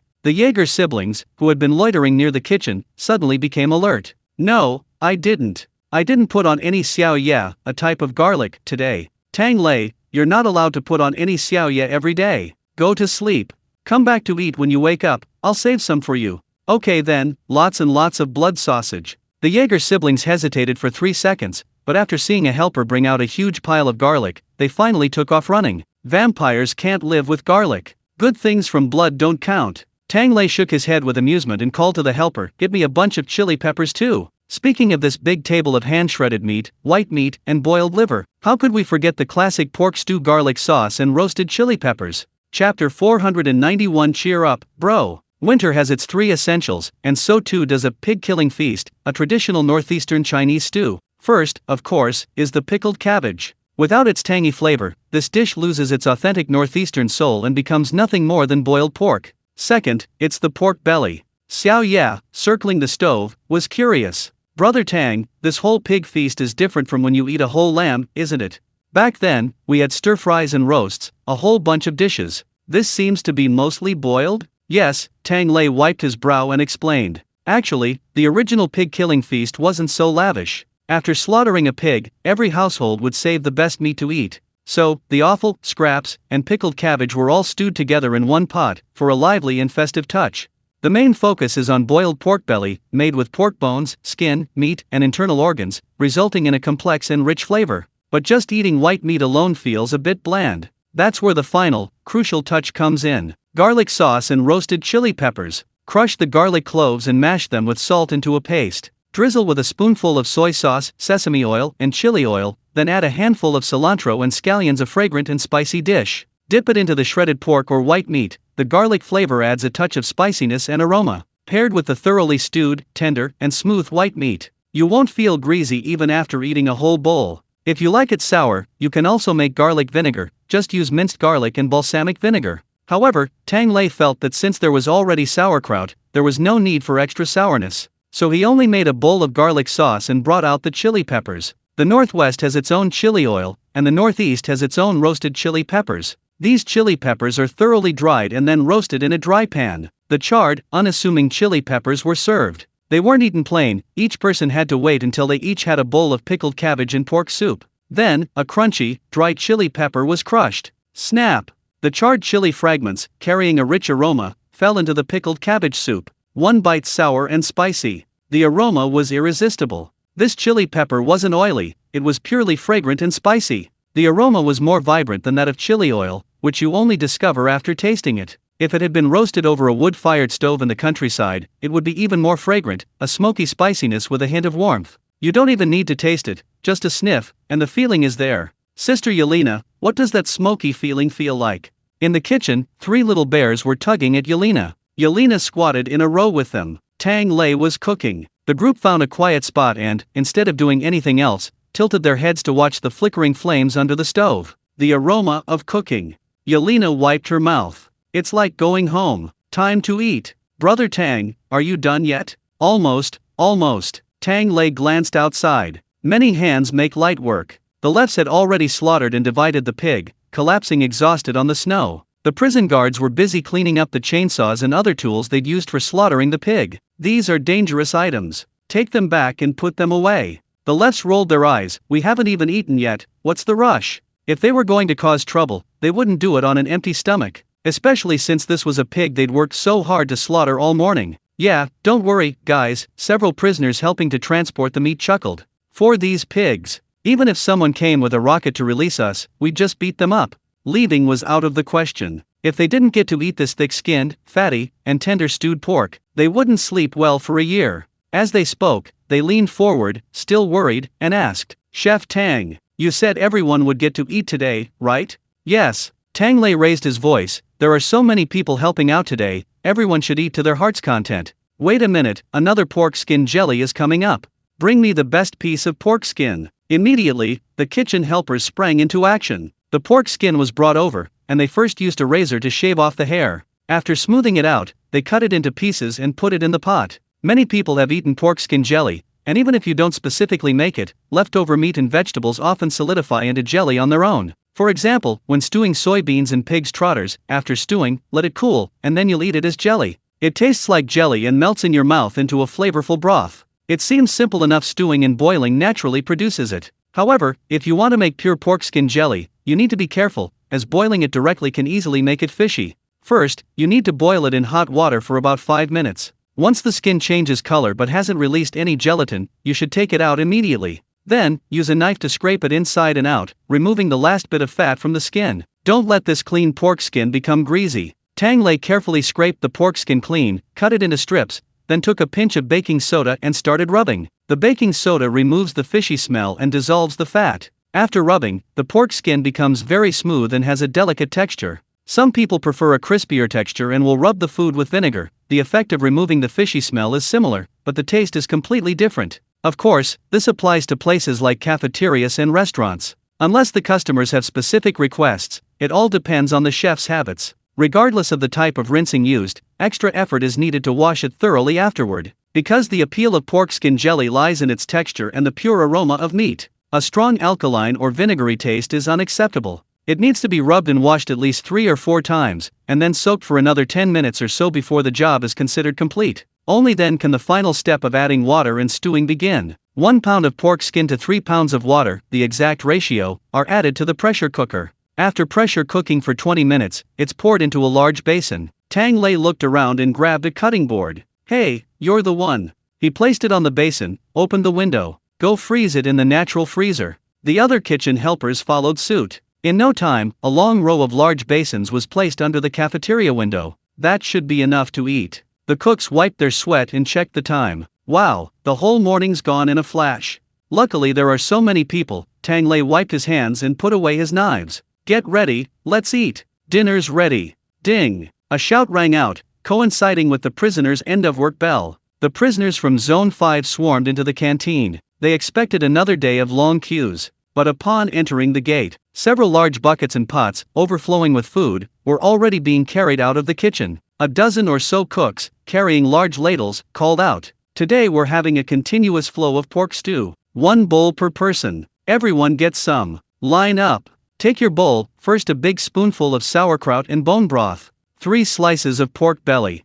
Don't think it's too little, there's more to come." The prisoner, expectantly holding his bowl, walked to the back. The second cook gave him a few pieces of blood sausage. The third added a spoonful of bitter intestines to the soup. The fourth, by the last one, the prisoner's bowl was overflowing. The last cook had no pots or buckets in front of him, only a large basin, which he handed him a large piece of rye bread. "Here, there are a lot of people eating today, and we don't have enough bowls and plates. Here's a piece of dry bread as a dish, with a spoonful of garlic sauce and roasted chili peppers. Dip this in the meat, have some soup with it, and it'll be incredibly delicious." The prisoner, holding the bowl, eagerly found a seat. He took a sip of the soup first. The broth, made from pork bones simmered all morning, was naturally rich and flavorful. Paired with watery pickled cabbage, bubbling with juice, the tangy aroma hit his nose, and the scalding heat brought a sweat to his brow on this winter day. Awesome! Then he took a bite of the white meat. This part had been sliced very thinly by Tang Lei, and after stewing, it was almost melt-in-your-mouth tender.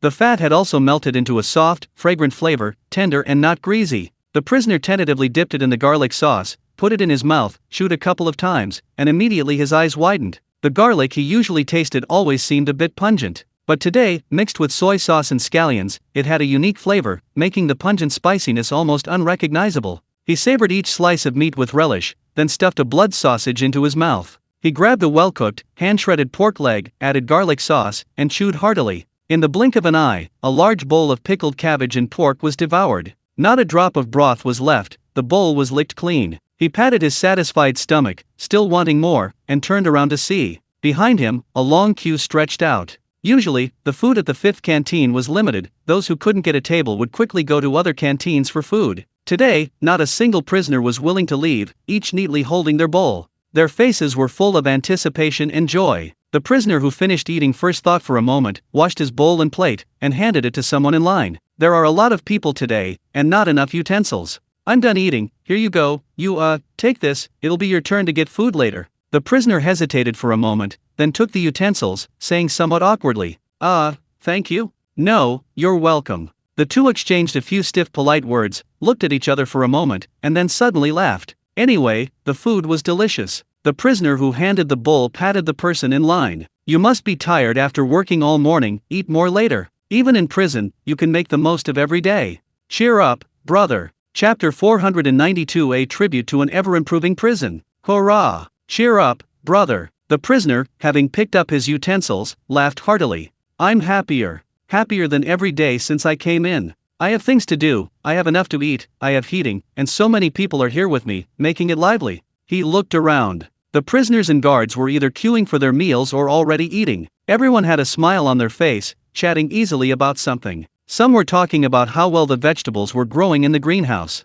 Some were gesturing how bravely they had helped slaughter the pig that morning. Others simply smacked their lips and slurped down a large mouthful of hot pickled cabbage and pork soup. The prisoner looked around again, and a smile unconsciously crept onto his face. This year has almost passed in the blink of an eye. If I hadn't gotten into prison for stealing, I would have been packing up and going home by this time of year. The prisoner sighed softly. Before going to prison, he had a family. But he didn't spend much time at home because he was poor. "I'm not cut out for studying. I only went to school to get the free meals the country provides during breaks." After compulsory education ended, and he couldn't earn enough to eat, he went to work. Like countless other migrant workers, he toiled away for a year, nothing particularly remarkable. Whether he earned a lot or a little, home was always a must. To be honest, my home was dilapidated and poor. My father was an alcoholic, and my mother was abusive, but that was always home. It was a place where, no matter what he became, the door would always be open for him. "But I can't go back now, so they probably won't keep me there anymore," the prisoner muttered. "This year it's my turn to call outside. I'm going to tell them. Don't worry about me, the prison food is delicious. The people are so nice. It's just like home." Puffed, cough, cough. Tang Lei, who was engrossed in his rice not far away, choked on a mouthful of sauerkraut soup and roared, "No way! Don't say things like that. What do you mean, home in prison? Go home outside. The prisoner next to him chewed on meat, but Chef Tang, today's food really tastes like home. Tang Lei, are you sure? Think about it again? Actually, even home isn't this good, another prisoner said earnestly. Most of those who got in here hadn't had much of a life before, and most of their meals were just borscht with meat. But putting the taste aside, it's mainly the feeling of everyone getting together to prepare this meal. It's like having lots of friends again, brothers. It's so lively and fun. The prisoner next to him chuckled and chimed in, you know what, it really feels like going back to the village, haha. I miss my mom and sister. Every year when I go back, they're the ones who make me borscht. I want. Tang Lei's eyes lit up. He quickly said, so you want to reform yourself properly? Try to get out of prison early? No. The prisoner chuckled sheepishly and scratched his head. I want to invite them to come to the prison for a couple of meals sometime. This sauerkraut soup is way better than the borscht they've been making for 20 years. Tang Lei, you little brat. You're completely stubborn. He's trying to reform himself, and you still won't get rid of him? Tang Lei felt a lump in his throat from this sudden turn of events, and angrily patted Xiao Ya. Yelena looked up from the rim of her bowl, smiling. What's wrong, brother Tang? Want to kill him? Tang Lei, no, help me remember him. When his mom and sister come over, I need to say a few words. As for why he didn't remember him himself? Don't ask, he's face blind. He thinks these Russians all look pretty much the same. They're not just lazy bums, they can't even remember names and faces. Yelena nodded and pulled out her notebook. Don't panic, let me write it down. You said your mom and sister are terrible cooks. The prisoner's face, which hadn't changed color when he heard kill, suddenly froze. No, I was lying. Chef Tang, I know I was wrong. I've been working hard to earn merit. The other prisoners laughed, and then kicked the good leg of the cripple. He only did the meritorious service to get dessert. Kick that kid out. Hey, you guys. Amidst the laughter, Tang Lei sighed and rubbed his forehead. Sigh, whatever. For the past 6 months, without you guys diligently farming to generate revenue for the prison, we haven't been able to eat many vegetables. He raised his soup bowl, regardless of whether you're guards or prisoners, whatever your reasons for being here. Just for our hard work and effort over the past 6 months. Cheers! The Russians laughed heartily, raising their large bowls in response. Chef Tang is right, bottoms up. To this year's labor and sweat. To the ever-improving Siberian prison. To you, my brothers. Brothers. Behind the crowd, in a corner of the canteen, someone murmured to themselves. Such familiar words, how many years has it been since I heard them? The man next to him whispered, Sir, shouldn't we be more discreet? What if Chef Tang finds out you, the second district chief, are here? Things will get messy. Don't worry, said Anton, the 5th district chief, shoveling garlic sauce into his bread. Everyone's eating. General Tang won't try to choke me. Speaking of which, it's probably been over 30 years since I've seen this scene. Alexander smiled slightly. Anton, you must have been quite young back then, we hadn't met yet. Yes, I joined the army later, Anton said. I've only heard of that era. They shared the same faith, addressed each other as comrade, everyone was a brother, striving for the same beautiful goal. But that goal was too far away, we couldn't reach it. Alexander sighed. Nostalgia? That magical era, poor and bitter, yet strangely full of hope. Even in the most difficult and arduous times, amidst the fiercest battles, those gaunt musicians, supporting each other, would still enter the hall, bringing stirring music to the equally frail. Soldiers, their weapons empty, would charge to the front lines carrying black bread and benches. Anyone who doesn't yearn for such times has no conscience. But anyone who wants to go back to the past has no brains. Anton whispered. Brother, tell me, where exactly did we go wrong back then? Alexander shook his head. How can I put it? We were just ordinary people. Regardless of the choices a nation makes, ordinary people simply hope to live a good life. Find a good job, not necessarily wealthy, but enough to live a stable life. Meet a soulmate, not necessarily someone exciting and passionate, but someone to accompany you for life. Just like that, peacefully and quietly, with 3 meals a day provided, and life's important events planned. A lifetime of busyness, and it passes by. Maybe I'm getting old, Alexander sighed. When I joined the army, I was actually very excited. Because my family was poor then, if I could make a name for myself on the front lines, it would be a shortcut to success. In the prime of youth, who wouldn't want to achieve something great? But the day I was sent to the front lines, the whole family was silent. Because we have a tradition there, that every house is inhabited by 2 spirits, one good and one bad. If someone is going out, everyone must remain silent and carefully check their luggage, so as not to disturb the bad spirit and let it follow them. Of course, we often say it's just a story to comfort children, a reminder to avoid idle chatter before leaving home and not to forget anything. But that day, the whole family believed this little story, not even daring to shed a tear. Years later, when Alexander was shot on the battlefield, he suddenly understood the silence his family had felt that day. At that time, I was thinking, what's the point of achieving glory? If possible, I hope my life can spare my family from ever having to suffer bullets again. Unfortunately, peaceful days are never long. After meeting Tang, my wife and I suddenly became very interested in Great Xia. They always seemed so brave, yet so stable. Their changes over the past few decades are probably the greatest in the world. Anton nodded. Brother, do you think we should learn from Great Xia?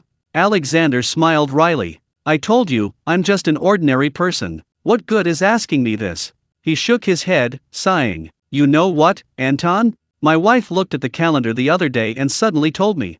Great Xia is now older than our era. Time flies. 71 years. Looking at the calendar, it feels like the blink of an eye. The elder brother from back then is gone, and the brother he once helped has already gone so far on his own. Maybe we'll need this brother to help us now. Wouldn't that be a generational gap? Anton smiled, a rare occurrence. This looks like we're going to go from brothers to uncles. Haha, uncles it is. As long as our friendship remains. Alexander finished the last sip of his sauerkraut soup and patted his stomach. Even for this delicious food and drink, I hope Tang and I can maintain our friendship forever. From the lively sounds in the distance, a shout suddenly rang out again. The pork skin jelly is ready. Come and get your pork skin jelly. Crispy and smooth pork skin jelly. Coming. The two wardens, no longer caring about their previous conversation, jumped up, wiping their faces. Some. Chapter 493 The decision to betray the organization. Pork skin jelly? Some. The two wardens immediately stood up and joined the line. Their adjutants, exhausted, pulled them along from behind. Sir, put your hats on. Keep a low profile. Chef Tang's still angry. The two wardens glanced towards the kitchen from under their hats. With so many people, they definitely won't see us. No problem. Hesitation means defeat. So just grab it and stuff it in your mouth. This thing feels like rubber. Take a bite. A transparent, translucent gelatinous layer wrapped around tender pink pork skin strips. It was bouncy and even a little crunchy. After a couple of chews, the outer gelatinous layer melted into a flavorful broth, leaving only the rich aroma of the pork skin and meat inside. Is it good? A voice suddenly asked. Good. Anton nodded subconsciously. But the flavor seems a little bland? Oh, because it's crystal pork skin jelly, the voice explained. The main thing is to enjoy the freshness of the meat. You can make your own sauce if you want more flavor. Garlic sauce, chili sauce, soy sauce, and vinegar, they're all versatile. Some are made by adding soy sauce directly to the broth during cooking. Those turn out brown and have flavor. Restaurants often use them as cold dishes. But cold dishes are best enjoyed with alcohol. Oh, I see, the two wardens nodded, chewing on the aspic. We can open a bottle after get off work. Wait. They looked up and finally noticed something was wrong. Tang Lei was standing in front of them, a half smile on his face. Sure. The two wardens silently looked down at themselves. This disguise didn't give them away. Perfect. Tang Lei, so, why are you wearing prison guard uniforms? Alexander reflexively replied, since we're looking for excitement. Tang Lei. Oh no, God above, Alexander quickly snapped out of his daze. I'm never binge watching dramas with my wife again. Ahem, we were just checking on the cafeteria's operations, taking a sneak peek, haha. Tang Lei, sir, you really should watch less drama. Anton gave an awkward smile. Since there's no problem with the cafeteria, we won't bother you any longer, we'll be going now. He grabbed the pork skin jelly in his left hand and pulled his older brother along with his right, ready to run. Just as he turned around, he heard Tang Lei say slowly, oh, so tonight's braised pork knuckle, stewed pig's feet with soybeans, steamed pork with rice flour, you probably won't be eating those, right? Screech. The two wardens immediately heard the vivid sound of brakes. The two exchanged a glance, staring at each other for a moment. Here's the thing, Tang, after careful consideration, we've made a decision. We want to say. This expansion was all Commander Nikita's idea. We couldn't stop him. Anton rubbed his stomach, his expression somber. This decision betrayed the organization, but not doing it would be betraying his own body. At times like this, isn't the boss just there to take the blame? Besides, this guy himself tricked Tang and didn't dare come, so sending the two of them to steal food and drink, that's already pretty bad. The two of them convinced themselves and sold out cleanly. So, if you have any objections, just tell the chief inspector. Tang Lei shrugged, but your chief supervisor is harder to catch than a pig. Wait a minute. Alexander pulled out his phone. Sir, have you eaten? The canteen slaughtered dozens of pigs today. Lots left over. Anton chimed in, yeah, while Chef Tang is out slaughtering pigs and not in the canteen. Come on over. Nikita on the other end was silent for a moment. Gentlemen, we've worked together for a while now. Anton and Alexander? Nikita, as your superior, I wouldn't say I know you all very well, but one thing I'm sure of. If Tang really wasn't in the canteen, you'd probably be busy eating and taking things home, putting meat on your wives' plates, and wouldn't even think to greet me. The two chief supervisors, oh, this. After all, Nikita sighed, when we eat together, you never seem interested in striking up a conversation with me. Subordinates being too honest can be frustrating for a superior. So let's be frank, isn't Tang's ladle practically at your throats? You dare to lie to me, to ambush me. Me, the hungry warden? Alexander coughed lightly. Tang is a gentle cook, he wouldn't do something like that. He just asked if we wanted braised pork knuckle, stewed pig's feet with soybeans, steamed rice. Snap! Alexander shrugged. The officer's dead. I'd be dead too, Tang Lei said sympathetically. It's Nikita's good fortune to have this group of subordinates. Anton awkwardly rubbed his hands. So our food. Is there any left to eat? No, it's all gone. Tang Lei, right in front of them, carried away the half-eaten bowl of pork skin jelly. He waved his hand dismissively. Could you two supervisors please help me figure out how to solve the staffing problem after the kitchen expansion? Overtime is out of the question. If they can't avoid it, then they'll all work overtime. We'll talk about food after that. Anton and Alexander exchanged a helpless glance. Fine, I told you back then, expansion definitely needs follow-up measures. So, are there any? If there are we still sitting here doing nothing? The two chatted for a while, then suddenly two more figures appeared from a corner. Third and fourth brothers. You guys really came too. Don't run away. Come over and let's brainstorm. If we can't come up with something, we won't get any good juice. The supervisors sat together, sighing deeply. Actually, finding staff isn't difficult, we have hundreds of thousands of dollars here. But finding good kitchen helpers is difficult. In other places, the ratio of staff to diners in a canteen is usually 1 to 50. In other words, feeding hundreds of thousands of people requires several thousand people to cook. But the prison staff, because the food had previously been rather perfunctory, frozen fish which can be eaten after being cut up or even stuffed in was a given. In sections 3 and 4, it was often just a simple stew of potatoes, canned beans, cheese, and the like, simple and unappetizing. Any decent Russian cuisine? Of course. But how many people with the skills would come here? They just provide the sustenance meals. This resulted in very few full-time staff in the prison canteen. Those who know how to cook are few and far between, let alone tens of thousands. After all, cleaning and such are the prisoners' jobs, staff need wages, so they cut corners wherever possible. But to make it as delicious as Tang Lei's recipe, we also need to make it available to more people. There are so many people who need it. Hiring from outside isn't realistic. I still advocate finding them from among the prisoners, just like we did with the pancake-making group, Alexander said. District 5 has already screened them several times, it's time to look in our other districts too, the third warden argued for his district. Using prisoners is fine, but how to screen them is a big problem. First, screen those with cooking skills and a knack for it? What method should we use?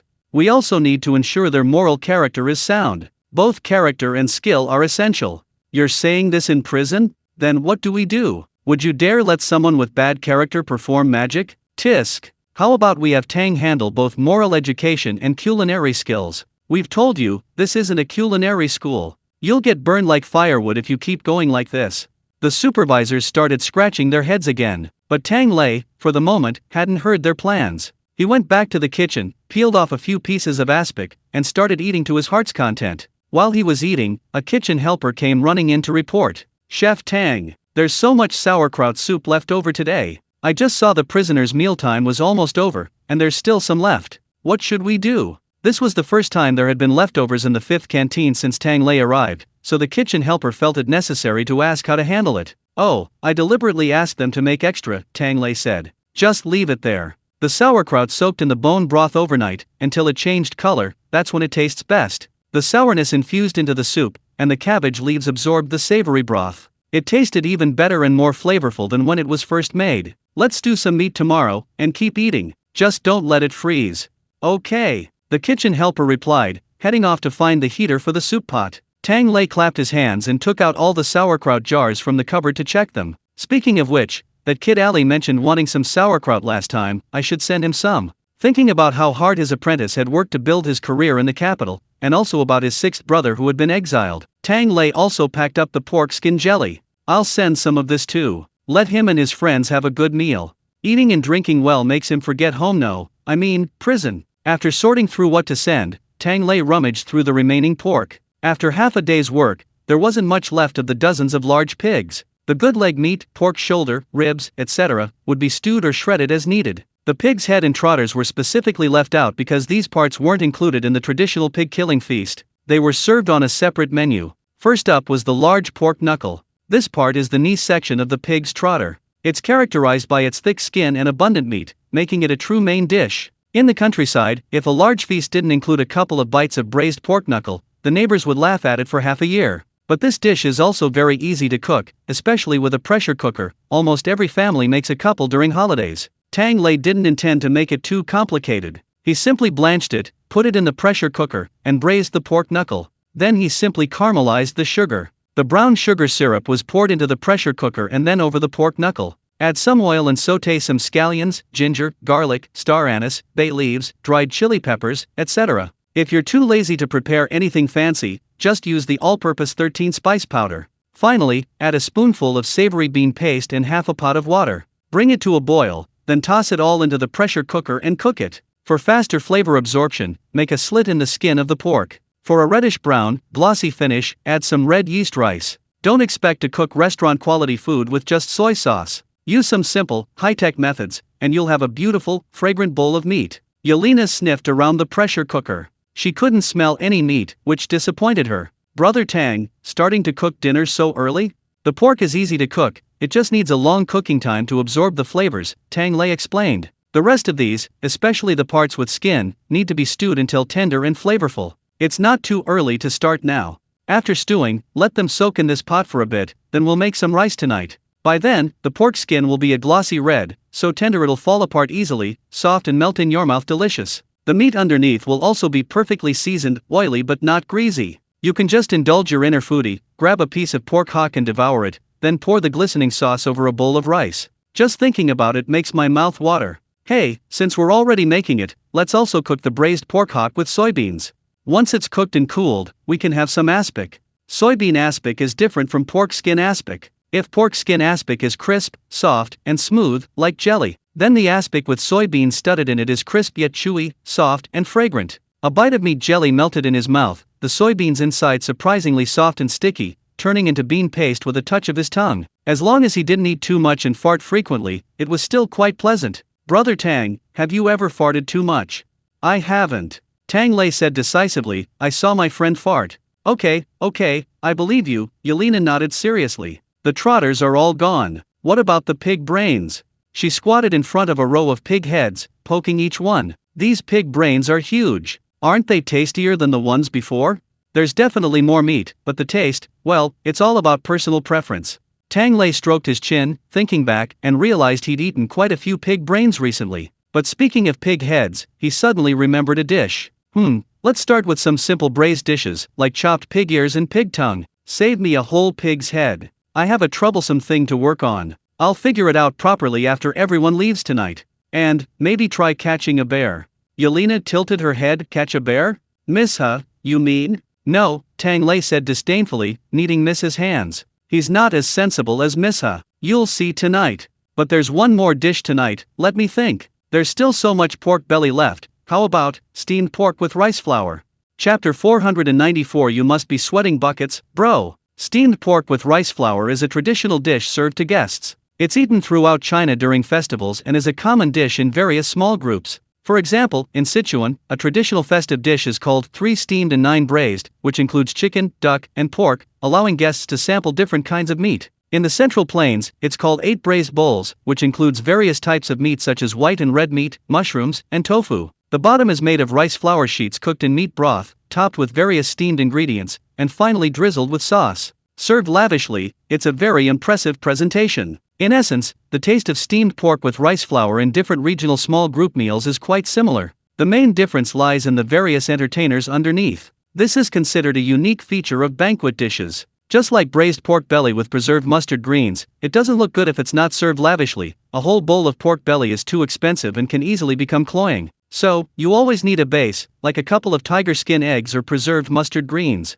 The ingredients for steamed pork with rice flour are plentiful. Pumpkin, taro, potato slices, anything high in starch that makes it soft and powdery can be used. Some regions have specific customs. For example, in the water towns of Jiangnan, they use old lotus root as a base. Not the crisp kind, but the kind used for making osmanthus-flavored lotus root. Then it's covered with lotus leaves. After steaming, the old lotus root is soft and mealy, the pork is soft and powdery, and there's a subtle lotus fragrance. Other places like to use Chinese cabbage. Then the focus isn't on the soft, sticky texture, but on the cabbage absorbing the flavors and infusing them into the steamed pork sauce. When it's done, the whole dish is oily but not greasy. There's not a trace of broth, yet it's brimming with savory aroma. Therefore, it's said that both the meat and the vegetables are delicious, a perfect combination. But for Tang Lei, it goes without saying. Forget about fancy fare, the best choice is Siberia has everything, including potatoes. He can fill any bowl, no matter how big. So he didn't bother making a variety of side dishes, he simply ordered someone to peel the potatoes.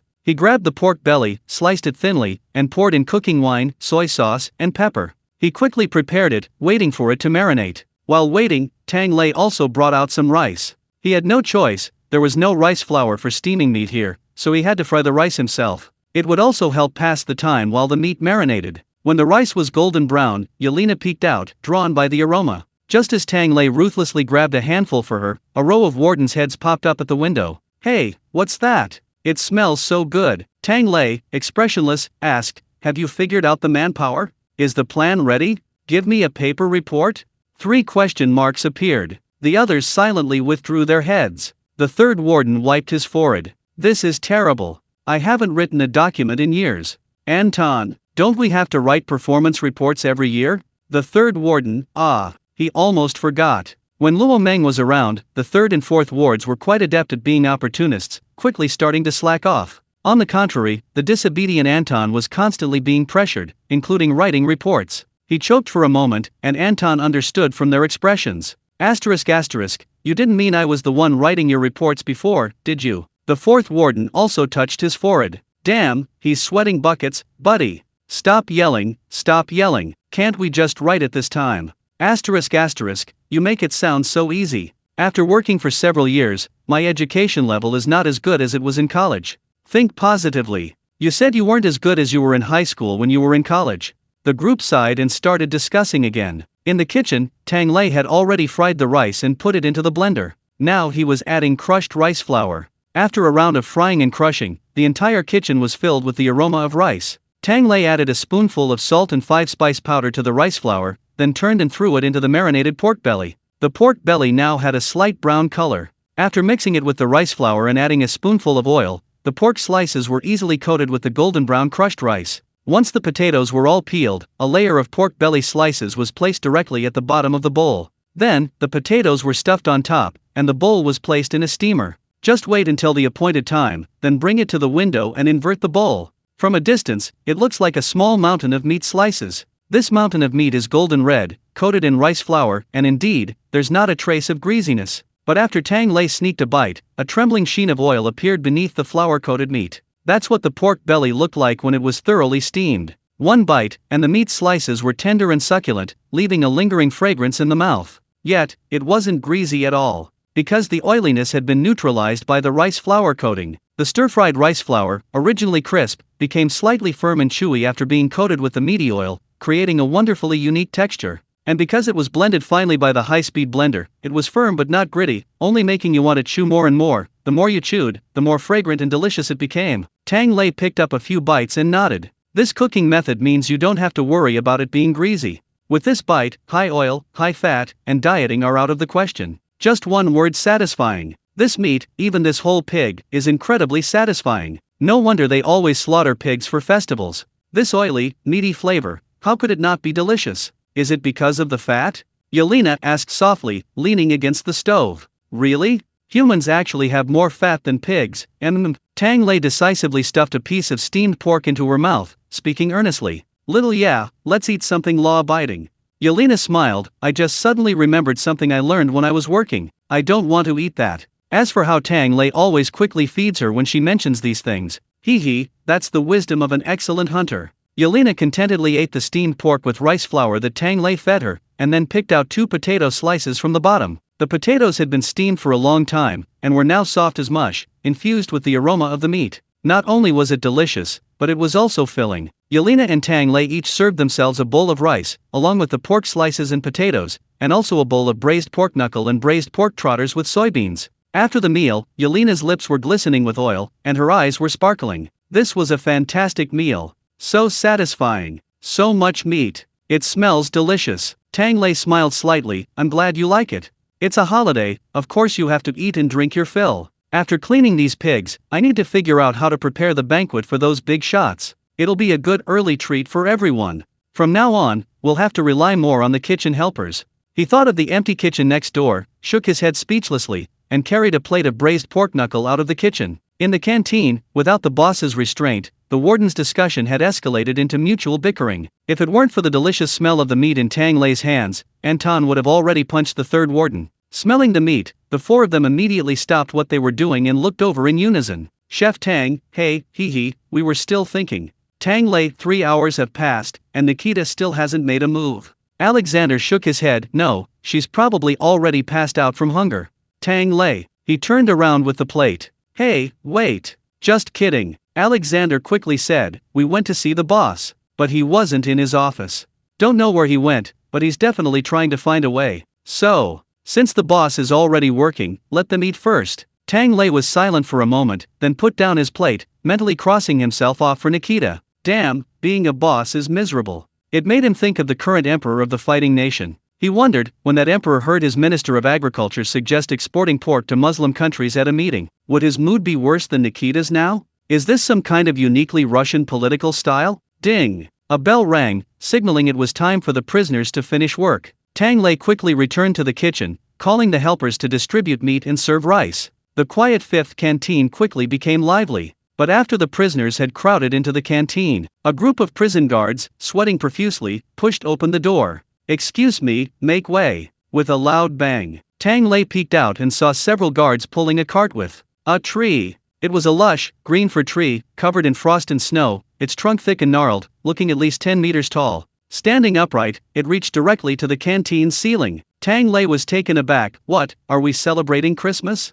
Oh no, Chef Tang, we don't really celebrate that. The prison guards pulling the tree together laughed. This is our New Year's tree. It's different from Christmas. New Year's. Tang Lei said, isn't it too early? Not early, only half a month away. Tang Lei did some quick calculations. Oh, I forgot, you guys celebrate the New Year in early January.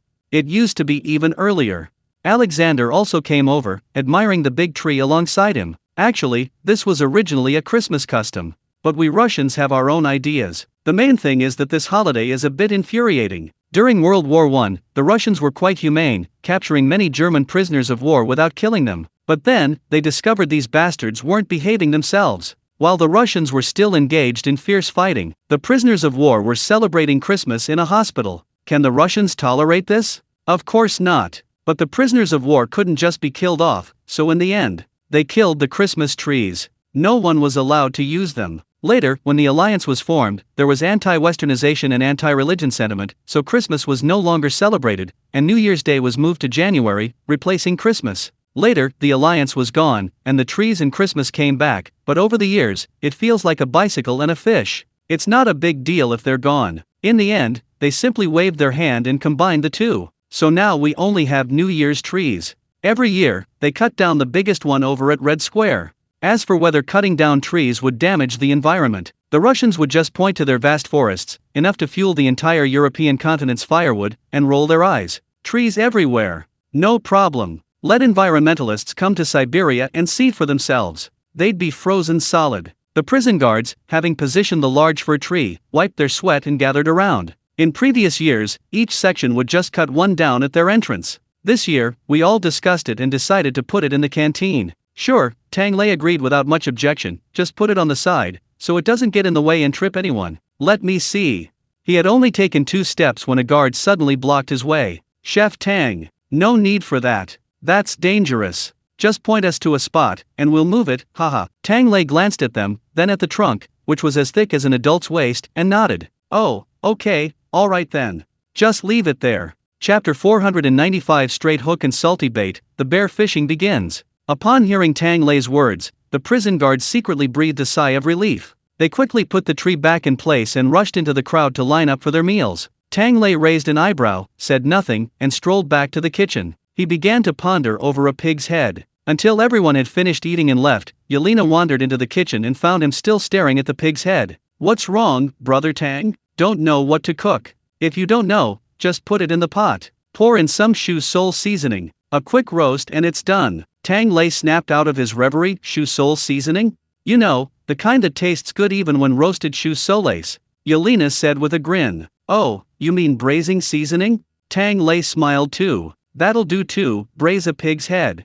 The braising pot is like the oil pot, anything that goes in is equal. It all smells delicious. But lately, while I was thinking about what to eat at the banquet, I saw a dish of roasted pig's head. It was. What is it? Is it too difficult?" Yelena asked. Tang Lei shook his head. "It's not particularly difficult, but I'm worried that this bait might be a bit cruel to the bears we're trying to catch. After all, this kind of cooking takes at least half a day to make, and it smells incredibly delicious when it's done. What if it's cooking until midnight, when everyone's sleepy and hungry, and their legs might even be numb?" Suddenly, the aroma fills the entire cafeteria. Tisk tisk. He might turn all the brothers into Mandarin ducks. "It's okay, Brother Tang, you go ahead and fish." Yelena rolled up her sleeves and sat down on a small stool. "I'll protect you. If a bear comes, I'll hold it here too, so it can watch us eat." A faint sound seemed to come from far outside the door. Tang Lei smiled slightly. "All right, I'll get started then. Tonight, let's make braised whole pig's head." After saying that, Tang Lei didn't rush to eat the pig. Instead, he first pulled out a slightly larger pattern cleaver from his knife case and carefully sharpened the blade. Because this pig's head dish belongs to the Huaiyang cuisine. If Shandong cuisine emphasizes cooking time and temperature, and Sichuan cuisine emphasizes seasoning, then Huaiyang cuisine values knife skills. Huaiyang has 3 knives: the barber's razor, the pedicure knife, and the chef's knife. The most famous dish made with this chef's knife goes without saying. It's the wensi tofu, which has become a must-learn skill for chef's exams. The tofu strips must be as thin as hair, able to pass through the eye of a needle, to pass the test. And then there's the squirrel-shaped mandarin fish, which must be cut into flower shapes and fried into fluffy, large curls. And then there's the 8-treasure gourd duck, made by deboning a whole duck, leaving the skin intact, stuffing it with 8 different fillings, and finally carving it into the shape of a gourd. All of these dishes require exquisite knife skills. Therefore, a good cleaver is a must. Also, because these knife skills are so time-consuming, Tang Lei, who usually cooks large batches of food, rarely cooks Huaiyang cuisine. One reason is that it takes too long, and another is that Huaiyang cuisine generally has a light flavor. It emphasizes freshness, mildness, and a balanced sweet and salty taste. Like its place of origin, it leans towards a gentle and tranquil style. Even insults sound soft. In short, it doesn't really suit the burly men in prison who love heavy oil and salt. But Huaiyang cuisine is, ironically, the most frequently served dish at state banquets in Great Xia. It's simply incredibly versatile. The ingredients, on the other hand, seem unremarkable. Unlike Shandong cuisine, which excels at preparing seafood, northeastern cuisine tends to be more elaborate and elaborate. Huaiyang cuisine uses common ingredients like river fish, tofu, pork, chicken, and duck. Yet, the finished products made from these common ingredients are surprisingly amazing. Let's not even mention the famous and overused wensi tofu. Just consider another dish, pingqiao tofu.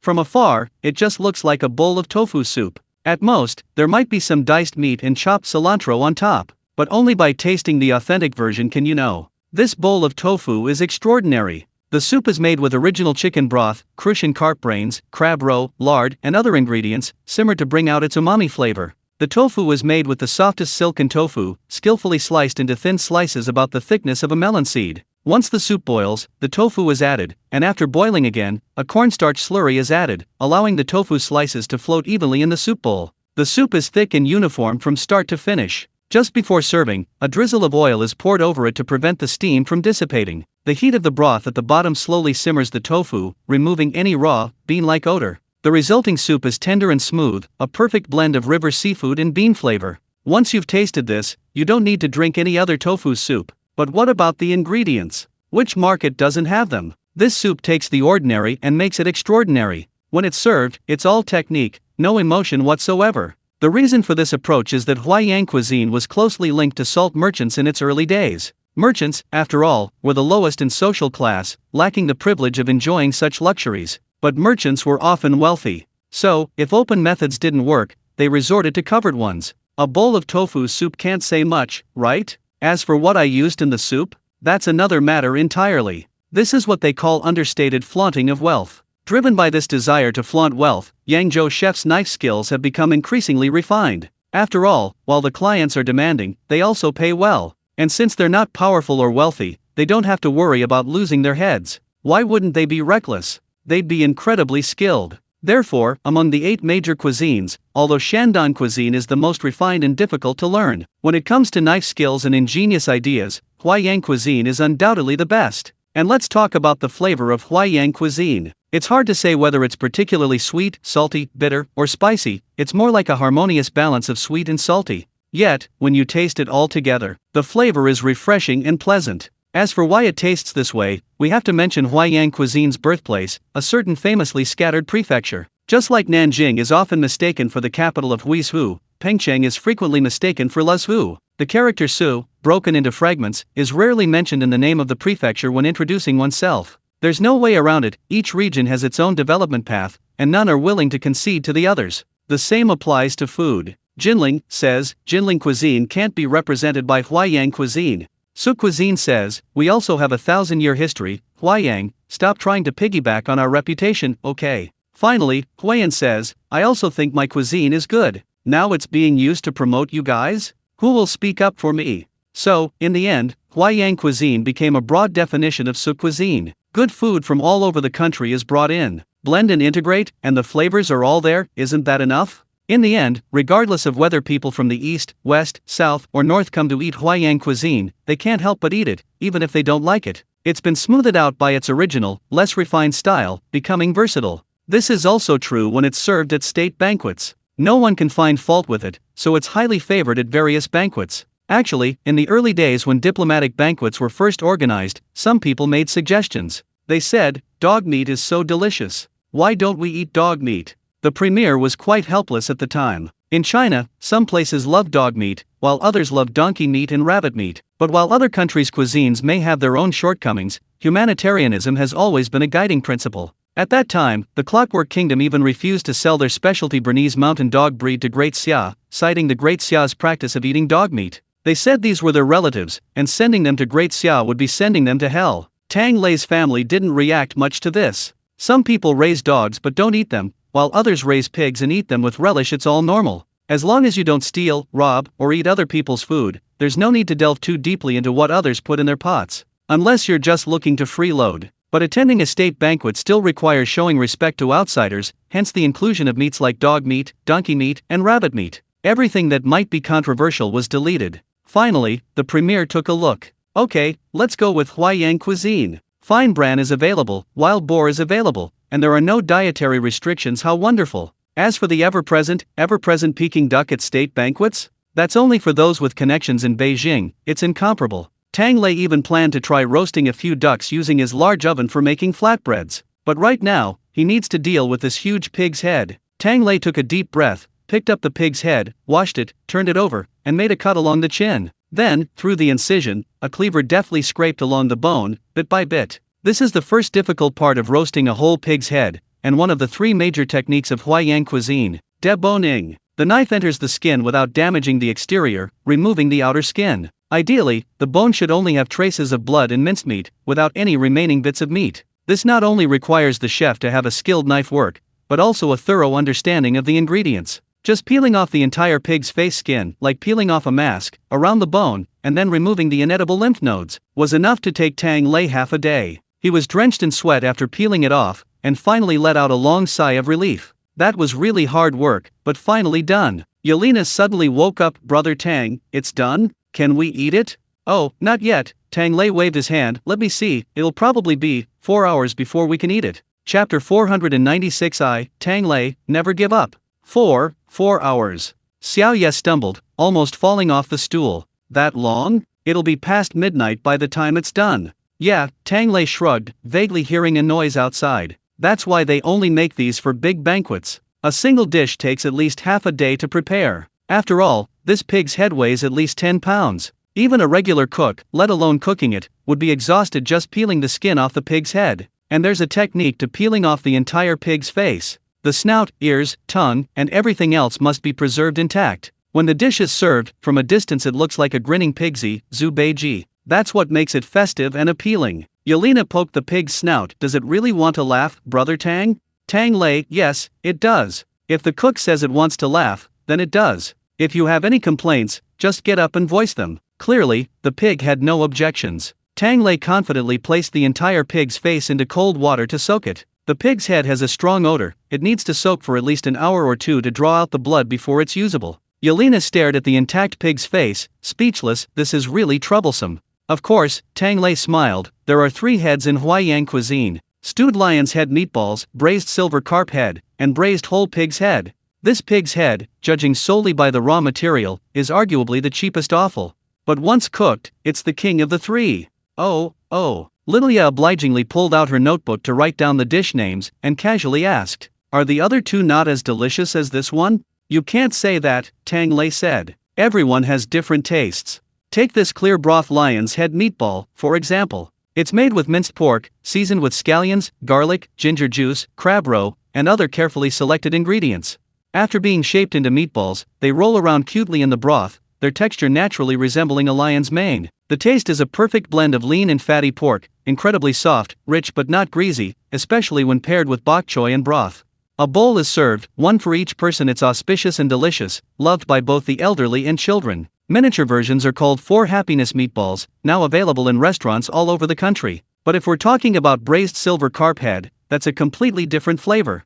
Silver carp is also plump and tender, especially the snow carp caught after the first snowfall. Large heads with lots of meat, just 1 head can weigh 5 jin, 2.5 catties. But even the fattiest fish isn't like pork or beef, the fat doesn't penetrate the meat. Instead, the fish skin becomes thicker and richer in collagen. When thoroughly cooked, it has a slightly sticky texture. The broth itself becomes thick and flavorful. This braised silver carp head uses the brain of a thick-skinned, fatty fish, split open and then seared over high heat. The fish head is seared until the skin and bones separate, then removed from the water. At this point, peeling the fish head reveals soft, chewy skin, and the thick layer of collagen has become translucent. One bite reveals a tender, smooth, and slightly sticky texture with a subtle freshness. Then, the fish head skin and meat are returned to the pot to continue cooking. Scallions, ginger, and cooking wine are used to remove any fishy smell. Finally, lard, shrimp, crab meat, chicken gizzards, chicken meat, etc., are added, along with fresh shiitake mushrooms and bamboo shoots, and a flavorful chicken broth.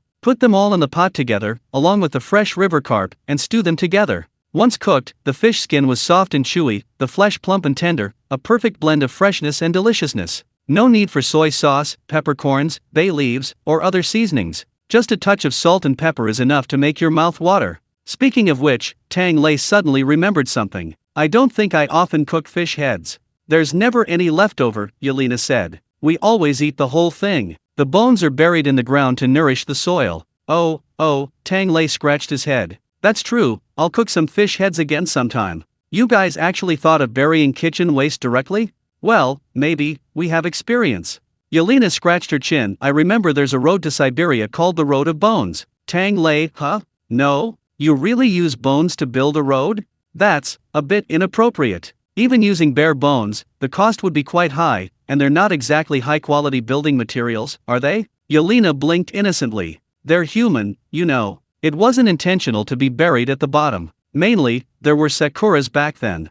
Hundreds of thousands of defeated soldiers were brought over. It would be a waste not to build roads. As for the sakuras that lost 10,000 lives building one road, they were too lazy to bury them, just left them under the road. Every year when the ice thaws, their stark white bones are exposed, much to the delight of the surrounding wild animals. But that's alright, better than feeding 100,000 mouths." "Oh, sakuras." Tang Lei snapped to attention, giving a thumbs up. "Well done. Brilliantly done. Why didn't you build 2 more? These building materials are pretty good. It would be even better if you could build them all over Siberia." "Not enough," Yelena shrugged regretfully. "That's why we often say, our fighting nation is still very gentle and humane." "Indeed," Tang Lei agreed. "The foundation of Great Xia actually lacks some piles, and we have a strict and somewhat mystical procedure for their use. This ensures the town is completely secure, which is very humane. It refers to utilizing waste materials, which makes a lot of sense for the living." Yelena's eyes widened. Great Xia's infrastructure includes this." "Ahem," Tang Lei blinked. "This doesn't need much explanation." Yelena nodded, seemingly understanding. "Okay, you guys are really good at road construction. After filling in a large number of people, we haven't had a good way to repair roads. The muddy land that Commander Nikita mentioned a while ago is like that, it's unusable. The country is already vast, and with bad roads, development becomes even more difficult." Tang Lei had glanced at that muddy land last time and remembered it. I don't know much about road construction, but I remember encountering something similar when the Great Xiao was building the Qinghai-Tibet Railway. Because of the abundant moisture, filling this type of ground with soil or cement wouldn't work, it would be ruined after a few rains during the season. But the engineers of the Great Xia had a very ingenious mind, and they found a different solution. They installed heat-conducting devices on both sides of the road to dissipate the heat from the surface. This kept this section of the road frozen solid day and night, forming a stable foundation that wouldn't turn into mud with the changing seasons. It was by overcoming this challenge that we were finally able to build this snow-covered highway. Have any of you tried this before?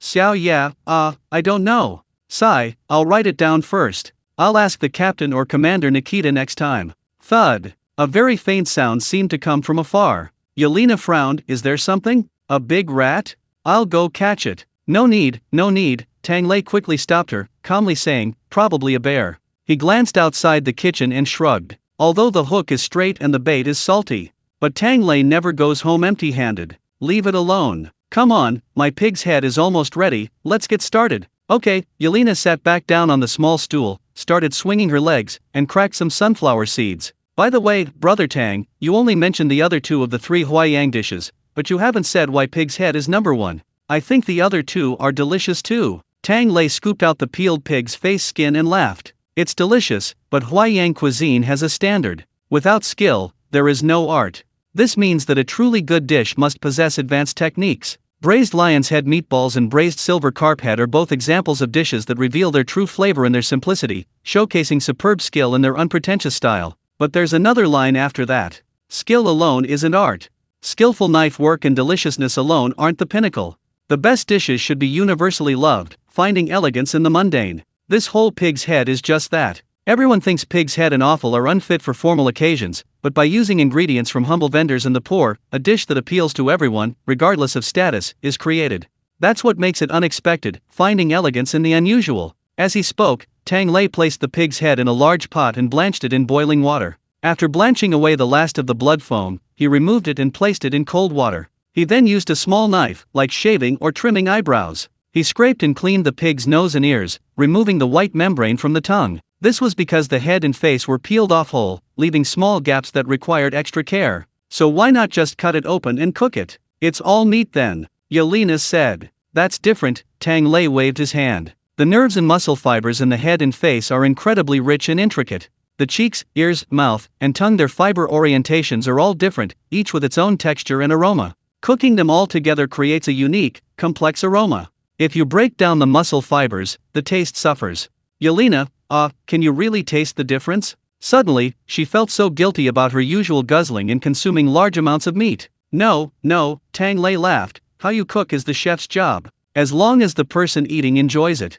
Okay, all cleaned and prepared, 2 hours have passed, now. Let's get started. Chapter 497. That monks secretly brought wine and meat. After a long and arduous discussion and countless descriptions of Huaiyang cuisine that were, frankly, inedible, the braised whole pig's head was finally ready to be cooked. Tang Lei picked up his long unused gauze bag, filled it with star anise, cinnamon, fennel seeds, and other spices, but didn't add them immediately. Instead, he first placed a mat at the bottom of the pot. This was because braising a whole pig's head takes a long time. Similar to the iron pot stews in some northeastern restaurants, the ingredients needed to be kept separate from the pot, to prevent burning and sticking. In Daxia, China, bamboo mats or strips of bamboo are usually used, simply wedged into the curve of the pot's bottom. And then, Tang Lei abruptly pulled a large iron bamboo strip from under the cabinet. An alloy imitation bamboo strip.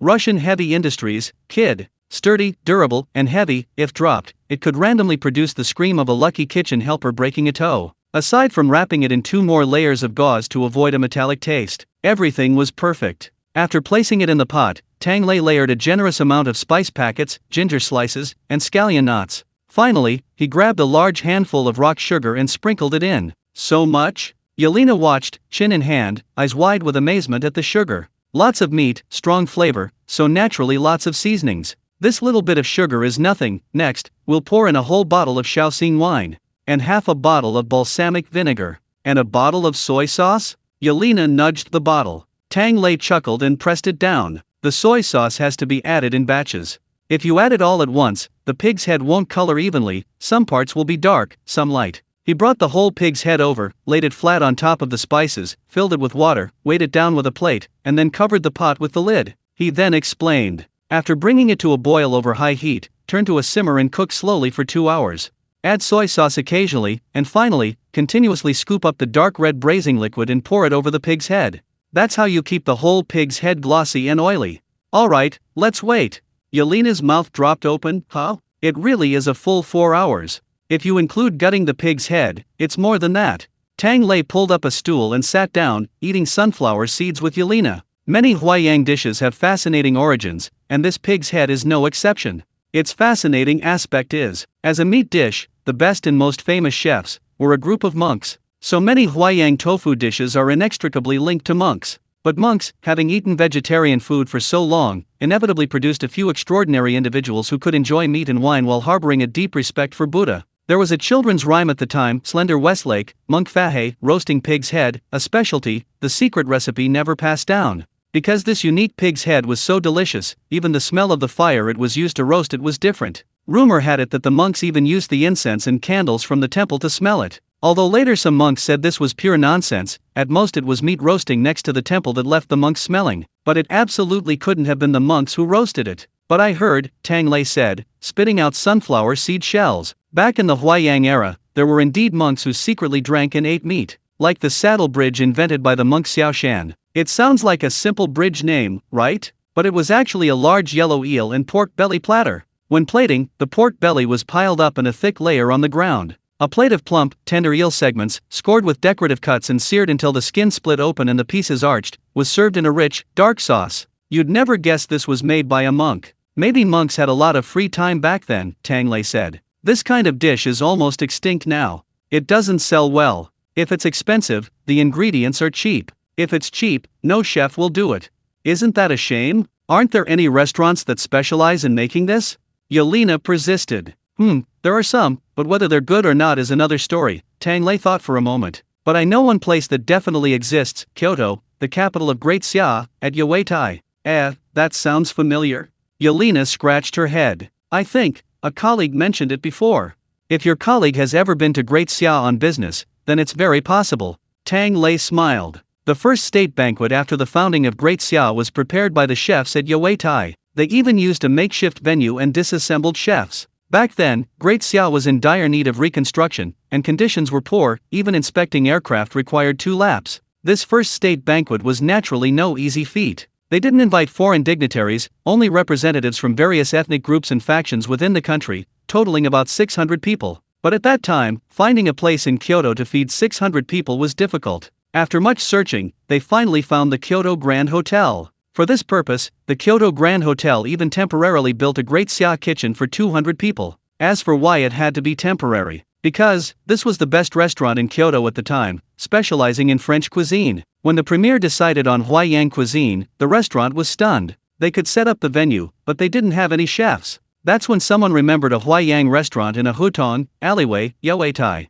After much discussion, they finally managed to gather 9 chefs. These 9 chefs poured their hearts and souls into preparing food for over 600 people, perfectly serving up for this first state banquet. Because they were short-handed, they had to work through the night before, preparing many cold dishes. They made osmanthus duck, shrimp and bamboo shoots, peach kernel and shiitake mushrooms, and spiced smoked fish. Because the ingredients were limited, and there weren't many expensive meats or vegetables, they compensated with their culinary skills. They made braised fresh mushrooms and vegetable hearts, stewed lion's head meatballs, and finally fried spring rolls, layered oil cakes. Adding fruit, they had 16 dishes. None of the ingredients were expensive, yet all were incredibly delicious. Halfway through the meal, an explosion even occurred. Because these chefs had barely ever used gas. Suddenly moved to a grand hotel, they forgot to turn off the gas stove, causing a tile to blast off the roof. Meanwhile, 50 veteran electricians were squatting on the roof of this grand Kyoto hotel. Because even this top-notch hotel had an old wooden roof. The wiring was a tangled mess,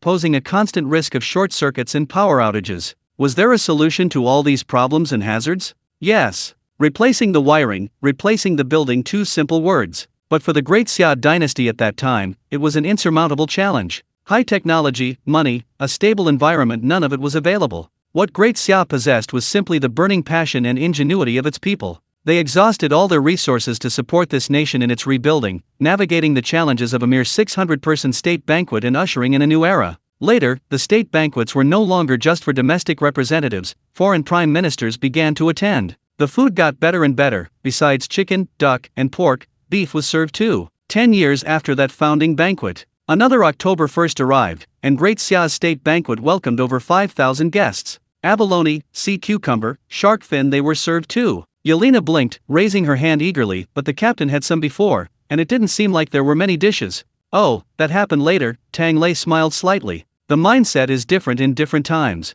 Great Xia's temperament has always been mild and warm. In the early years, when their spirits were lower, they served whatever they had, all the finest dishes. He desperately wanted to make more friends. But then he realized he was making too many, and his daily meals were getting ridiculously expensive. And then he saw those who ignored the Manchu Han imperial feast and went to eat noodles with soybean paste. Fine, no more wasting that effort. 3 dishes and a soup are the greatest respect. Don't ask, it's just about thrift and frugality, not that he couldn't afford to feed the wild boar's bran. Ah, Yelena understood. No wonder our boss used to say, we missed out on good times. He barely got to eat the best food, and by the time he got to eat it again, the little brother from back then was already an uncle. Tang Lei laughed heartily. I can only say, time flies.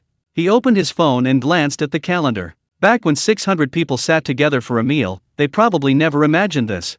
In just a few decades, the state banquet went from a quiet affair to a gathering of visitors from hundreds of countries. Back then, it was a country where finding a restaurant and a group of chefs specializing in Daxia cuisine was difficult. Now, it's an infrastructure powerhouse, with Daxia people and cuisine found all over the world. Otherwise, how could I be cooking here, haha. Tang Lei blinked. With the motherland as your backing, you're really confident. Chapter 498. Don't rush to run after being hooked, finish eating the bait first. With our motherland behind us, we can cook with confidence. Tang Lei laughed. But it has to taste good too. Yelena recalled the bunch of monkey recipes Tang Lei had told the vampire siblings a while ago. Something like cold raw rat blood salad, a large, hairy rat wrapped in rice and deep fried. If you took that kind of food abroad, you'd definitely get a beating. Tang Lei, what if someone actually likes that? Forget it, if there are such people, let's just put them in a sack and beat them up. That kind of taste is still a bit ahead of its time for humans. Enough of this filth, let's look at the pig. Saying this, Tang Lei lifted the lid and glanced at the large pig's head, now stained a deep reddish brown. Almost there, scoop a few more spoonfuls of sauce over it.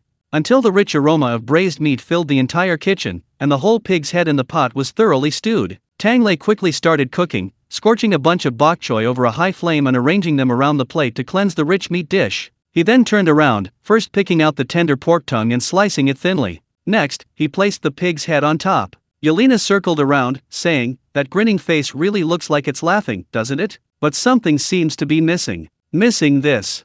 Tang Lei smiled, turning up the heat to thicken the remaining sauce. He then scooped out 2 round things from the bottom of the broth and poked them into the pig's head. The finishing touch. With the 2 holes filled, the pig's smile became more genuine. Tang Lei then scooped up the last spoonful of thick, savory broth from the bottom of the pot and poured it over the pig's head. The already glistening, reddish-brown pig's head was instantly coated with an even more enticing sheen of oil. A gentle poke with chopsticks. The skin and flesh were already tender and mushy. A single stab was enough to pierce them easily. Tearing off a piece, you could immediately see the skin and flesh inside, soaked in sauce and steaming hot. The skin was glistening with fat and had a soft, chewy texture. A few shredded pieces of meat at the bottom, coated in a rich, fragrant sauce, were sticky and delicious. Taking a bite of the whole piece, it was still a little hot in your mouth. But it was precisely this perfect heat that perfectly brought out the soft, savory, and melt-in-your-mouth texture of the entire pig's face. Although a generous amount of seasoning was used, this pot of pig's head produced a perfectly balanced sweet and savory flavor.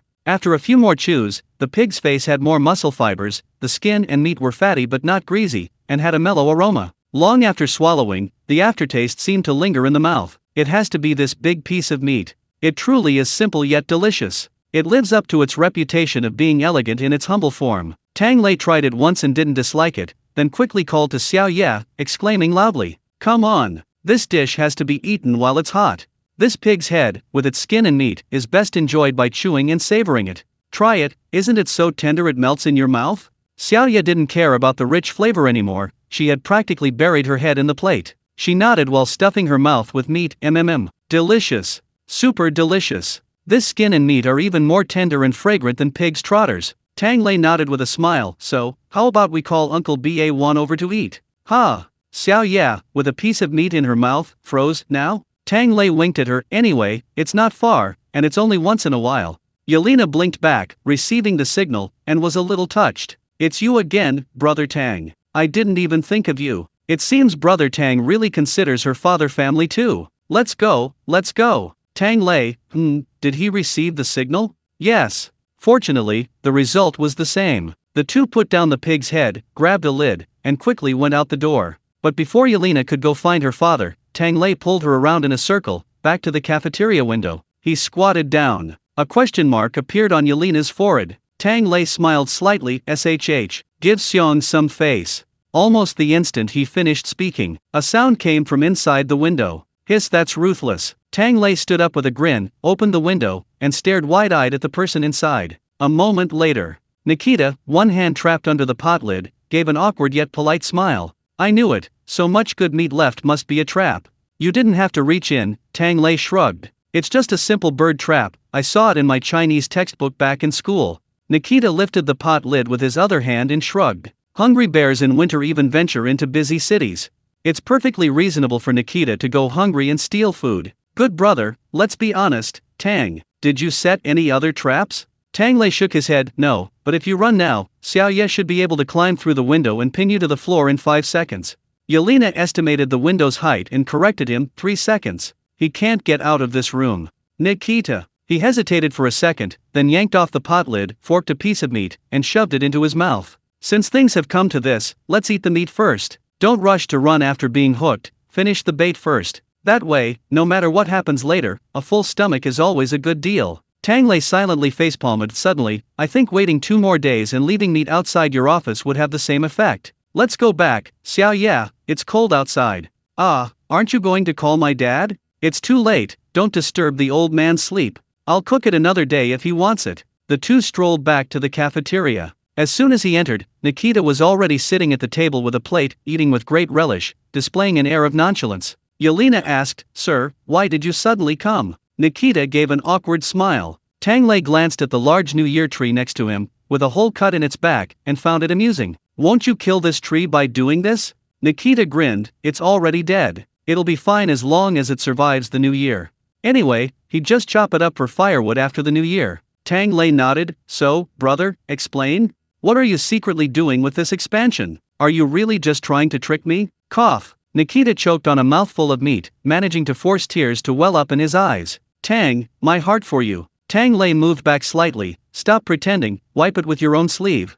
Yelena leaned forward. Your feelings for Brother Tang? Tell me more. Nikita silently wiped her face, also helpless. Mainly, there was some news from my hometown. Grandpa is planning to bring a group over for dinner, and there might be a batch of prisoners of war along the way. You know, Tang, the people working for us are going crazy right now, sending civilians and pregnant women to the front lines. I thought this batch would be more obedient and easier to manage, their manpower. And Grandpa's side, the troops aren't in full-scale combat yet, so there are quite a few new recruits available on the second line. Perfect, bring them over, that's more manpower. These people are obedient and strong, they'll definitely be helpful. The disobedient ones are fine too, bring them over and train them for a few months, hehe. Nikita secretly made her calculations. Just look at these prisoners from District 5, they've been trained to be so obedient and well-mannered in just a few months. If those ragtag soldiers could come and learn a thing or two, wouldn't their future be limitless? I've heard the Great Xia's cooking squad is legendary in the military. Tang, just keep ordering them around. Run some kind of educational training in the mess hall. Tang Lei, also from Bengdu, bro, you want me to do some educational training? Are you sure? Aren't you afraid this place will become increasingly famous? But if it really becomes famous, it seems, cough. The two exchanged a glance, and Tang Lei suddenly realized. Damn it. No wonder you have manpower and plans but didn't dare to say anything. This is ridiculous. It looks like you're giving them manpower, but it's not really safe. Are you trying to run a cook's training academy? Live. It's all about survival. Live. Who can outlive that scoundrel Nikita? Nikita clutched his forehead. Stop yelling, stop yelling. Sigh, at least training them properly will really relieve your stress. I'm thinking of gathering about 1,000 people from prisoners, POWs, and any soldiers who can come. Once you train them well, feeding the entire prison won't be a problem. Just a few words and it'll be done. Tang Lei, then what the hell do I have to train? The system, which had been silent for a long time, suddenly beeped. That's a good idea. Teach them more, and the repeat customers will come back with discounts and points. Don't forget, you need 1 million repeat customers to advance to senior chef. Tang Lei, his hand, gripping the spatula tightly, slowly loosened. His young face gradually went numb. It's not that I can't train them at all. Life still goes on, right? I'll get through this. At least the promise the system made is achievable. Nikita was still dejected. If you really don't want to, then, you agreed. Yes, I agreed, Tang Lei sighed. Consider it, returning the favor to you, he said softly. Nikita didn't hear him clearly. Tang Lei didn't say anything more, but just asked, when are these people you mentioned coming? Also, no matter where they come from, you have to be selective, right? How are you going to screen them? No one with bad character, and no kitchen killers either. Not that he's saying anything, but even in a country like Great Xia with its abundant resources for food, farming, and infrastructure, there are still plenty of people who blow up kitchens while cooking, and whose cacti die every time they buy one. The Russians are even more prone to this. For those who genuinely can't learn, Tang Lei suggests letting them go, and letting yourself go too. Nikita chuckled. I have a meticulous plan. You'll definitely like it. Chapter 499 Chopsticks? Hands will do. Where are my hands? Tang, I have a meticulous plan. You'll definitely like it. Tang Lei remained cautious. Tell me your bold idea first. Nikita swallowed the last bite of pork head meat and let out a satisfied burp. Then, he pulled a flyer from his pocket and slapped it down in front of Tang Lei. A chopsticks using contest? Tang Lei glanced down. I have thought about it, but what does this have to do with screening people? Nikita shrugged. Didn't you already say? Learning to cook requires both skill and intuition. I took a look, and your chopsticks in Great Xia also require a lot of skill and intuition. And they're basically from the same family as Great Xia cuisine. Regarding character and basic qualities, we screen the resumes of prisoners and prison guards. Whether this is suitable for learning Great Xia cuisine, let's hold a chopsticks using contest and see. Tang Lei looked at him suspiciously. Are you sure you're not just trying to mess with people? Nikita raised an eyebrow. What, you think this method is unreliable? Tang Lei, there's some truth to it, but chopsticks, aren't they hard to use? Isn't it just a matter of having hands? Does it really require intuition? Nikita was silent for a moment. Well, I specifically had my adjutant learn, and he tried for a whole day. Tang Lei, and then? Then he not only failed to learn how to use chopsticks, but he even forgot how to use a knife and fork, Nikita said bluntly. That night I saw him rolling his face on his plate while eating, and it wasn't until the next day that he picked up his knife and fork again and re-entered civilized society. Tang Lei, that's really unnecessary. In short, Nikita said, this is definitely going to be challenging for us. Besides, the competition isn't just about knowing how to use them. If you think it's too easy, we can make the questions harder.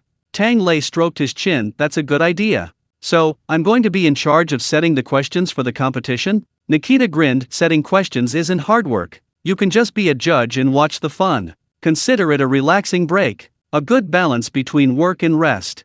I'm planning to distribute standardized chopsticks usage instructions in advance so everyone who plans to participate can learn together. Then we can all compete together, which will be a good test of individual aptitude. Of course, if you have time, you can also teach. I don't understand. You're busy.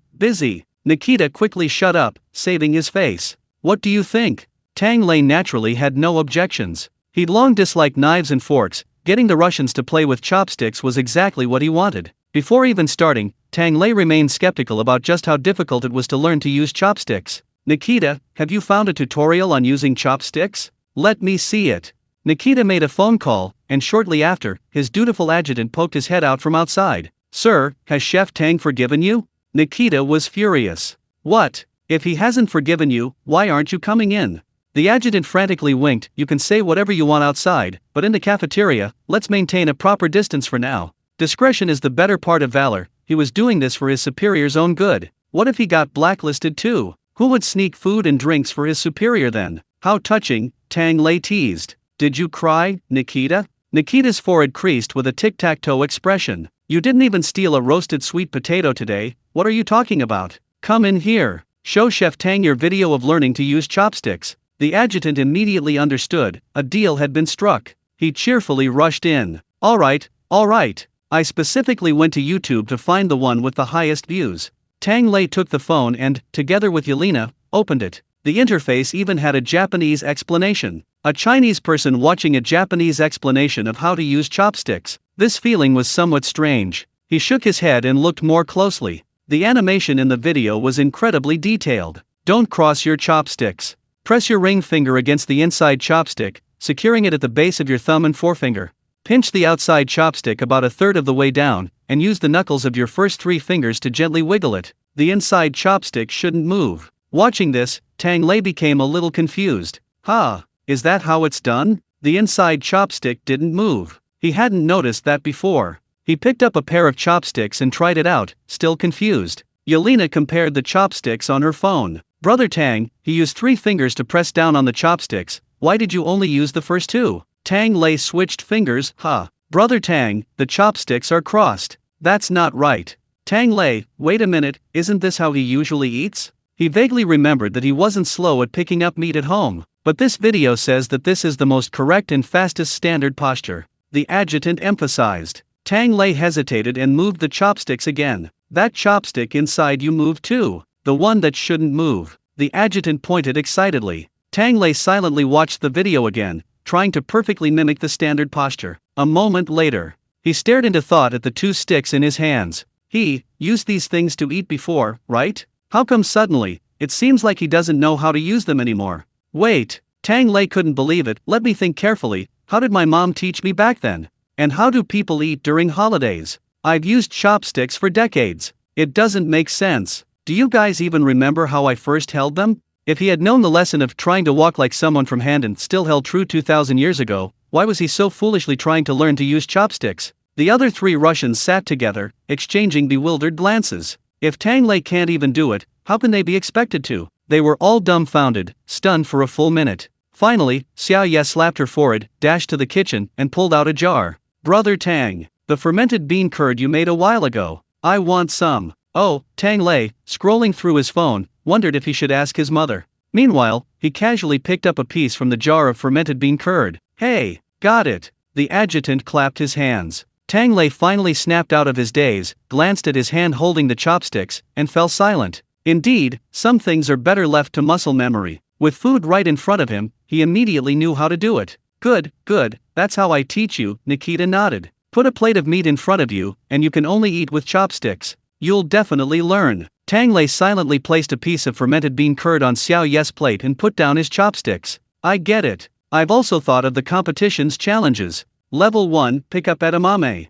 Level 2, pick up a big pot of stewed vermicelli. Level 3, pick up a steel ball from a glass bowl. Right, and it has to be iron chopsticks. He finally understood. Learning to use chopsticks requires ruthless training. You really won't learn. The adjutant didn't understand what a pair of iron chopsticks meant. He was even quite pleased. Iron is great. We're the best at making iron. And it's cheap. We'll give everyone who signs up a pair. Distribute them for practice. Nikita, however, seemed thoughtful. Tang's emphasis on iron chopsticks made him feel something was off. But then he thought about it. It's not like he's learning. What's there to be afraid of? Just wait and see. Speaking of which, Tang Lei said leisurely, chopsticks have one major advantage. They're faster than knives and forks.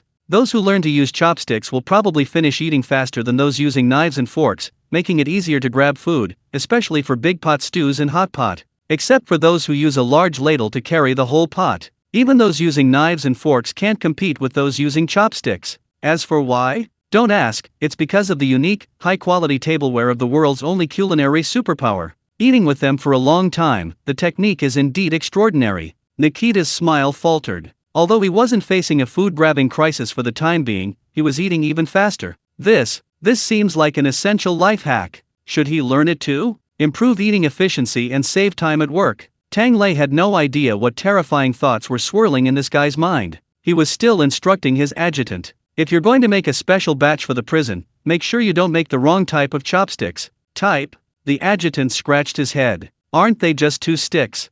Chapter 500 No new dishes? Who do you think you are? Screw you. Tang Lei picked up his pair of chopsticks, currently the only ones in the prison. Watch closely, I'll only say it once. First, the length of the chopsticks is fixed. Standard length, 7 inches, and 6 fen. Representing the 7 emotions and 6 desires. In terms of shape, it must be round at one end and square at the other. This signifies the roundness of heaven and the squareness of earth. Finally, when holding the chopsticks, your fingers grip the middle, symbolizing the unity of heaven, earth, and humanity, harmony and fulfillment, going with the flow. The adjutant froze. Wait. How long is 7 inches and 6 fen? Tang Lei, 25.308 centimeters. Oh, I see, the adjutant breathed a sigh of relief. Tang Lei also breathed a sigh of relief. Thankfully, he didn't have to get another inch or ruler, he hadn't passed math back then. Well, the adjutant noted down the number, then glanced up twice. That's not right. Heaven is round and earth is square, but you clearly used chopsticks with the square part on top. Tang Lei blinked, turned, and went to the kitchen to get a glass of water. He cleared his throat, then took a deep breath. I initially thought you might not be interested, but since you asked so sincerely, I'll elaborate. First, we need to start with the great Xia I Ching. The adjutant and Nikita exchanged a glance, their intuition telling them something was wrong. Perhaps you should. Ahem. The I Ching has 8 single hexagrams, which, when combined in pairs, produce 64 hexagrams, which are. The adjutant's eyes widened. This is Russian, right? Unsure, let's listen again. Listen a little longer. He silently looked at Nikita. Did you understand? Nikita wore a calm smile, her eyes vacant, and nodded in agreement. That makes sense.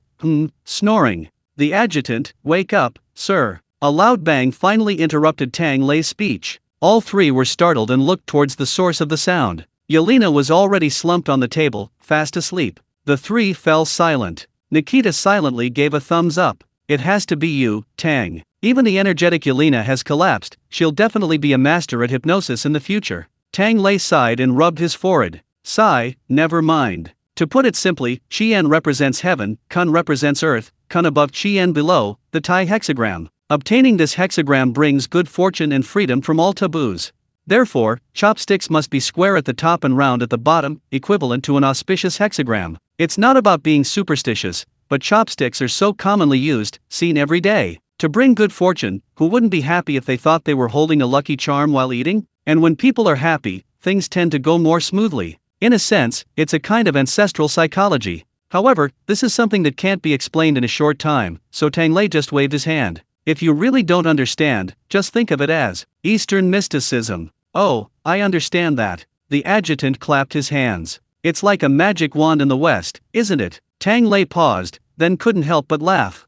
You can say that if you really want to. They're all tools for making a living, aren't they? We Chinese often say, more people mean more chopsticks. So when a new member is born, we buy a pair of chopsticks to welcome him. When you're traveling the world, you need a pair of chopsticks. You'll find food wherever you go. During holidays and gatherings with family and friends, they'd urge you to bring some home. It's just a pair of chopsticks. A pair of chopsticks, on a small scale, is just a utensil. On a larger scale, it's a microcosm of 1,000 years of civilization. So, this thing can't be explained in a few words. There's so much to say about the great Xia culture. I understand. The adjutant murmured. Chef Tang is a cultured man. Tang Lei laughed heartily. So, to elaborate further, I hope you won't accidentally throw the chopsticks in the wrong place.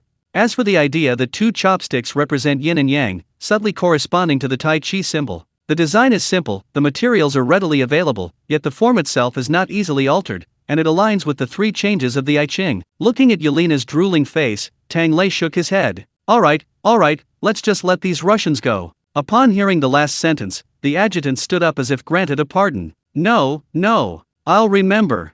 Farewell. Tang Lei shrugged, then looked at Nikita, decisively shooing her away. We've eaten, we've talked, nothing else to say, goodbye. Hey, wait a minute. Nikita quickly said. My grandfather asked me to come and ask. Do you have any extra ingredients you need for this big feast? I'll order them for you, they should be ready soon. Tang Lei was also worried when he heard this. I haven't decided on the menu yet. Nikita found this quite surprising. What? The dishes we ate before are fine too, it doesn't have to be new. Tang Lei sighed helplessly. What are you thinking? Am I worried about not having enough food to cook? Damn it. There are too many dishes. I'm overwhelmed with choices. What do you mean there aren't any new dishes? Who do you think you are? Tang Lei counted on his fingers. Do you know how many dishes are in a Manchu Han imperial feast? Ah, I know that. Xiao Ye, who had just been half asleep, seemed to have been triggered by a keyword, waking up instantly and raising her hand to answer. 108 dishes. I checked. Tang Lei looked at her suspiciously, thinking, why did you check that?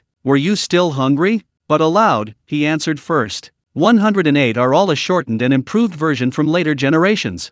That was for the sake of Manchuhan unity, specially selecting 54 dishes each from northern cuisine, mainly Shandong cuisine, and southern cuisine, mainly Jiangsu and Zhejiang cuisine. However, although it's called unity, in reality, there are only 12 dishes in the Manchu cuisine. After all, before entering the Central Plains, they still sat on the ground to roast meat and eat hot pot. Before the reduction, this grand banquet featured 196 cold and hot dishes, and 124 desserts and tea snacks, a total of over 300 dishes. And that doesn't even include the dishes that were continuously improved and added to the state banquet menu after the founding of the People's Republic of China. It's impossible to run out of food. The difficulty lies in choosing the dishes that best suit the guests' tastes from a pile of good food. It's driving me crazy, Tang Lei sighed. Before, everyone ate casually, without any pressure.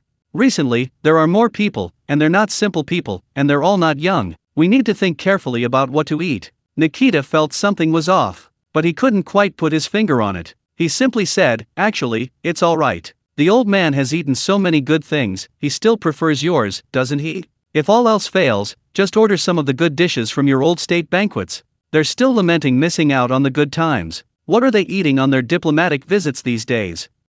Tang Lei's eyes showed sympathy. Did they go to South Korea? To be honest, the last time the American old man dined at South Korea's, they served a whole bunch of small plates and bowls, leaving Tang Lei completely bewildered. It wasn't that he was intentionally slandering him, the menu was actually quite detailed. Appetizers, tofu, vegetable rolls. Main courses, boiled matsutake mushroom porridge, kimchi, cabbage dumplings. Desserts, American nuts with South Korean rice cakes, jelly, and the like. Each dish was still served in a small bowl, only 2 or 3 pieces in total. The only thing that could be considered meat was a steak from the US, air-freighted and grilled with Korean sauce. If it weren't for the Koreans insisting that this state banquet was of great significance, using ingredients from both countries to represent Korea's harmony, Tang Lei would have suspected that this guy had some kind of grudge against the US. Who hosts a dinner party with a table full of vegetables? Are they inviting cattle and horses? While old Deng may be cattle and horses, he's not that kind of cattle and horses. Even little Sakura was mocking him after the meal. Did the Winter Olympics not serve kimchi in great style? Is this all your food culture is like? Is this how countries without history are? Looks like our plating has an overwhelming sense of artistry. Let's not even mention that we clearly have kimchi at our Winter Olympics, Tang Lei retorted. It was just in the condiment section, after all, who in their right mind would serve this stuff to guests at a main meal? Take Sakura for example, they act like their history is their own. I agree, Nikita grinned. I remember the last person from the US, old Deng, wasn't very satisfied when he ate at Sakura. Tang Lei chuckled, you mean Brother Jiangwo? Back then, Brother Jiangwo boasted that he was Sakura's #1 VIP in 200 years. He went to eat with great enthusiasm, but it turned out to be a barbecue. The menu included buttered potatoes, salad, grilled chicken skewers, and steak with broccoli. And finally, a scoop of ice cream. That was it. If you want something simple, Sakura has something to say. This set meal cost the equivalent of 1,700 Daxia currency. 1,700. What couldn't you get for that in Daxia? This price would warrant a complaint in Daxia, but in Sakura, it's just 2 words. Art. Don't ask, the answer is simply, it's full of soul. Whether the body is full or not is irrelevant, the main focus is on inhaling the soul. Looking at it this way, Tang Lei's lips twitched. A minimalist version of 3 dishes and a soup and great xia is actually considered good. At least 2 of those 3 dishes should have been meat, right? And they were guaranteed to be thoroughly cooked and piping hot. Be confident, Nikita shrugged. Great Xia is already the place everyone most wants to go for a free meal when they travel abroad. Mainly because your tastes, well, how should I put it, are relatively easy for everyone to accept. For example, do you know what the state banquets on the roof of Africa like to eat?